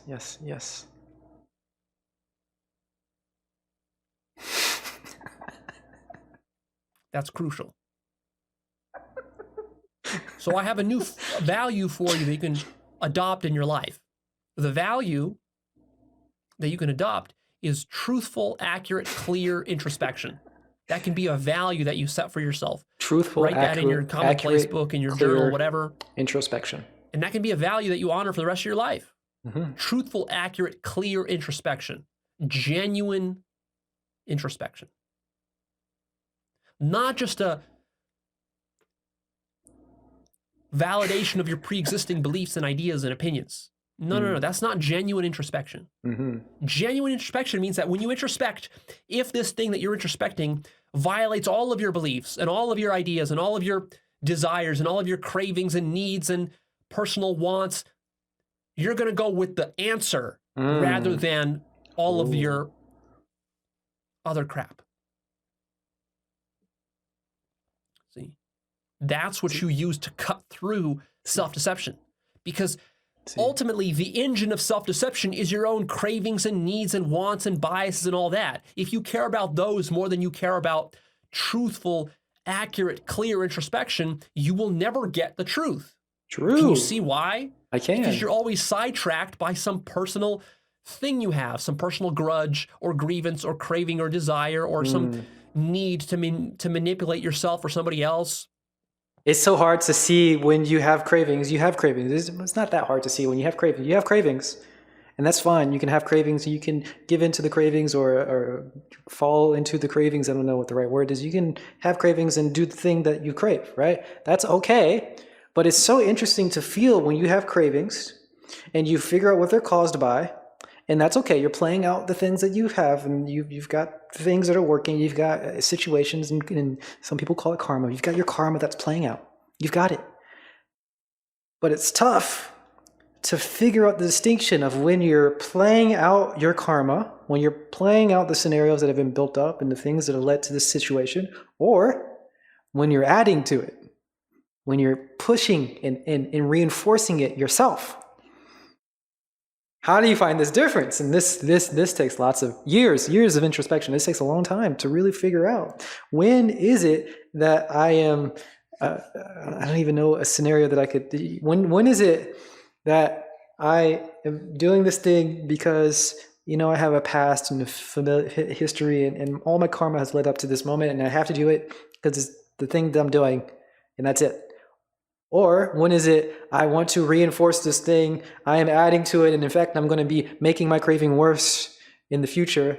And all this stuff is happening, and you're going to be so far away from truth because you're being so tricked by your cravings and self-deception and all these things. You're adding onto it.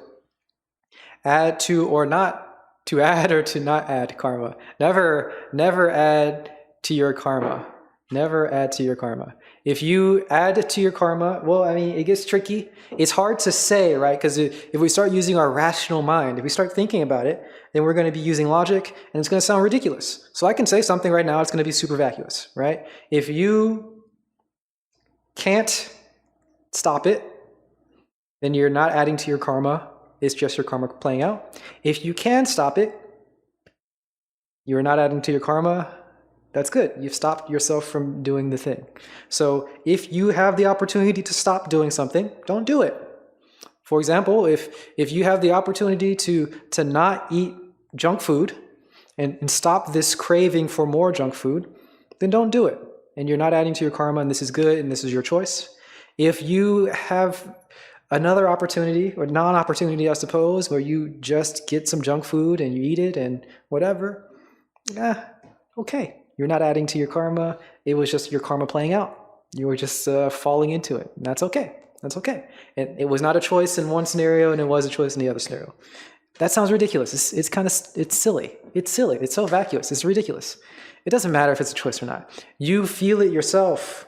You feel it yourself. You know, pay attention. Get in there. Get in there. You know when you are adding to your karma. You know when you're adding to these sort of things. You know when, like if you get road rage and you start yelling at people and flicking them off, you know when you are doing it because of your own choice versus when you are doing it because of past karma has to play itself out. There's a huge difference. There's a huge difference. And one of them is going to be perpetuating this same cycle over and over again. And you're going to be stuck doing the same thing over and over again. Always tricked, always tricked. And the other one is allowing things to play out as they are and stopping. I gave the example once before of playing basketball. It's like you're playing basketball. You're bouncing the ball, and someone says, put the ball on the ground. And you're like, I can't. I'm trying my hardest to put the ball on the ground. I can't do it. And someone just says, stop bouncing. And you stop bouncing. And it keeps bouncing. That's the karma playing itself out. It's going to bounce. And you can add to the karma if you want, or you can let it play out. It's going to look very similar. There's still a ball bouncing, but at some point, when you're not adding to it, it stops. If you keep adding to it, it will never stop. Don't add to your karma. You'd say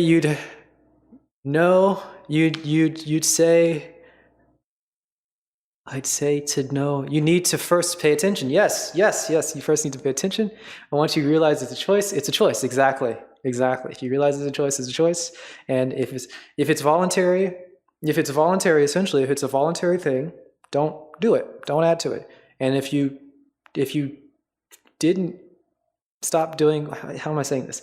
If we're going to stick with road rage, and anytime you're doing road rage, if you stop doing it, then it was a voluntary choice to stop. And if you didn't stop doing it, then it was involuntary and you were forced into doing it, and it's just the karma playing out. But of course, that's just a vacuous statement. That's so silly and vacuous, it doesn't matter, because we're using logic and reasoning and words and stuff to apply it to something else that is not that. This, not that. This, not that. So just feel it. Just feel it within yourself. Pay more attention. You feel it, and you'll know. You'll know. You'll know. And it'll change. Well, I don't know if it'll do anything, but you should do it anyway. Do it. You have to let go of that, of all that. Let go. Let go. Another warning for you is that introspection comes at a cost. There's a reason that most people don't introspect. Yep. Most people don't pay attention, true. What do you think that reason is? Because when you do introspect, Single step the changes biggest everything. reason is that it's the emotional labor that comes with discovering all of the self-deceptions and lies and all the ugliness within yourself. Discovering all the ugliness within yourself. There's this cute little koan that is, it's just very simple. It's very simple. Student asks a teacher a question. Teacher beats the student. Student is awakened. Very, very simple. Very, very simple. Student is you, teacher is introspection. When you introspect, it's going to beat you. It's going to beat you up. Oh, I've been causing this. Oh, I've been doing that. I'm the source of all of my suffering. Oh, I didn't even realize I was suffering in this aspect. Whoa, what the heck? You're getting destroyed. Your teacher just whipping you. And you can, hopefully you have your eyes open and have that beating that the teacher gives you wake you up. Tell you the truth. You find it. You find at least something. You get closer to it. Hopefully that's what's happening. Or you can stop and you can blame the teacher and say, introspection is bad because it hurt me. Meditation is bad because it's boring. You're missing the point. The teacher's going to beat you. It's going to hurt. It's going to hurt to introspect. You're going to uncover some things. It's going to hurt to meditate. You're going to be bored.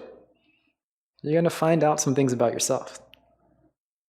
The teacher beating you is a good thing. Be beat by the teacher. This is good. This is good. But you're going to uncover. It's too much to bear. It might be too much. You might start blaming the teacher. The amount of lying and dishonesty and self-deception. Oh, it's bad. In your it's bad. Worldview. It's bad. Is so outrageously high that it would make you vomit, physically vomit. You would feel physically ill if you ever became conscious of all of it at once. You got to be very slow. It might knock you to the floor. You got to be slow. If you did. So usually what you have to do is you have to pick away at it for years, bit by bit by bit. Years. It's too much to handle it all. Years. And so even when you're picking away at it, still, you're going to be bombarded with ugly truths about yourself and about society and the world that you're not going to want to admit, that you're going to want to be in denial about. Emotional labor will come with that. There's going to be struggle and difficulty. It's going to be confusing as you're introspecting at first. It's going to be difficult. Like I said, you're learning to surf and you're just sort of trying to balance yourself. Yeah, and again, it's confusing because you're thinking about it, right? And it's emotionally hard because you're feeling it. Don't think, don't feel. Stop it. Stop it. Stop it. And interact with it in the way that you interact with it. What a dumb thing to say, huh? There's no word for the spiritual interaction with the truth. But do that thing that you do with the truth, with the spiritual interaction. There's a whole different way of interacting with something different. It's a whole different thing. It's a different evaluation system. There's a different interaction. You do it differently. And you're going to be very confused if you think about it. And you're going to be very hurt if you emote about it. Don't do those things. You're not quite sure how. You take some nasty spills. You do some wipeouts. You maybe start to doubt yourself. You start to tell yourself something negative like, oh, this is not going to work at all. This is, not worth it anymore, and so on. And so it's not worth it. It's not worth it. You won't develop the skill.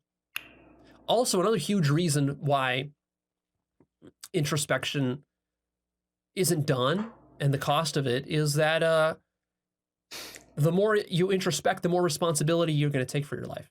The more you're going to realize how little responsibility you took for your emotions, your relationships, your communication, That's your a big actions one. and behaviors, your responsibility to others, to society, to mankind, to life, to the universe, to God. It's too much responsibility for most people to handle. They don't want this much responsibility. Most people, but you guys are This special. responsibility makes your life harder. We're above it all. Introspection makes your life harder. It's a lot harder to live life when you are conscious of the consequences of your selfish thoughts, beliefs, behaviors, biases, rationalizations, emotional outbursts and reactions. Because once you see all that, once you see how big of a devil you are, you're sort of now basically obligated to be better, to be a better person. And it's not easy to be a good person. Why is that such a long sentence? Okay. It does not make life harder. Introspection does not make life harder. The teacher beating you is not adding to your suffering. It's making it more obvious. You're suffering already. You're suffering already. When you're asking questions, you're suffering. So the teacher beats you so that you recognize it, so you understand, oh, snap, I'm suffering. When you're meditating and you have all these terrible things come up, it's not that they weren't there already. They're already there. You're already suffering. It's just becoming more obvious to you. When you introspect and you realize how much of a terrible person you are, it's not that you magically suddenly became a terrible person. Your life's not going to be any worse. You just understand. It's just going to be super obvious to you now. It's not that things are better. It's not that things are worse. It's just that you know.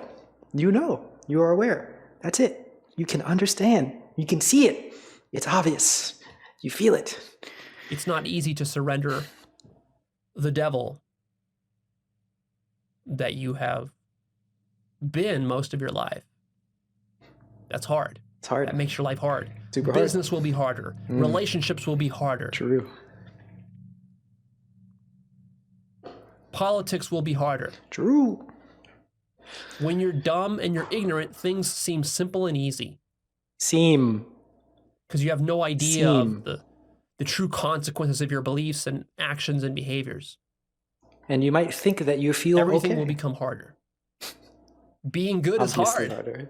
harder. Being bad is easy. Being bad is the path of least resistance. Oh, yeah. Being godlike, this Definitely, it makes it easier with time, right? Because it empowers you. You have this, you have this awareness now. You can change things now because you understand it. But there's this deep sense that it feels like you're going to be suffering more because it becomes more obvious. No. It's much better in the long term, of course, because you can change the things that are suffering, make you suffer. You can change it. You see it. But it doesn't make it harder. It may make it better in the future. Though some people might just figure out all the things that are causing them suffering and continue doing it. Some people do that too.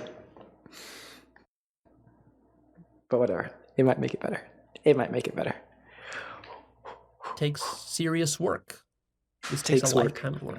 A lifetime of work. Years. So why do it, you might ask? You might say, well, Leo, if it's so hard, why should I do it? Why don't I take the easy path? Well, logic. Like I've said in the past, life is counterintuitive, and sometimes the easy life is actually the hard life. Oh. And the hard life is actually the easy. Whoa. Oh, my brain. Now, another important point here. I thought logic, but he said weird nonsense. Whoa. Spiritual masochist. Is that a thing? I guess it might be a thing. I suppose so. There must be a thing of spiritual. Yeah. I don't know. I don't know about those weirdos. All right, we don't know those weirdos. We're not doing any of that stuff. All right, none of that weird stuff. All right, we're just paying attention. That's all. We're just looking at stuff. We're just observing. We're just introspecting. That's it. We're not doing any of that weird stuff.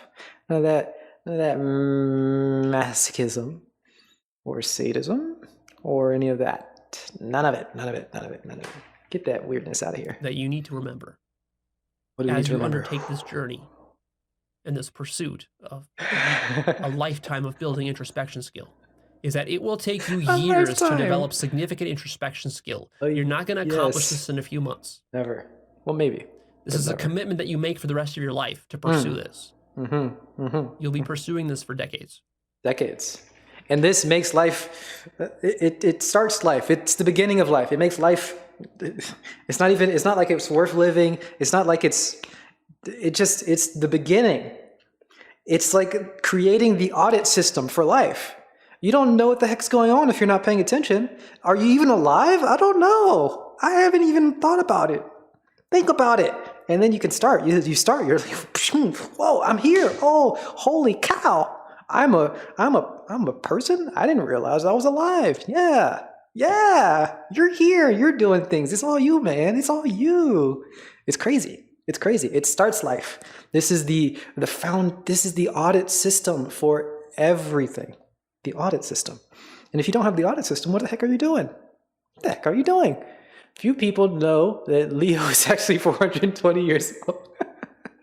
He is one of the ancients. He is one of the immortals. I think it is also true. Understand that this is a subtle skill that nobody in society is going to really push you to develop. True. No one's going to force you to develop it. No one's going to ask you, hey, how's your introspection skill going today? Hey guys, how's it going? Are you keeping up with your commitment? Have you been meditating? No one will care. In fact, they will try to do the opposite. They will try to distract you and to get you to do everything but introspect. When life starts, it never ends. It never ends, man. It never ends. Try it. Start the audit system, and it'll never end. There is no end. Birth is not the beginning. Death is not the end. When it starts... Society does not teach introspection. It does not value introspection. And this is such a soft and abstract, fuzzy skill that, see, you can't easily externalize it. You're not going to get a bunch of praise for it. People aren't going to see the fact that, oh, you're this amazing, you got this amazing level 100 introspection skill. Oh, wow. You're so cool, man. Let me follow you on Instagram. Look at me for all of my spiritual progression. Look at me, I'm so cool, aren't I? I have these magical powers. I did a little bit of introspection and I saw awareness looking at itself and I'm so cool. Praise me, praise me, praise me.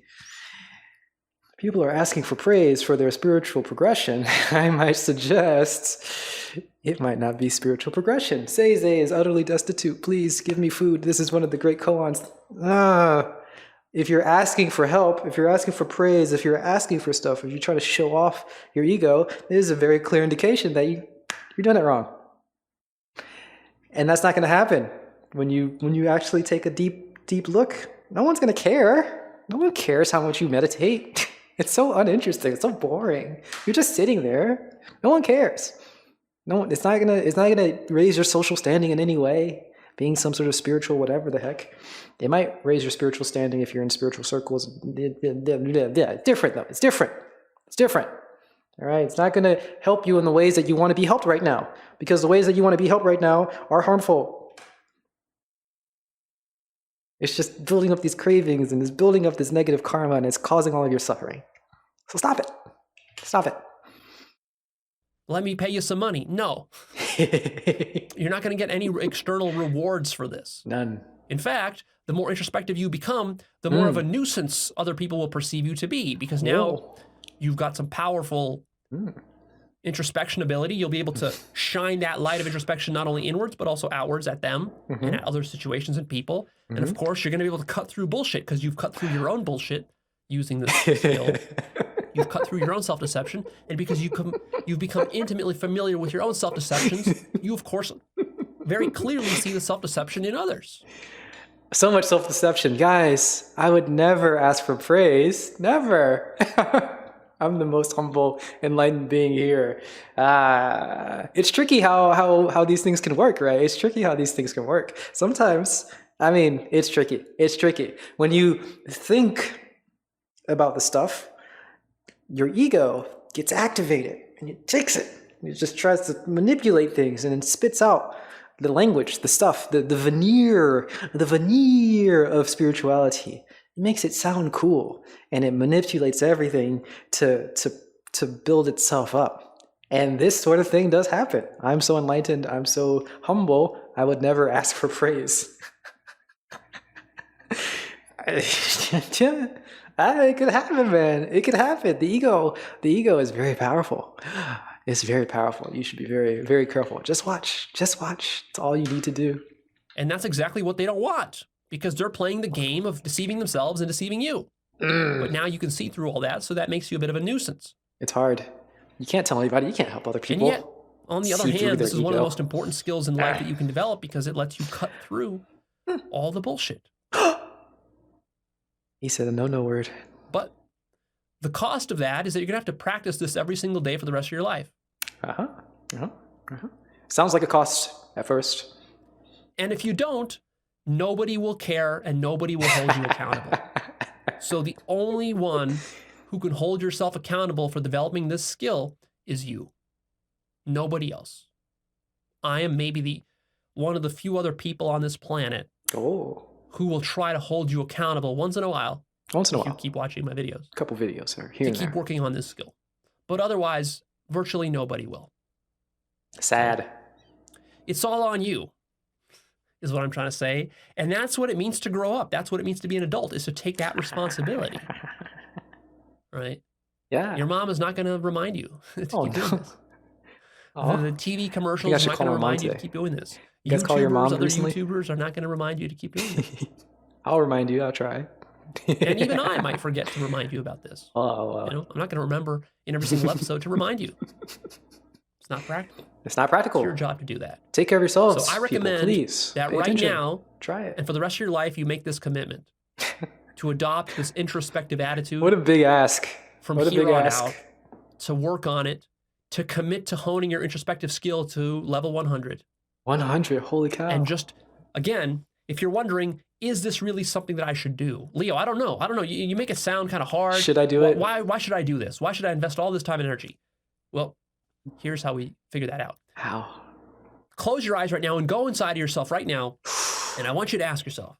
I want you to ask your deepest self and your deepest intuitions and your heart. I want you to ask yourself, if I spend the next 20 years of my life committed to developing this introspective skill, as Leo has laid it out here over the last 2 hours, and I become good at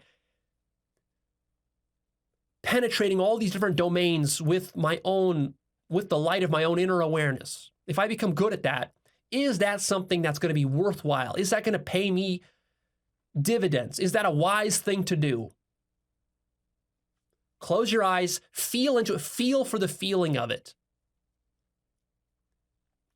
And that feeling is your answer. Don't look for a logical answer. That feeling is your answer. What'd you get? Follow that feeling.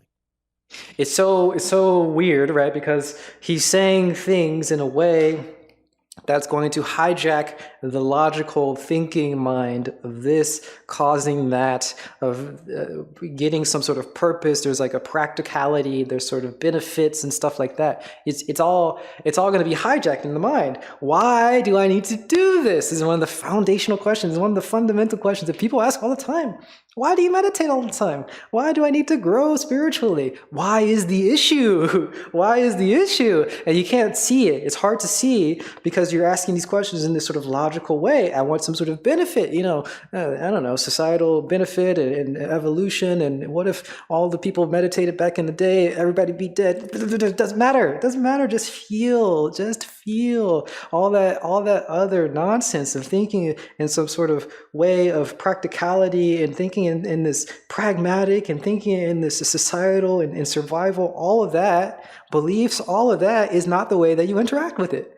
Stop doing that and you'll get to the answer. You'll understand why, but why won't be why in the context of survival or benefit. Why will be in the context of the spiritual why. And you realize that it doesn't necessarily change your life. It doesn't necessarily give you gains in the way that you think that you're going to get gains. It doesn't give you this sort of materialistic height. It gives you only spiritual stuff. And that only translates to nothing. It's only spiritual. It doesn't translate into materialistic stuff. It doesn't. It doesn't. Now, some people get really high in this sort of spiritual domain, and they also, at the same time, get these materialistic gains. Not related, not connected, not at all. Unrelated. This does not cause that. There's no connection between these things. It's completely separated. It's completely separated. And it's hard to see, it's hard to understand, but there is no relation between the two. But when you're starting, you're stuck in this materialistic framework. You're stuck in this sort of thinking and logic and beliefs and benefits and pragmatism and so on and so forth. And you want something here. I want something here. Stop. Go here. Go here in the spiritual domain. And it's great.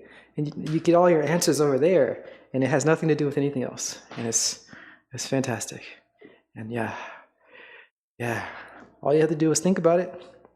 Don't think. All you have to do is feel it. Don't feel. All you have to do is look inside and you'll get the answer. You'll get it. It's very simple. Are you saying this won't help you manifest your yacht? No. That's what makes you fully human. No. Law of attraction nonsense. No. He's doing it. All right. That's it. I'm done here. He's done. Nice. He did it. He ended it with a nice emotional appeal. I love it. This will make you human. I mean, I did the same thing, right? It starts life. Yeah. What I mean by life is different from what you mean by life. What he means by human is clearly different from anyway. You can hijack it and make it sound emotional, because that's an emotional thing. In the same way, think about all the benefits. Think about all that's going to come back in spades. You know, that's all you can hijack that and make it sound materialistic or pragmatic or beneficial in some way. It's not. But that's it. All right.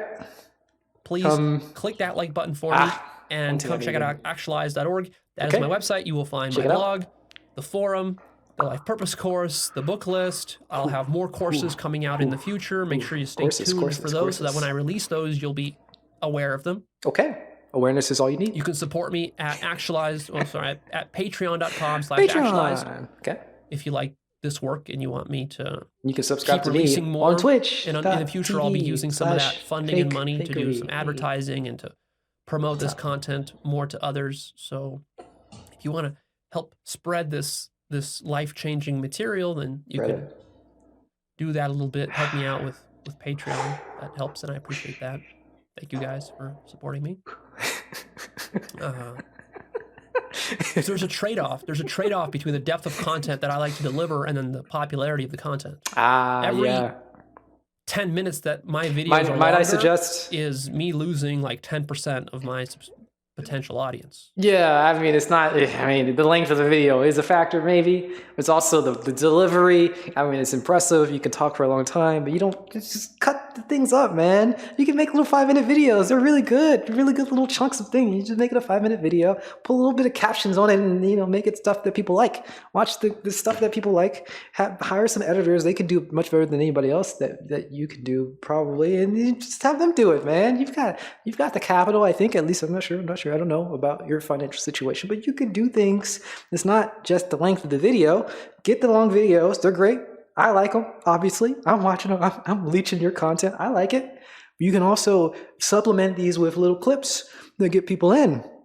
So people can watch the little tiny clips and they're like, oh, Leo, he's such a smart guy. I wanna support and watch more of that. And then you get people watching the longer videos and everything would be happy and great and glorious. And it's not much of a trade-off. It's not as much of a trade-off as you think. These deeper conversations are cool, are very interesting. Also, it drives engagement. So people think you're crazy. You're a little crazy. Anyway, I don't know why I'm talking to you. Clicks, views, profits, and so on. And the last thing I'll tell you is that one more thing, okay. No matter how much I teach you, it will mean nothing Huh? unless you develop this solid introspection skill. What? Actualize.org, What? as good as it might sound, is not going to compensate for your lack of introspection ability. What? You can't give me all the answers? Only you can live your life. True. Only you can feel into the truth. True. Of situations and things. True. And things that I said or others have said You have to follow your heart, use your heart as a compass to show you where to go. And the more you practice that, the better you get at it. It's Until so eventually, simple. It's so simple. the entire universe will be moving through your heart and guiding your entire decision-making process in your life. The whole Tao From the works large through you. decisions to the small. This is something that takes time, takes years to develop this. Years. It takes courage to do it. You're going to make some mistakes as you try, but man, I don't know anything that's really as worthwhile.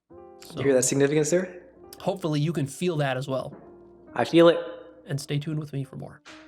Oh, thank you so much, Leo. Super appreciate it. I love that content. Holy cow, that was a powerhouse of a video there. We watched, wow, did we watch that for like 5 hours? Jesus Christ, we've been watching for a while. I guess I talk a lot. Man, what a great guy. He's so kind giving us all this information. Unfortunately, most of us aren't listening. Me included, I'm included in this. We aren't listening, but he's being very nice. Just giving it directly to us, not giving us a lot of nonsense around it, not padding it too much. He's giving us the information. All we gotta do is listen, just pay attention, and then we can go deeper into ourselves and think and stuff. It doesn't matter how many times you read about how to brew tea. It doesn't matter how many times you watch videos of people brewing tea. The only thing that's gonna make you brew your tea better is to brew the tea. I can't brew your tea for you. I guess if you come over, I mean, I can't brew your tea for you. You have to do it yourself, man. It's so simple. Just learn it. Just do it. There's no stakes here. The only stakes are you can finally enjoy a single cup of tea, and that's the most important thing. So it's literally the most important thing, and there are no stakes. There are no stakes. There are no stakes. Just live your life. Just try to improve every aspect. It'll improve every single aspect. Just trans aspect improvemental. It's trans, all of it. It goes through everything. Just pay attention. All right, I feel personally going off the deep end. And I may have also drank too much tea myself. So I gotta compose myself. Oh boy, but anyway, thanks for hanging around with me, watching that video. That was great. Wow, Leo, coming strong. The great content. Super like it.